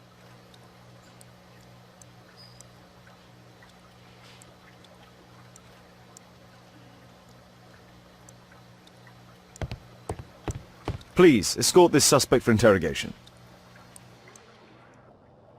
A good day to you, Percy the Dart Fleming. Huh. It's the flopper. Flopper? You're aware of what happened at Baker Street the other night. I'd say I'm a little luckier than that. Well, I don't give a fig.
What were you doing 2 nights ago around 1 a.m.?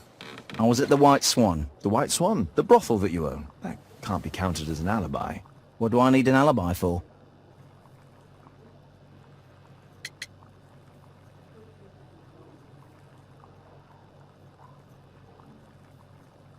Does the name Jeremiah ring any bells with you? It's the first time I've heard it. How about this threatening letter that bears your name? Oh, I remember now. A threat? Come on. Just a reminder for him to pay his debts. It's just a small one, and it's a matter of principle. How do you know him? Ah, he's always coming around, begging for odd jobs. But he just talks rubbish. He's off his head.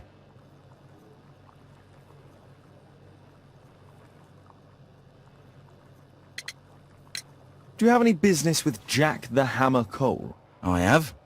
He sometimes provides my business with girls. But he's stupid. A hot-headed clown. Yeah, I'd be worried about him if I were you. Yes? He told me what you did to his brother, and... well, let's just say he hates you.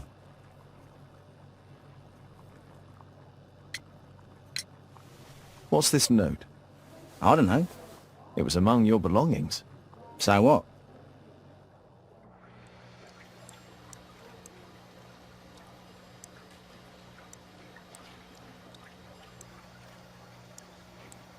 Please, escort this suspect for interrogation. So, Jack the Hammer Cole, we meet again. Why am I here? Don't pretend that you don't know. You're a suspect in the case of an attempt made on my life. Rubbish. Just like the old days, eh? Arresting me on suspicion. You've got nothing. Oh, no? How about the revenge for the trouble that I brought to your gang? And also your brother. Don't you dare mention my brother.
Your brother was hurt. It was a regrettable accident. He was in the wrong place at the wrong time. I can hardly be blamed for that. What? You bastard. You're the one responsible for him becoming a cripple. He was innocent.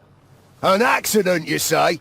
Oh, I can't wait for the moment that you get whacked proper. Quod erat demonstrandum. That's your proof. If I wanted to kill you, you'd be dead already. Do you know what happened at Baker Street that night? I do know, but I had nothing to do with it. And where were you at the time? I was at my tavern all night long. I see. I went to your place and I saw a man with a hairlip arriving to meet with you. What business do you have with him? Business? He's a regular customer, that's all. And what about the suitcase that your regular customer brought to you? What? What are you talking about?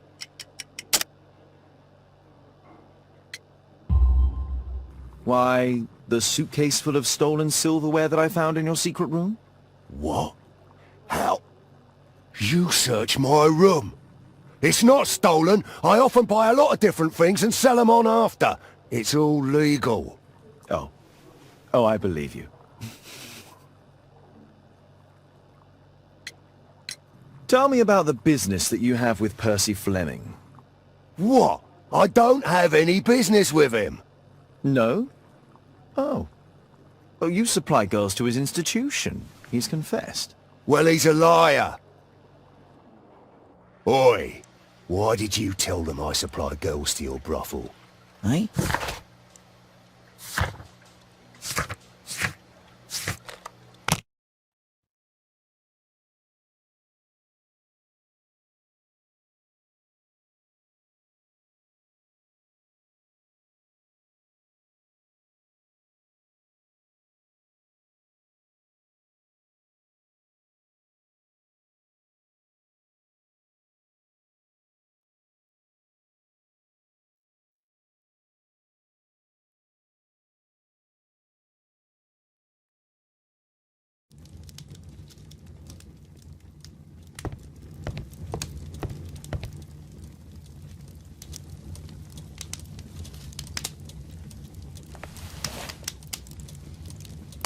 The text is encrypted.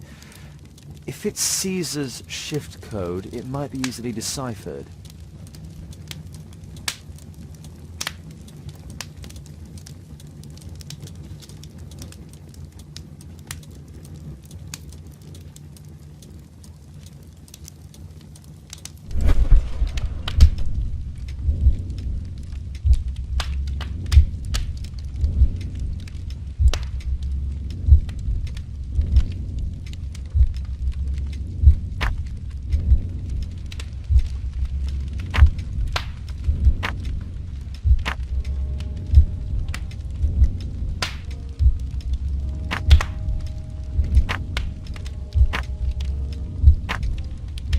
Elementary.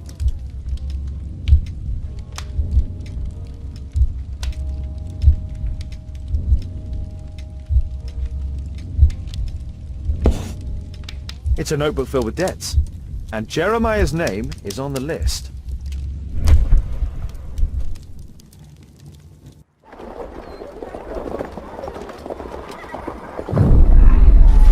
Get into the cab, quickly!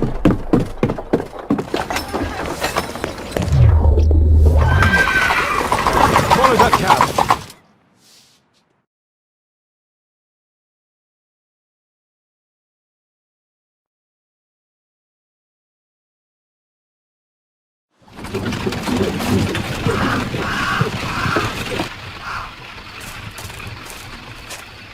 I should find a way to get inside.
There was a fight here.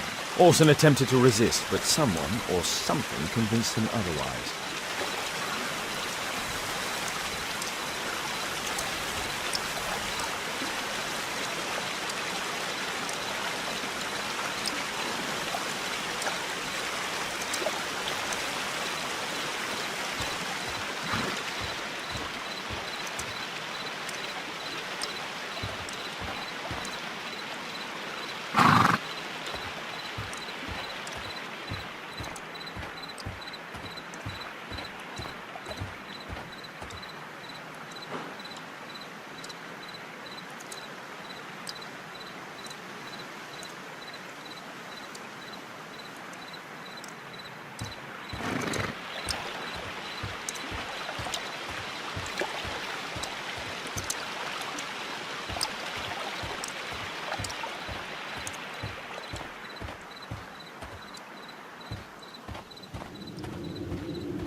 Hey!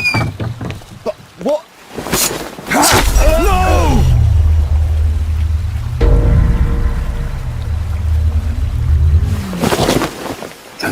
We need to get out of here.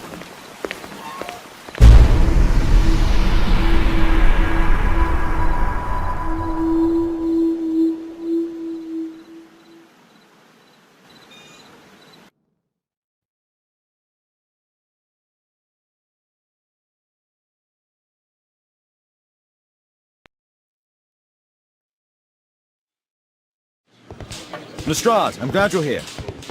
What's happened, Mr. Holmes? We've come from the abandoned St. Patrick's Abbey. I uncovered a gang of armed bandits there who did their best to kill me. Again?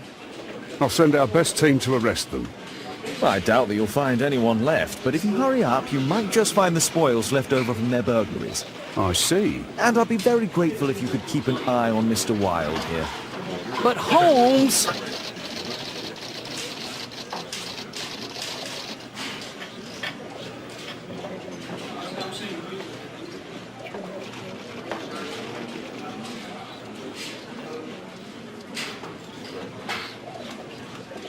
Where is this inspector?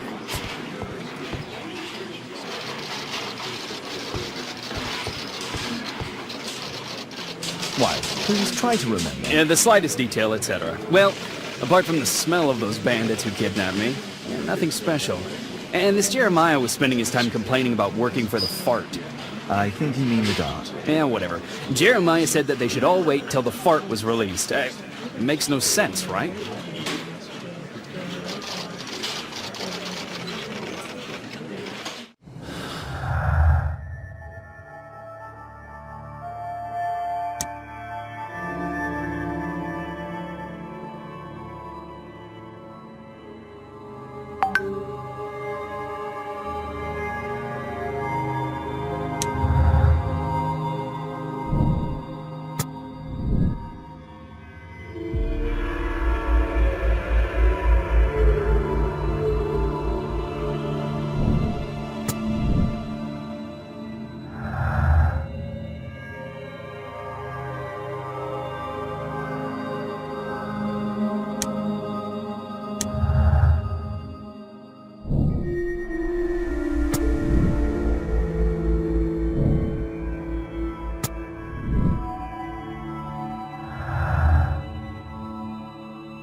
Percy Fleming, you are charged with conspiracy to murder. What?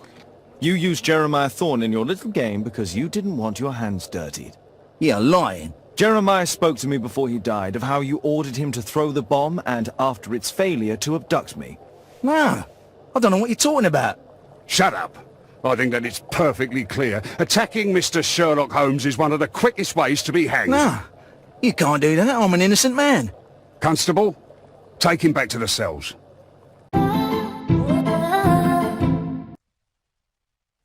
Holmes, you simply have to face up to it.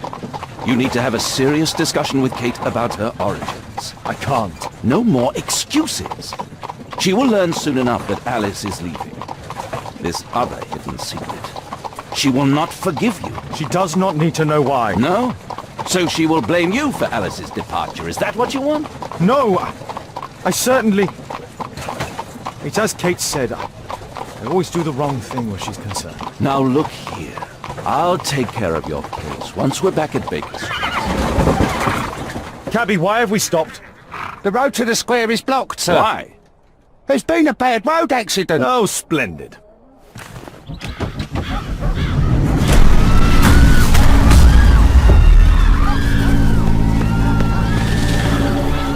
We'd better hurry. There may be injured who need help.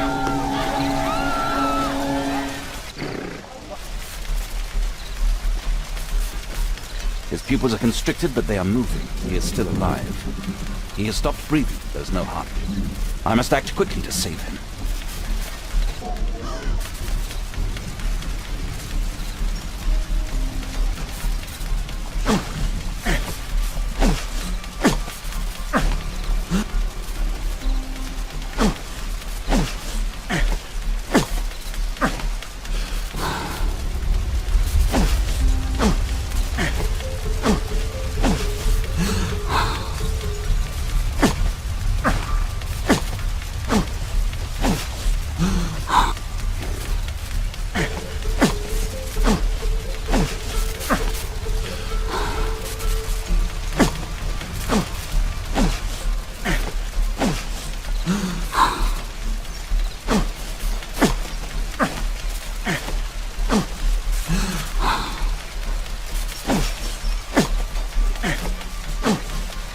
Thank goodness. This man will live. Holmes, don't just stand there. Do something.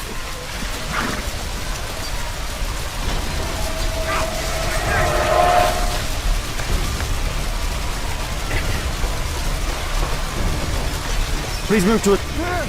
Over here!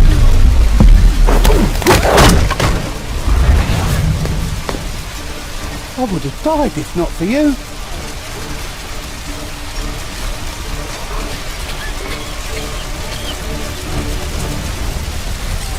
Please, help!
Perhaps Holmes will find a way to free this poor man.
Thank you for saving me.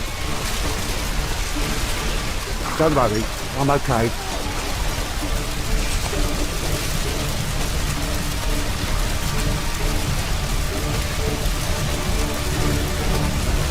There are no wounds or injuries. I'd better call for Watson.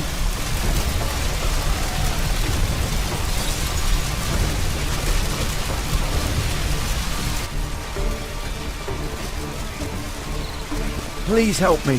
My leg. My name is Dr. Help! Watson. Let me examine you.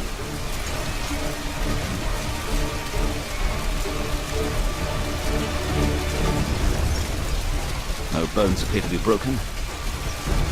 Somebody! It hurts! There's some extreme bruising. I think that an improvised bandage will do for now. One moment, and I'll fetch what I need. Now, let me apply the bandage. Somebody!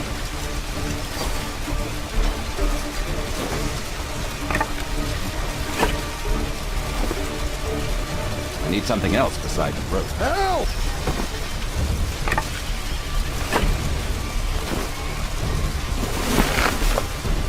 Thank you, Doctor.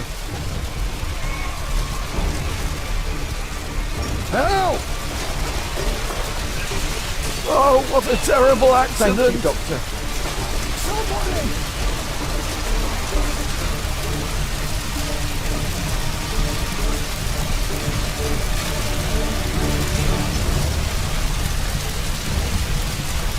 I see no visible injuries. Perhaps I could use ammonia.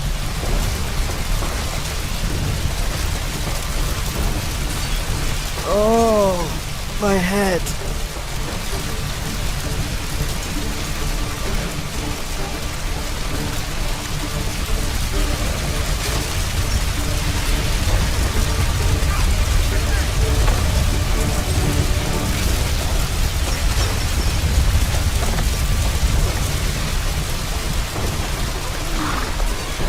Oh, my shoulder. I'm a doctor. Will you allow me to look at your shoulder?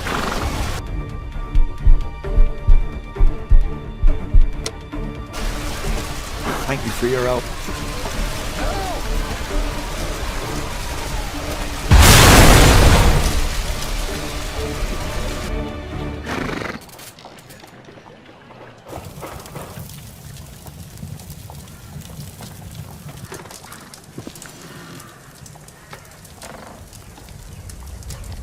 Holmes, it appears the police have arrested someone. Perhaps it is the person responsible for this disaster.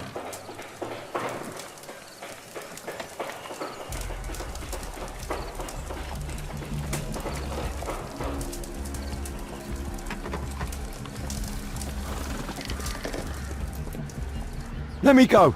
You're talking nonsense. Insulting a police constable, eh? That's quite enough. What's happening here, Constable?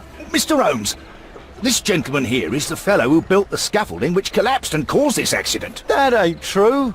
How were you hurt? This hammer hit me on the leg. How? It flew out from the scaffolding I put up. When the damn thing collapsed, the hammer flew out and cost me leg. You were standing over there at the time. Oh, aye. Yeah, that's right. So it would not have been possible for him to bring the scaffolding down, Constable? Perhaps it was poorly constructed. Oh, right. Yes, of course. And what made it fall? Perhaps it was you, waving around that rotten stick of yours. You'll wind up getting a taste of it if you carry on like this. One moment, Constable. The scaffolding here has been entirely dislodged. It is unlikely that this disaster could have been the fault of this gentleman. Allow me to inspect the area, and if you could possibly be of use, close off the surrounding section. Do not grant anyone access, nor allow them to leave. Is that quite clear? Absolutely, Mr. Holmes. This accident is a little unusual. I need to concentrate on the details. I must include all the participants in the accident sequence.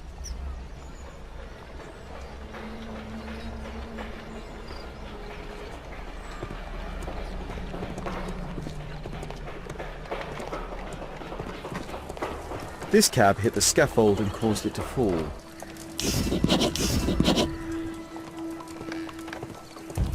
A common phaeton. An uncommon location. This cab was set on fire by the explosion at the lamp shop.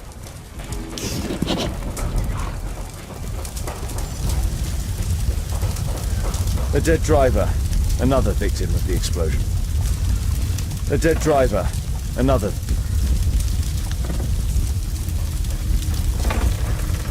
This horse was blinded by the flag, causing it to bolt into the window. The overturned lamps may well have caused the fire and explosion. Celebratory bunting.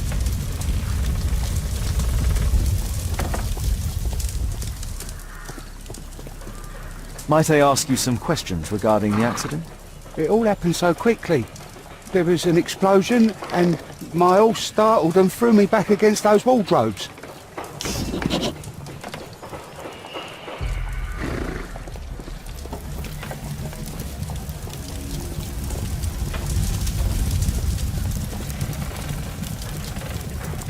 Might I ask you some questions regarding the accident? No, you can't. Go away. This jaunting car would be capable of travelling at great speed.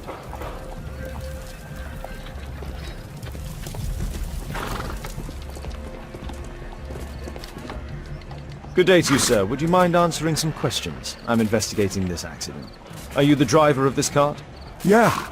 I was transporting vegetables from my farm to the London market. What can you tell me about the accident? I don't know. There was a collision, I felt the ground, I come over all dizzy. What did you collide with? That contraption up in front of me. He stopped all of a sudden and I tried to avoid him, but I wasn't quick enough.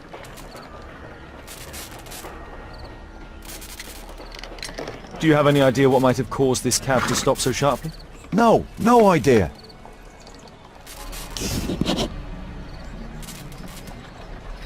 An old sprung cart, which has seen better days.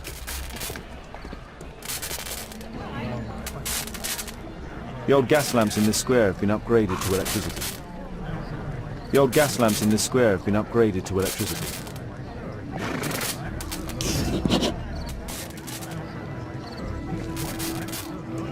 This, a puddle of water and electricity, a deadly combination. A puddle of water and electricity, a deadly combination.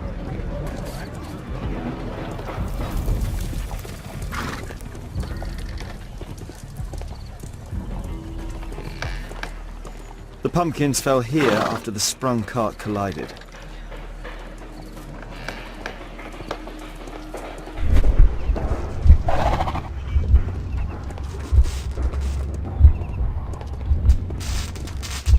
A puddle of water and electricity, a deadly combination. This carriage was struck by the scaffold when it fell. This mechanism played a part in the accident, I'm sure of it.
That's it.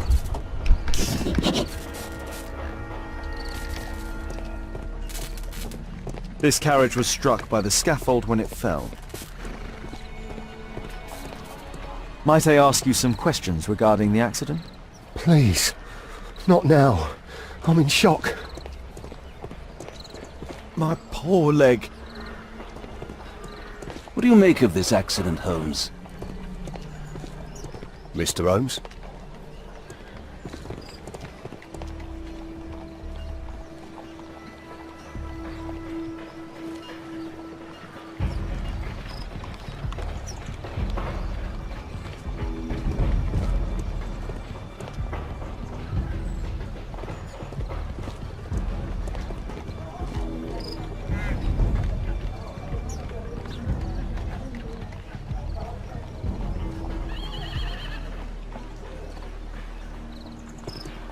The axe was catapulted by the scaffold and it landed here. The axe was catapulted by the scaffold and it landed here.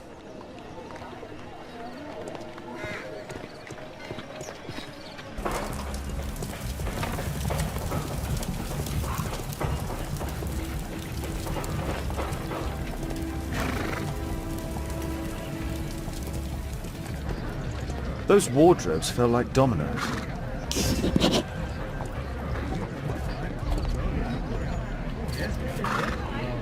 Fold when it fell.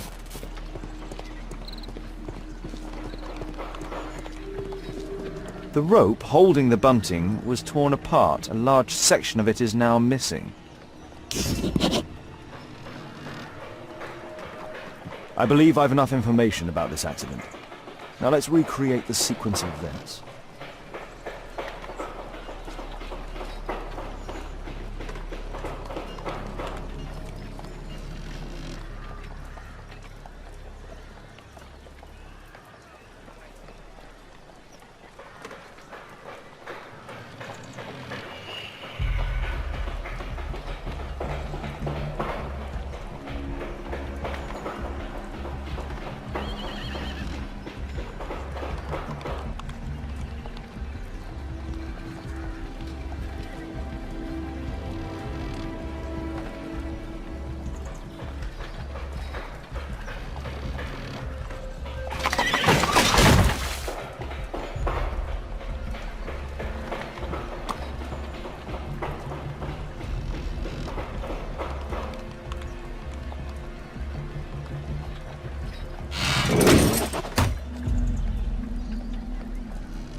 That's it.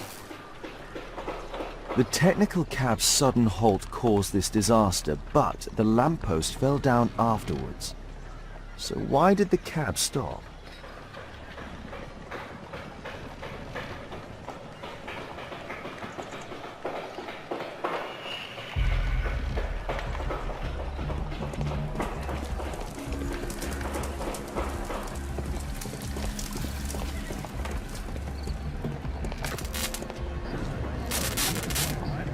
The old gas lamps in this square have been upgraded to electricity.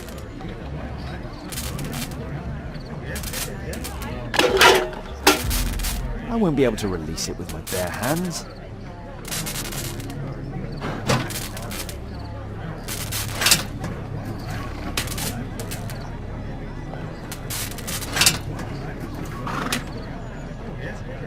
That's it.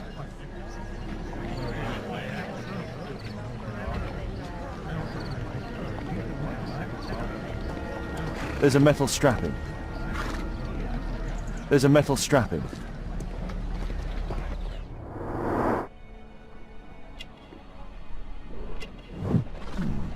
A tattoo. I suspect it's from a gang. This man was killed by electricity, as shown by the distinct mark on his hand.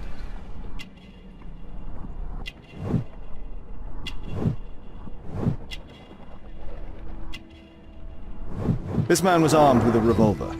Webley, I suspect.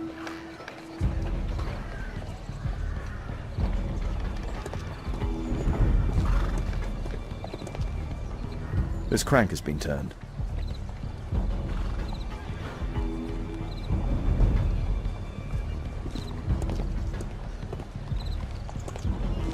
There's a metal strapping.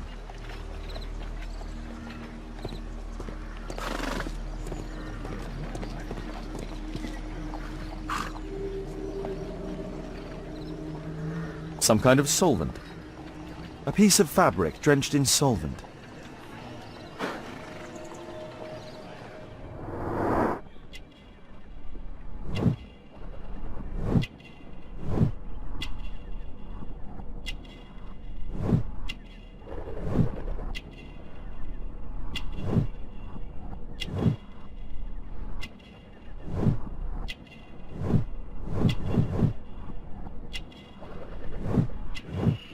Rasco. Yes, I know him. He's a small-time local criminal. A pneumatic hammer. A pneumatic...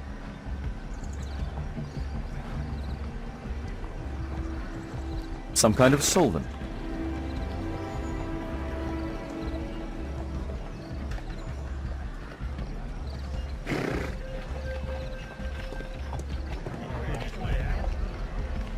This cab was painted recently.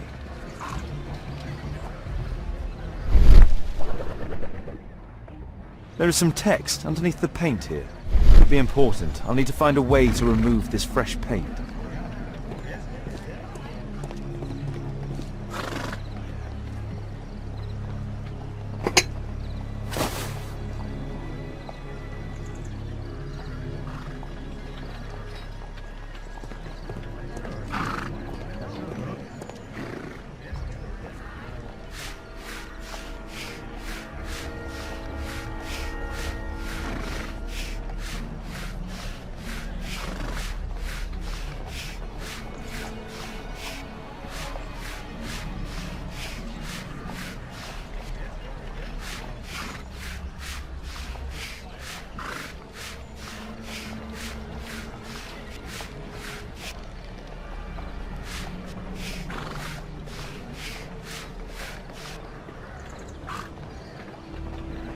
Underground Electric Railways Company of London.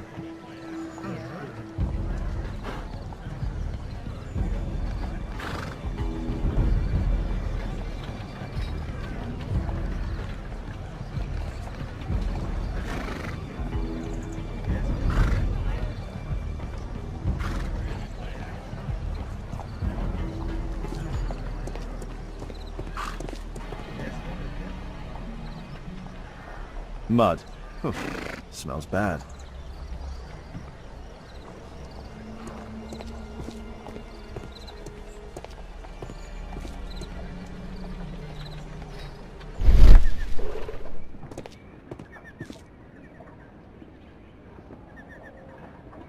There is some electrical wiring here beneath the manhole.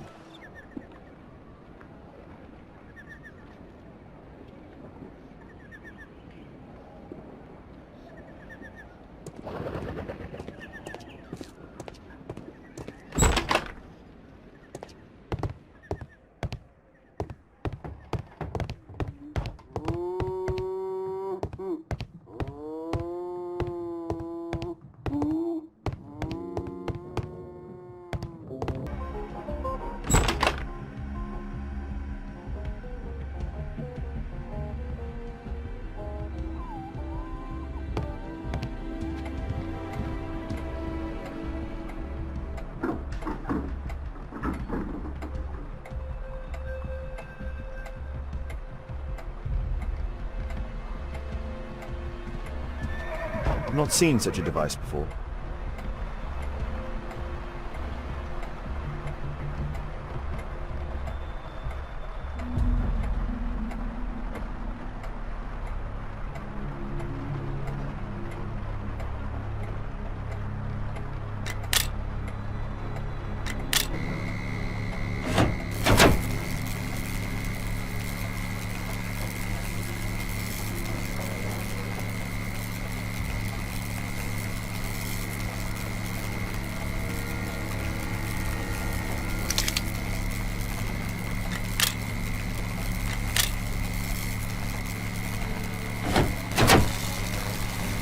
The electrical charge which affected the technical cab came from here.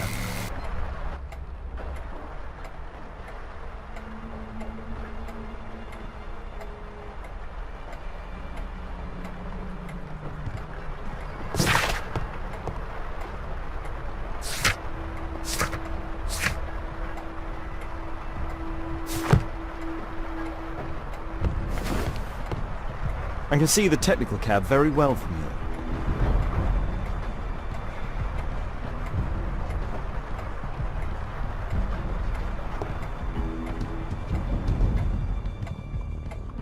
A single glass containing traces of alcohol.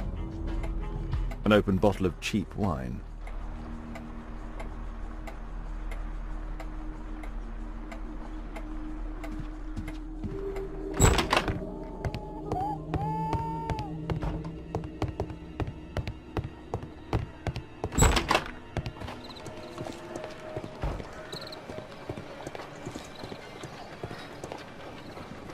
Holmes, I was looking for you. I have an idea about the accident. Never mind. This one is murder.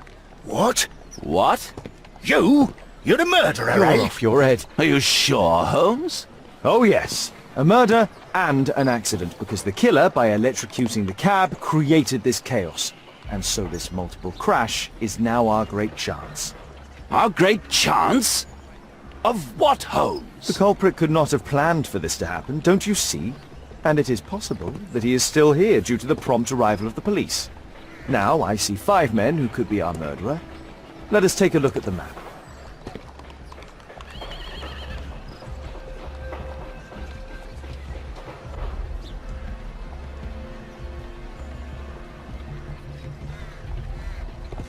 Mr. Holmes? My poor leg.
Saleable items are produced here.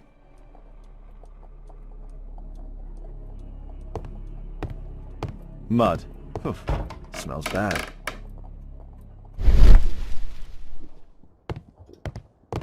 It looks as though the carpet was placed here intentionally.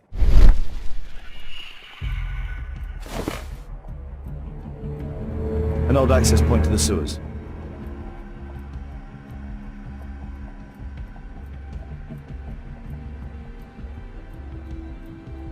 An old access point to the...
A pneumatic drill, the same as the one that we found in the technical lab.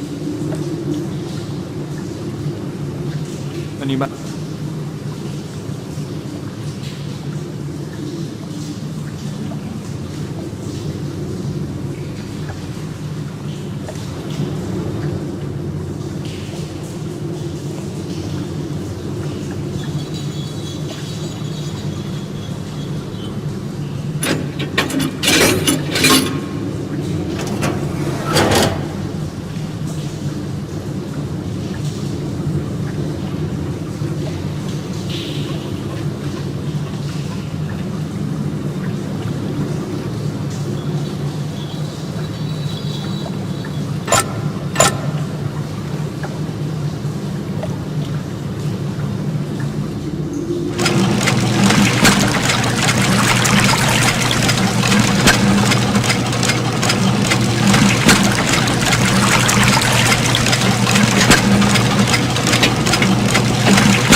A red powder.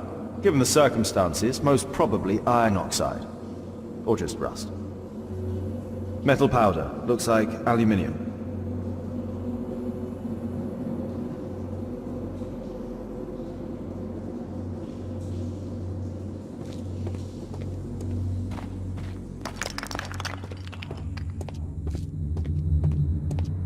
So, it was the goal of Rasco's gang to rob the bank.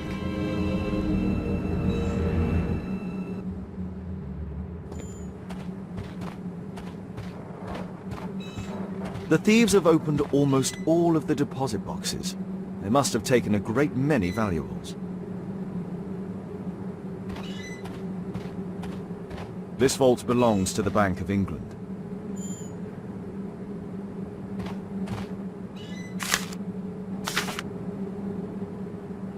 An old map of the sewers with a red cross.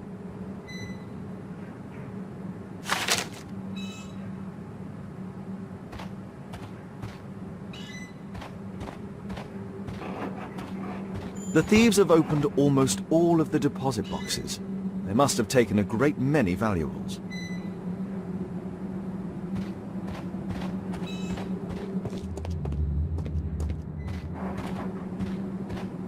The iron wall of the vault has been melted through. Still warm.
A banknote. Dry, so it hasn't been here very long. All of the licorice has been eaten.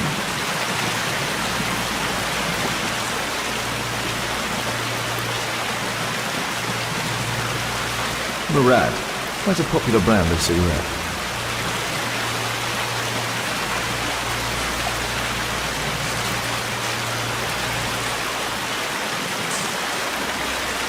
Murad, quite a popular brand of cigarette.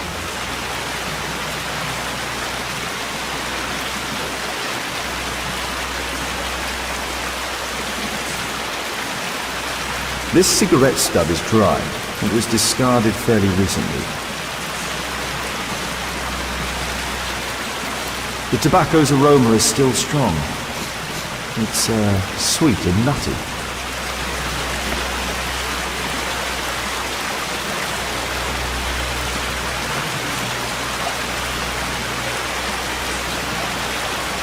Metal rings. They're used to hold the barrel in one piece.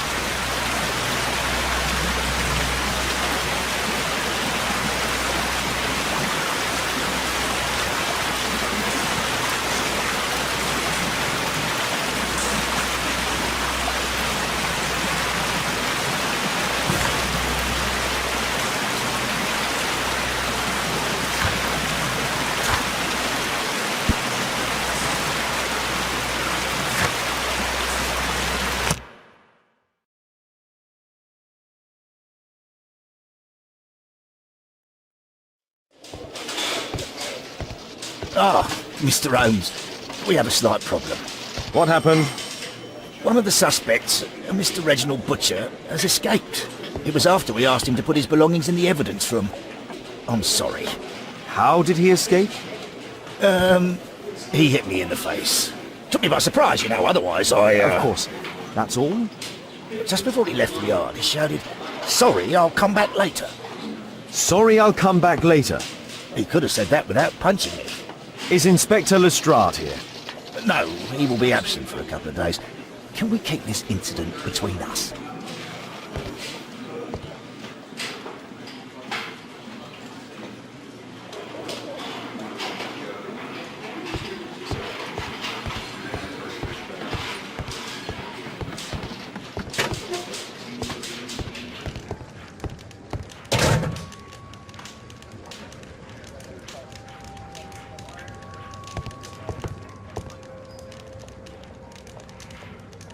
The initials MB.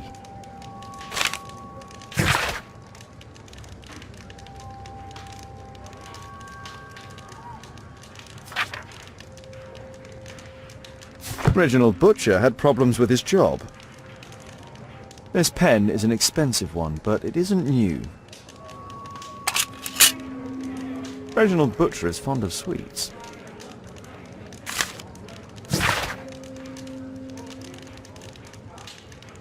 This letter from yesterday perhaps explains why Butcher was in such a hurry. At any rate, I now have an exact address.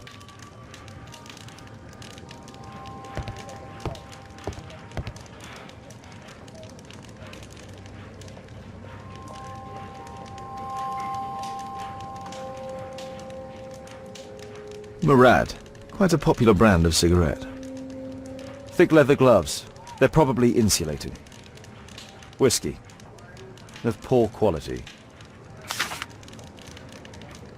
My life has changed thanks to Pastor Gordon and my faith.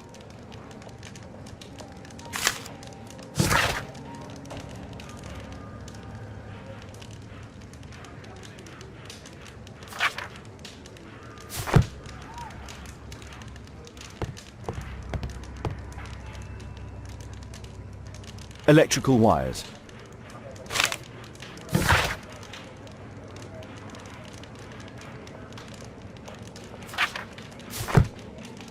A book. Karl Heinzen's 1848 Der Mord, with a bookmark. This terrible passage is apparently appreciated by Garrett.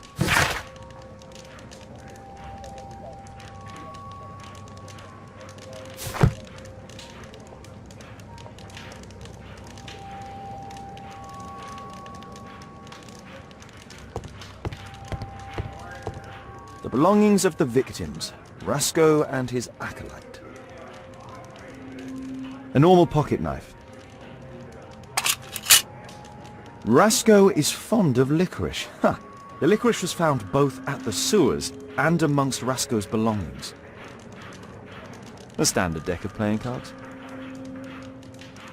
A Webley revolver.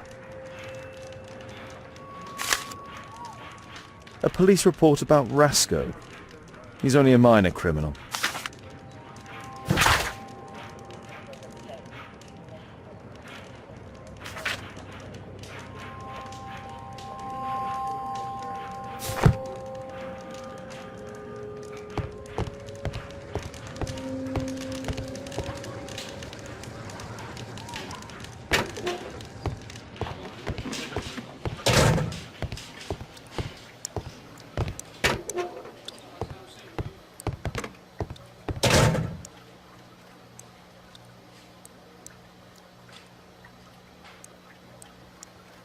Please, escort this suspect for interrogation.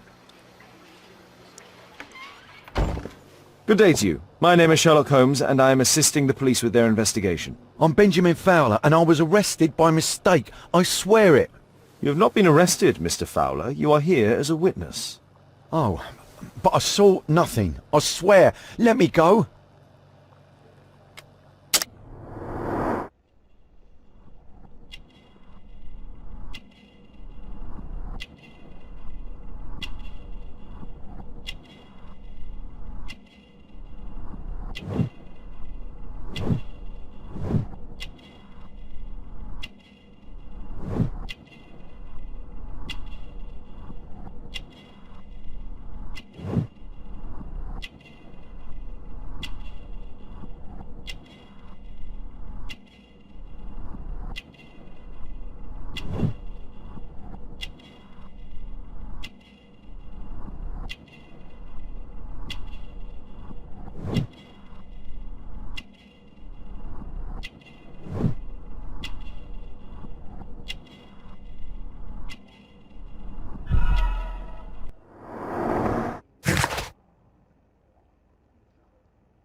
Could you tell me what you were doing at the scene of the accident?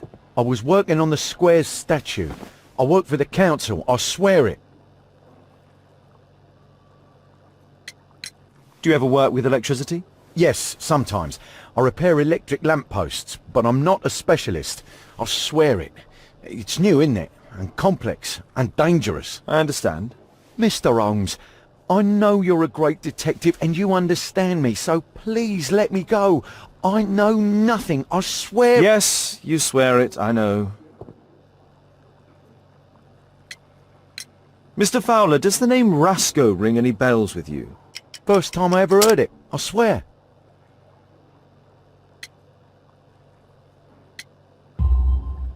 But your tattoo resembles his. You are in his gang, are you not? No. It was a long time ago. I already forgot. I swear it. I just picked a few pockets for him when I was a young fellow. But I ain't proud of what I did. All my family, my parents, my brothers, dogs and cats all died when I was a lad. I wouldn't have survived otherwise. Please, escort this suspect for interrogation. Good day to you, sir. My name is Sherlock Holmes. Thomas Garrett. Why am I here? You are a witness to murder. Of course. Well, it wouldn't be the first time that the police jailed an innocent man in order to close a case. No one has been charged yet. Yet.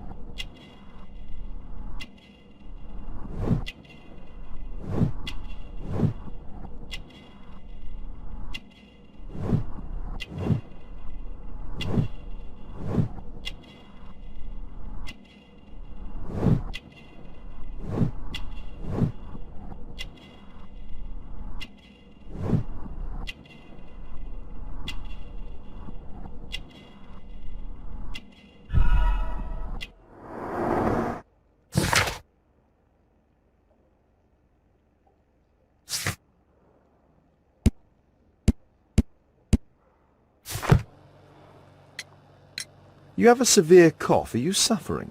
It's only a cold. Why not be honest with me? You are spitting up black fluid. Ah, well observed. Yes, I have enough coal dust in my lungs to fuel an entire London district. You were a miner then? Since the age of 13, yes. At the Newcastle mines. 15 years of hell. Those were bloody times. But now it's over. I don't want to die in those holes like my father and my brothers did, in order to line the pockets of the rich. Did you perhaps see anything in particular during or after this disaster? Yes. I saw part of your bourgeoisie burn up and explode. It was spectacular. Why did you remain in the square? Why not seek shelter? Like the rest of the sheep, there were some wounded comrades, workers. I wanted to help them. Do you have any electrical knowledge? How do you know about that? You a mind reader? There are electrical wires amongst your belongings. Clever. Yes. I teach electrics to my comrades, since I'm currently without paid work. I'm self-taught, so we're not as dumb as you might think.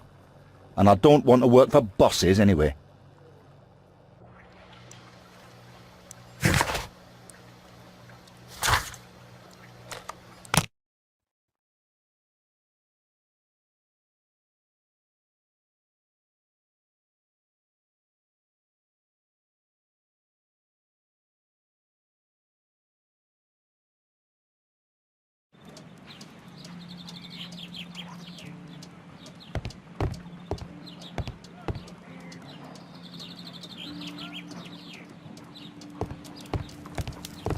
I'm apparently in the children's ward.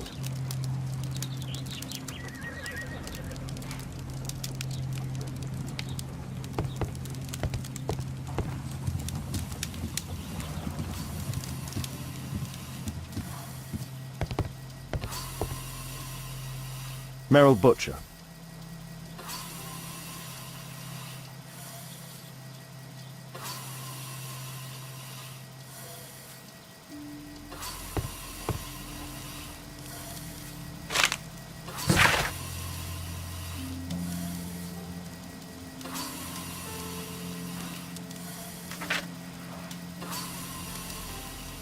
Admission file at Karolinska University Hospital in Stockholm.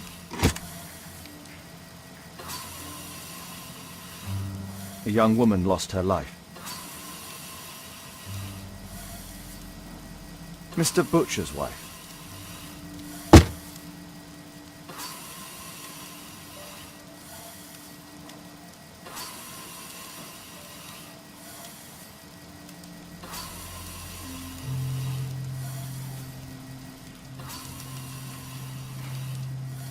Mr. Reginald Butcher, I come from Scotland Yard. Might we talk? All right, but not too loudly. She's finally asleep. She your daughter? My pretty little Merrill. She's very ill. Now look, I'm sorry I ran, but I had to see Dr. Blowberry today and the policeman wouldn't listen. Don't worry, I understand now.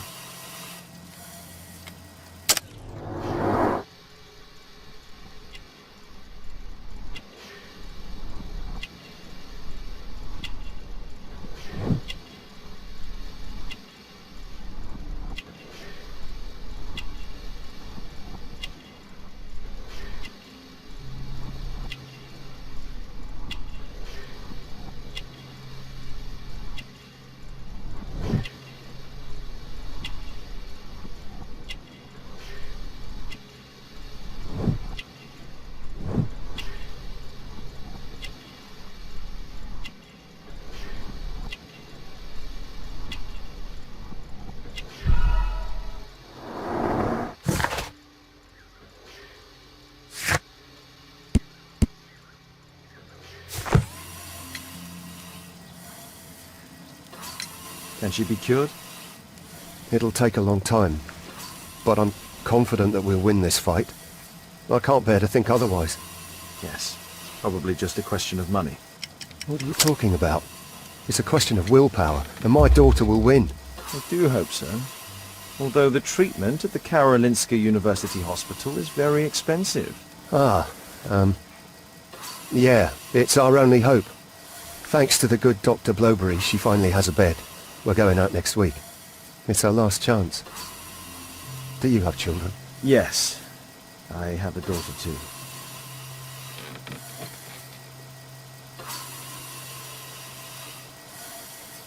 We'd sacrifice our lives for our children, would we not? Yes. Of course, yes.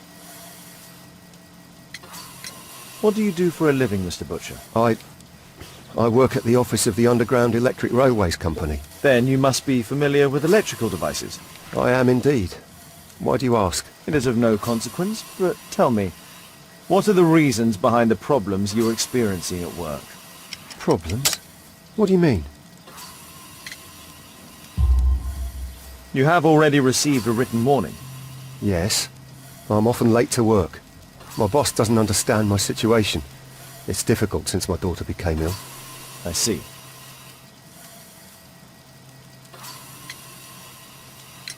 Coincidentally, we found one of your company's cabs in the square where the accident occurred. Really? Why was it there? I have no idea. Do you? No.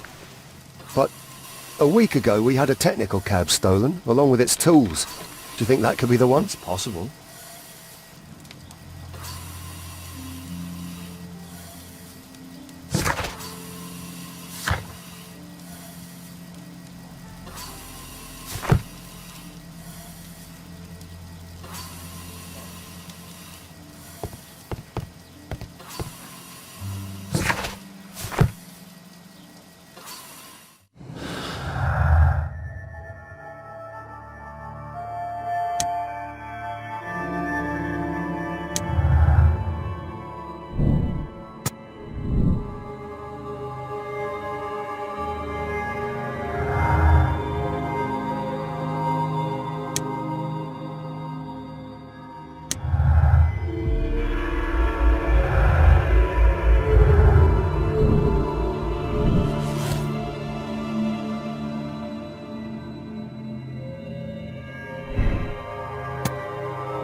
Mr. Fowler, I know that you are an accomplice in Rasco's gang and that you killed them. What? But it's not true! I never killed anyone! I swear it! Listen to me. You found a real job and began a new life. You killed bad people without ever intending to hurt anyone. You deserve another chance. I will let you go, but you must forget about the money. The... what? Oh! Yes. Yeah, I swear it. I will forget. Thank you, sir. Thank you.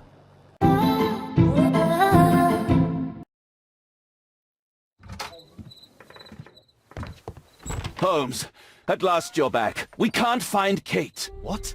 She went for her lesson, but the teacher says that Kate never arrived. Mrs. Hudson! She's gone out to ask around the neighborhood.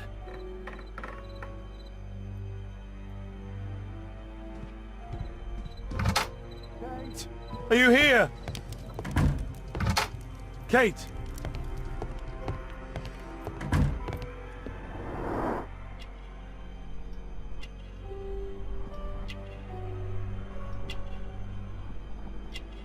She was writing something here.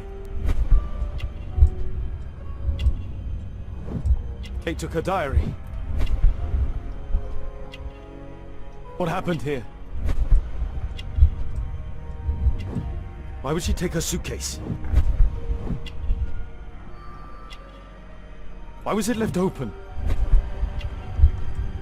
She took all of her favorites.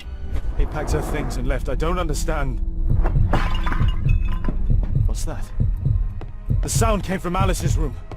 Alice! Kate! Kate! Where are you? You never do anything right! I've had enough of you not caring about me!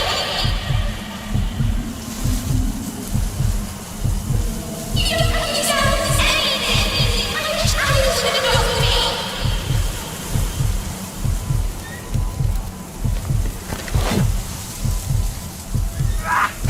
What are you doing, Holmes? Alice, that snake, she confused her.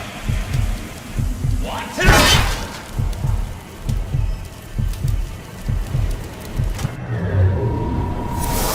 Alice? Where is my daughter? Your daughter? You don't have one, Mr. Holmes. You never did. My God! My daughter, what did you do to her? What you could never do. I made her happy. I don't care what you think. Where is Kate? You fool. You're useless to her. Why even bother?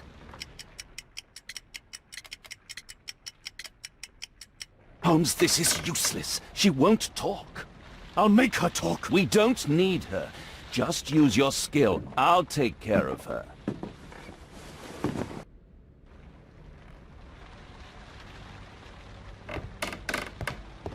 This is what I heard from upstairs.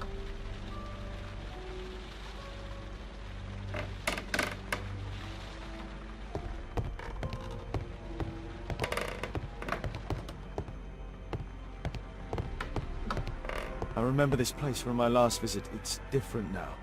Something was taken from here.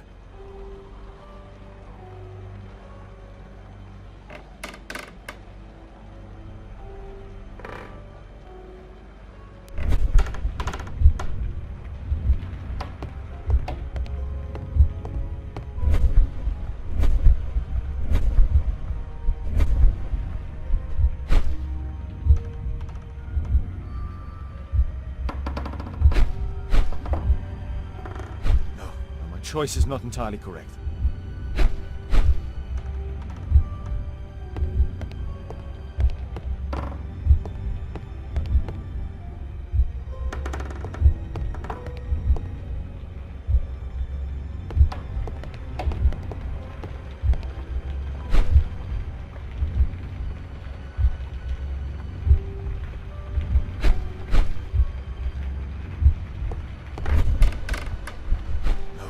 Choice is not entirely correct.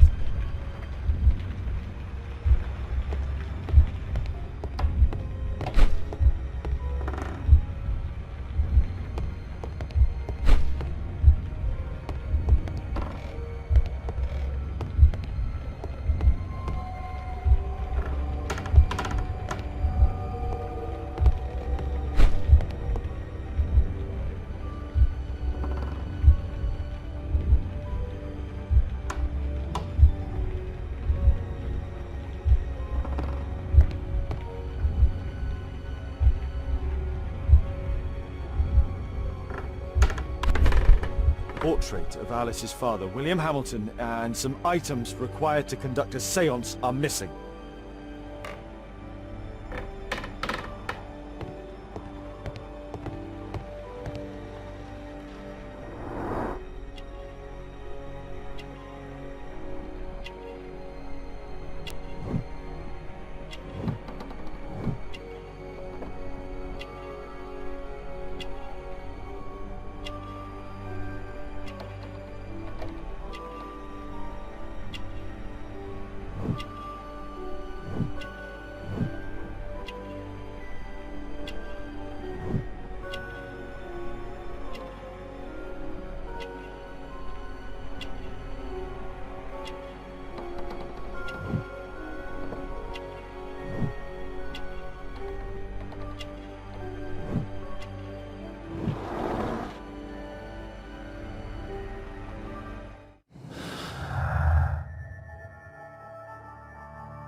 The lead goes to the cemetery. Watson, keep an eye on her.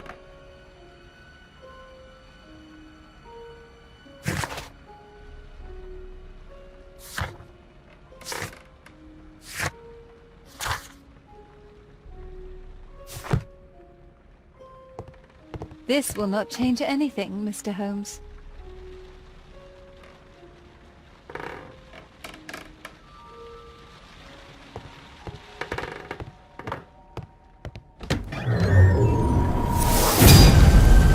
Kate! Are you here?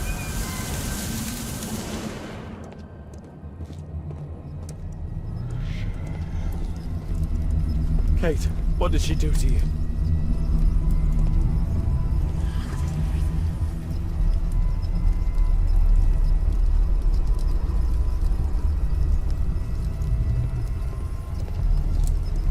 That's where Alice's father was buried.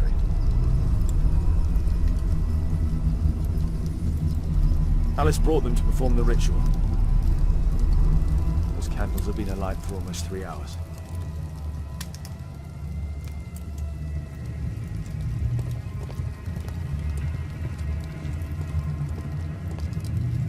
Kate's suitcase. Why did she leave it here?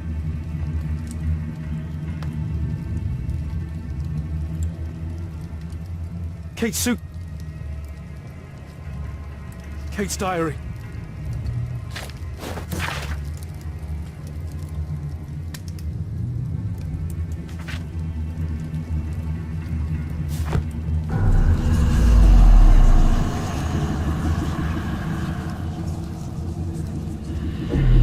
Where do we find him, Father?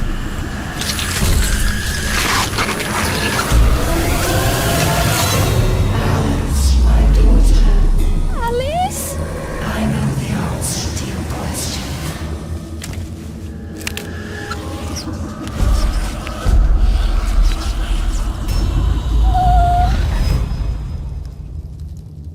I can't believe that Alice made my little girl go through all this. Damned woman!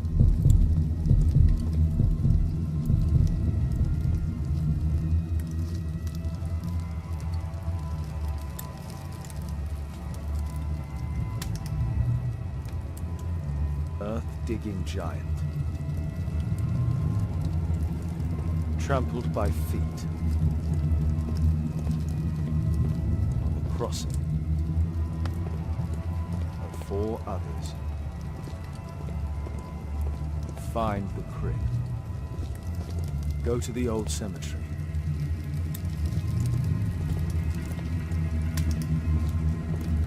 Felled by bullet. Scholar of Rose. These writings constitute a single message, a guide. Earth-digging giant.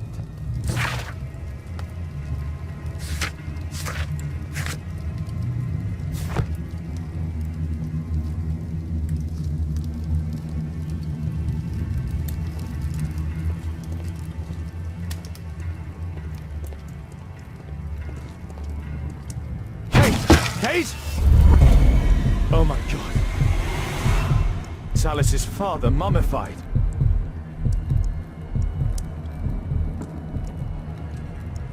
It's Alice's father, mummified.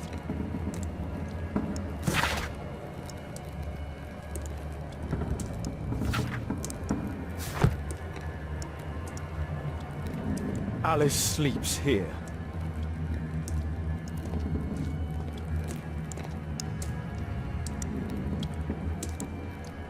A map of British rivers. A storm map.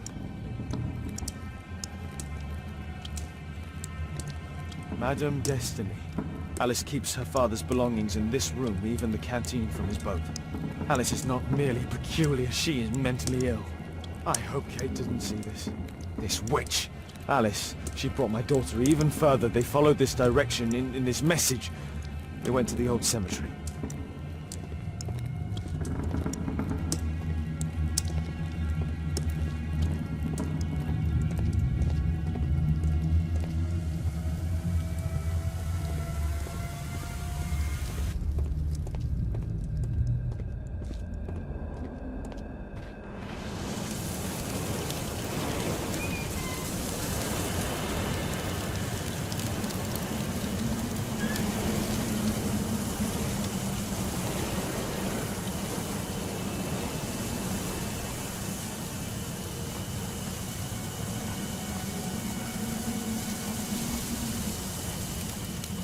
Hold on, Kate.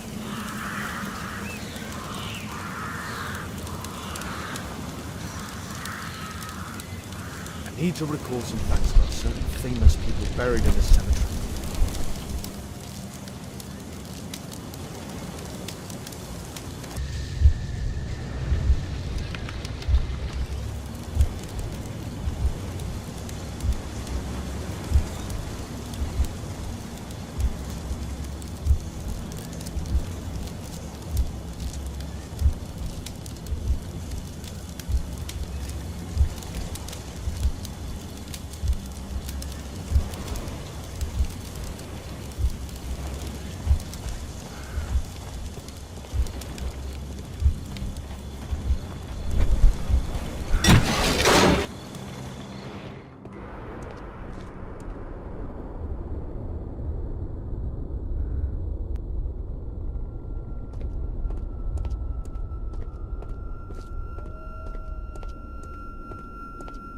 Kate! Kate! Kate, my dear child. I do not know when you will hear this message, but I do know that one day you will be here, Kate. My blood, my light. I rue the day I lost you in the living world. Death is nothing to me, except to leave you behind and with him. Holmes. Sherlock Holmes. Well, you have to understand, he is your worst enemy. But because he so loves to hide behind the mask of his dubious morality, he would never kill you. Holmes. Holmes. I'm certain that he never understood you. I'm sorry for that. I hope you didn't cry too often having him as your father. I trust that you made him cry. Don't distress yourself, my child. I died by his hand. But your questions are over since you now know. You are my daughter. What matters is that you continue my work. Join our cause, and you will be the empress of evil. My Kate, my flesh, before Holmes' eyes and in front of the world.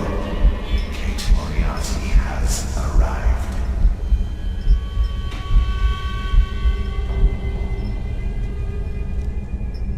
Moriarty. You. Kate. Oh no.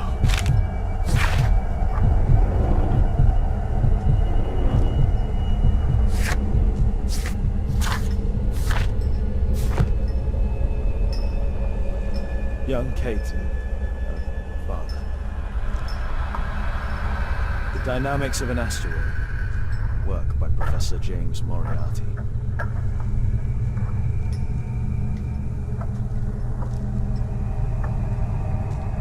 Metal star with an extremely precise carving.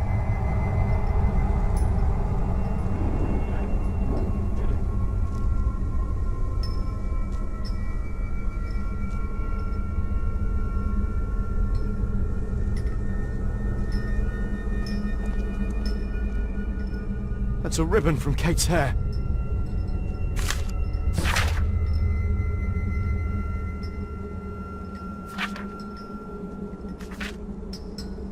Kate met her true father. I need to find Alice. I'll make her speak this time.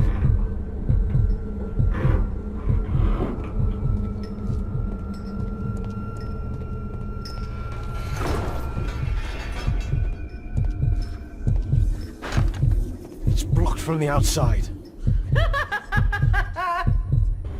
What? Alice!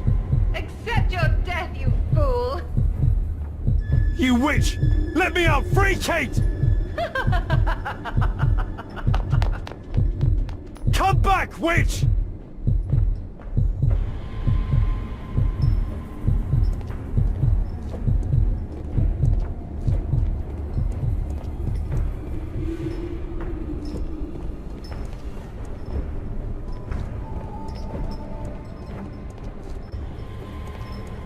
Keep your head, Sherlock. This is the only way to get out of here.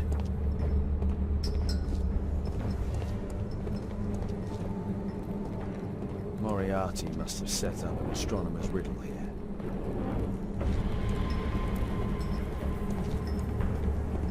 Professor James Moriarty. Because I could not stop for death, kindly stop for me. Carriage held but just ourselves. Mortality.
Hold on, Kate. I'll find you.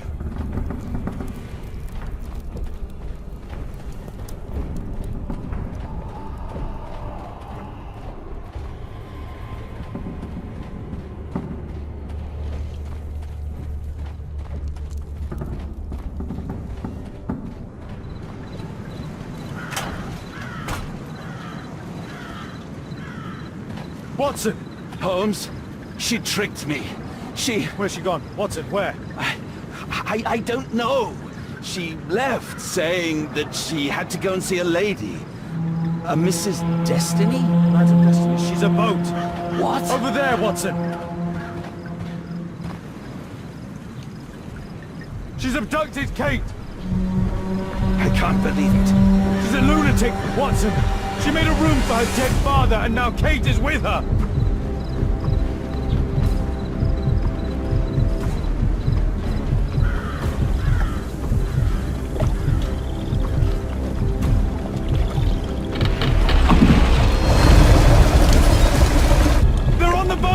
Hurry, Watson!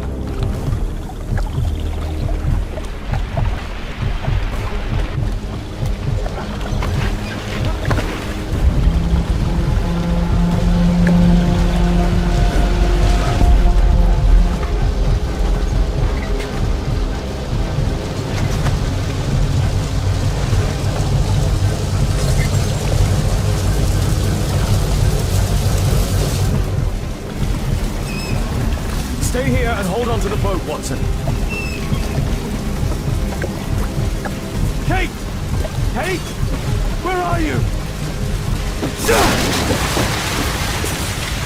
Kate! I'm here! Just jump! Alice! I'm afraid! I know, but you'll be all right! Look! It doesn't burn! Come on! Kate! Oh my god, no! Go away! Kate! I'm a Moriarty! I'm the devil's daughter! I'm cursed! I'm a monster! What? That does not make you a monster! Yes! That's why you've always lied to me! I only lied in order to protect you! You're still so young, my god! Ask Watson! I was lied to all of my life! Do you have any idea how that feels? No! Because you're Kate Holmes! And a Holmes never gives up, I know!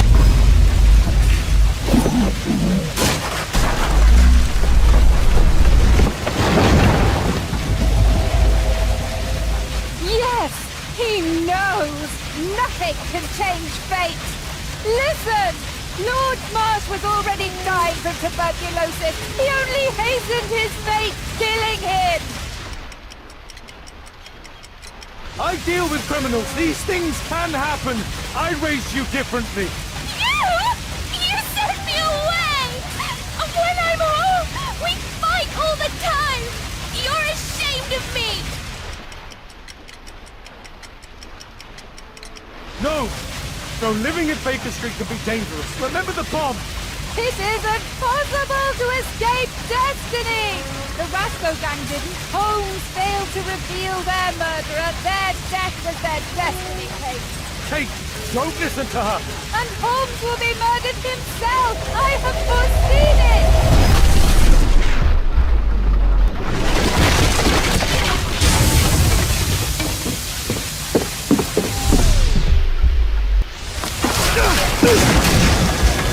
I may be killed one day. It's a risk that I take, but my word helps to save other lives. Really? And albeit?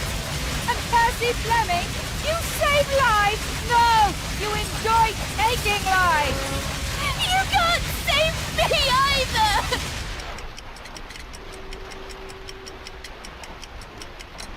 Kate, you'll be safe with me. I'll protect you. I care about you. How can you trust him? He killed your real father, Kate!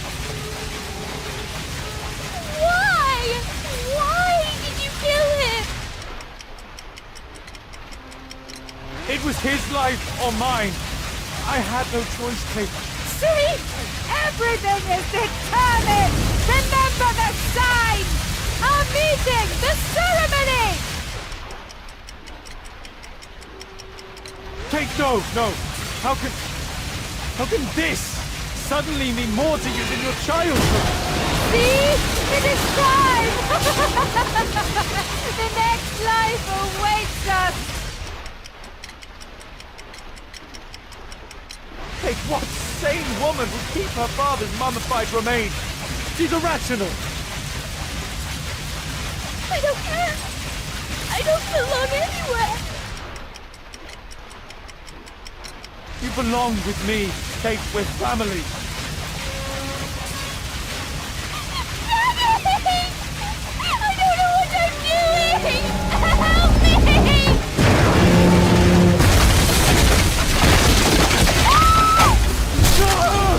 Kate!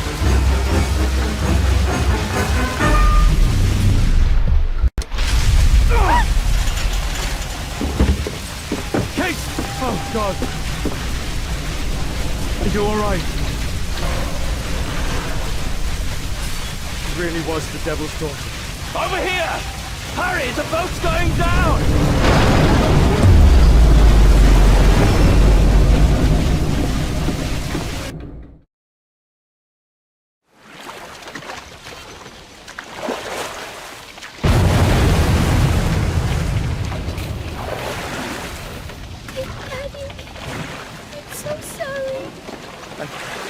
sorry too, Kate.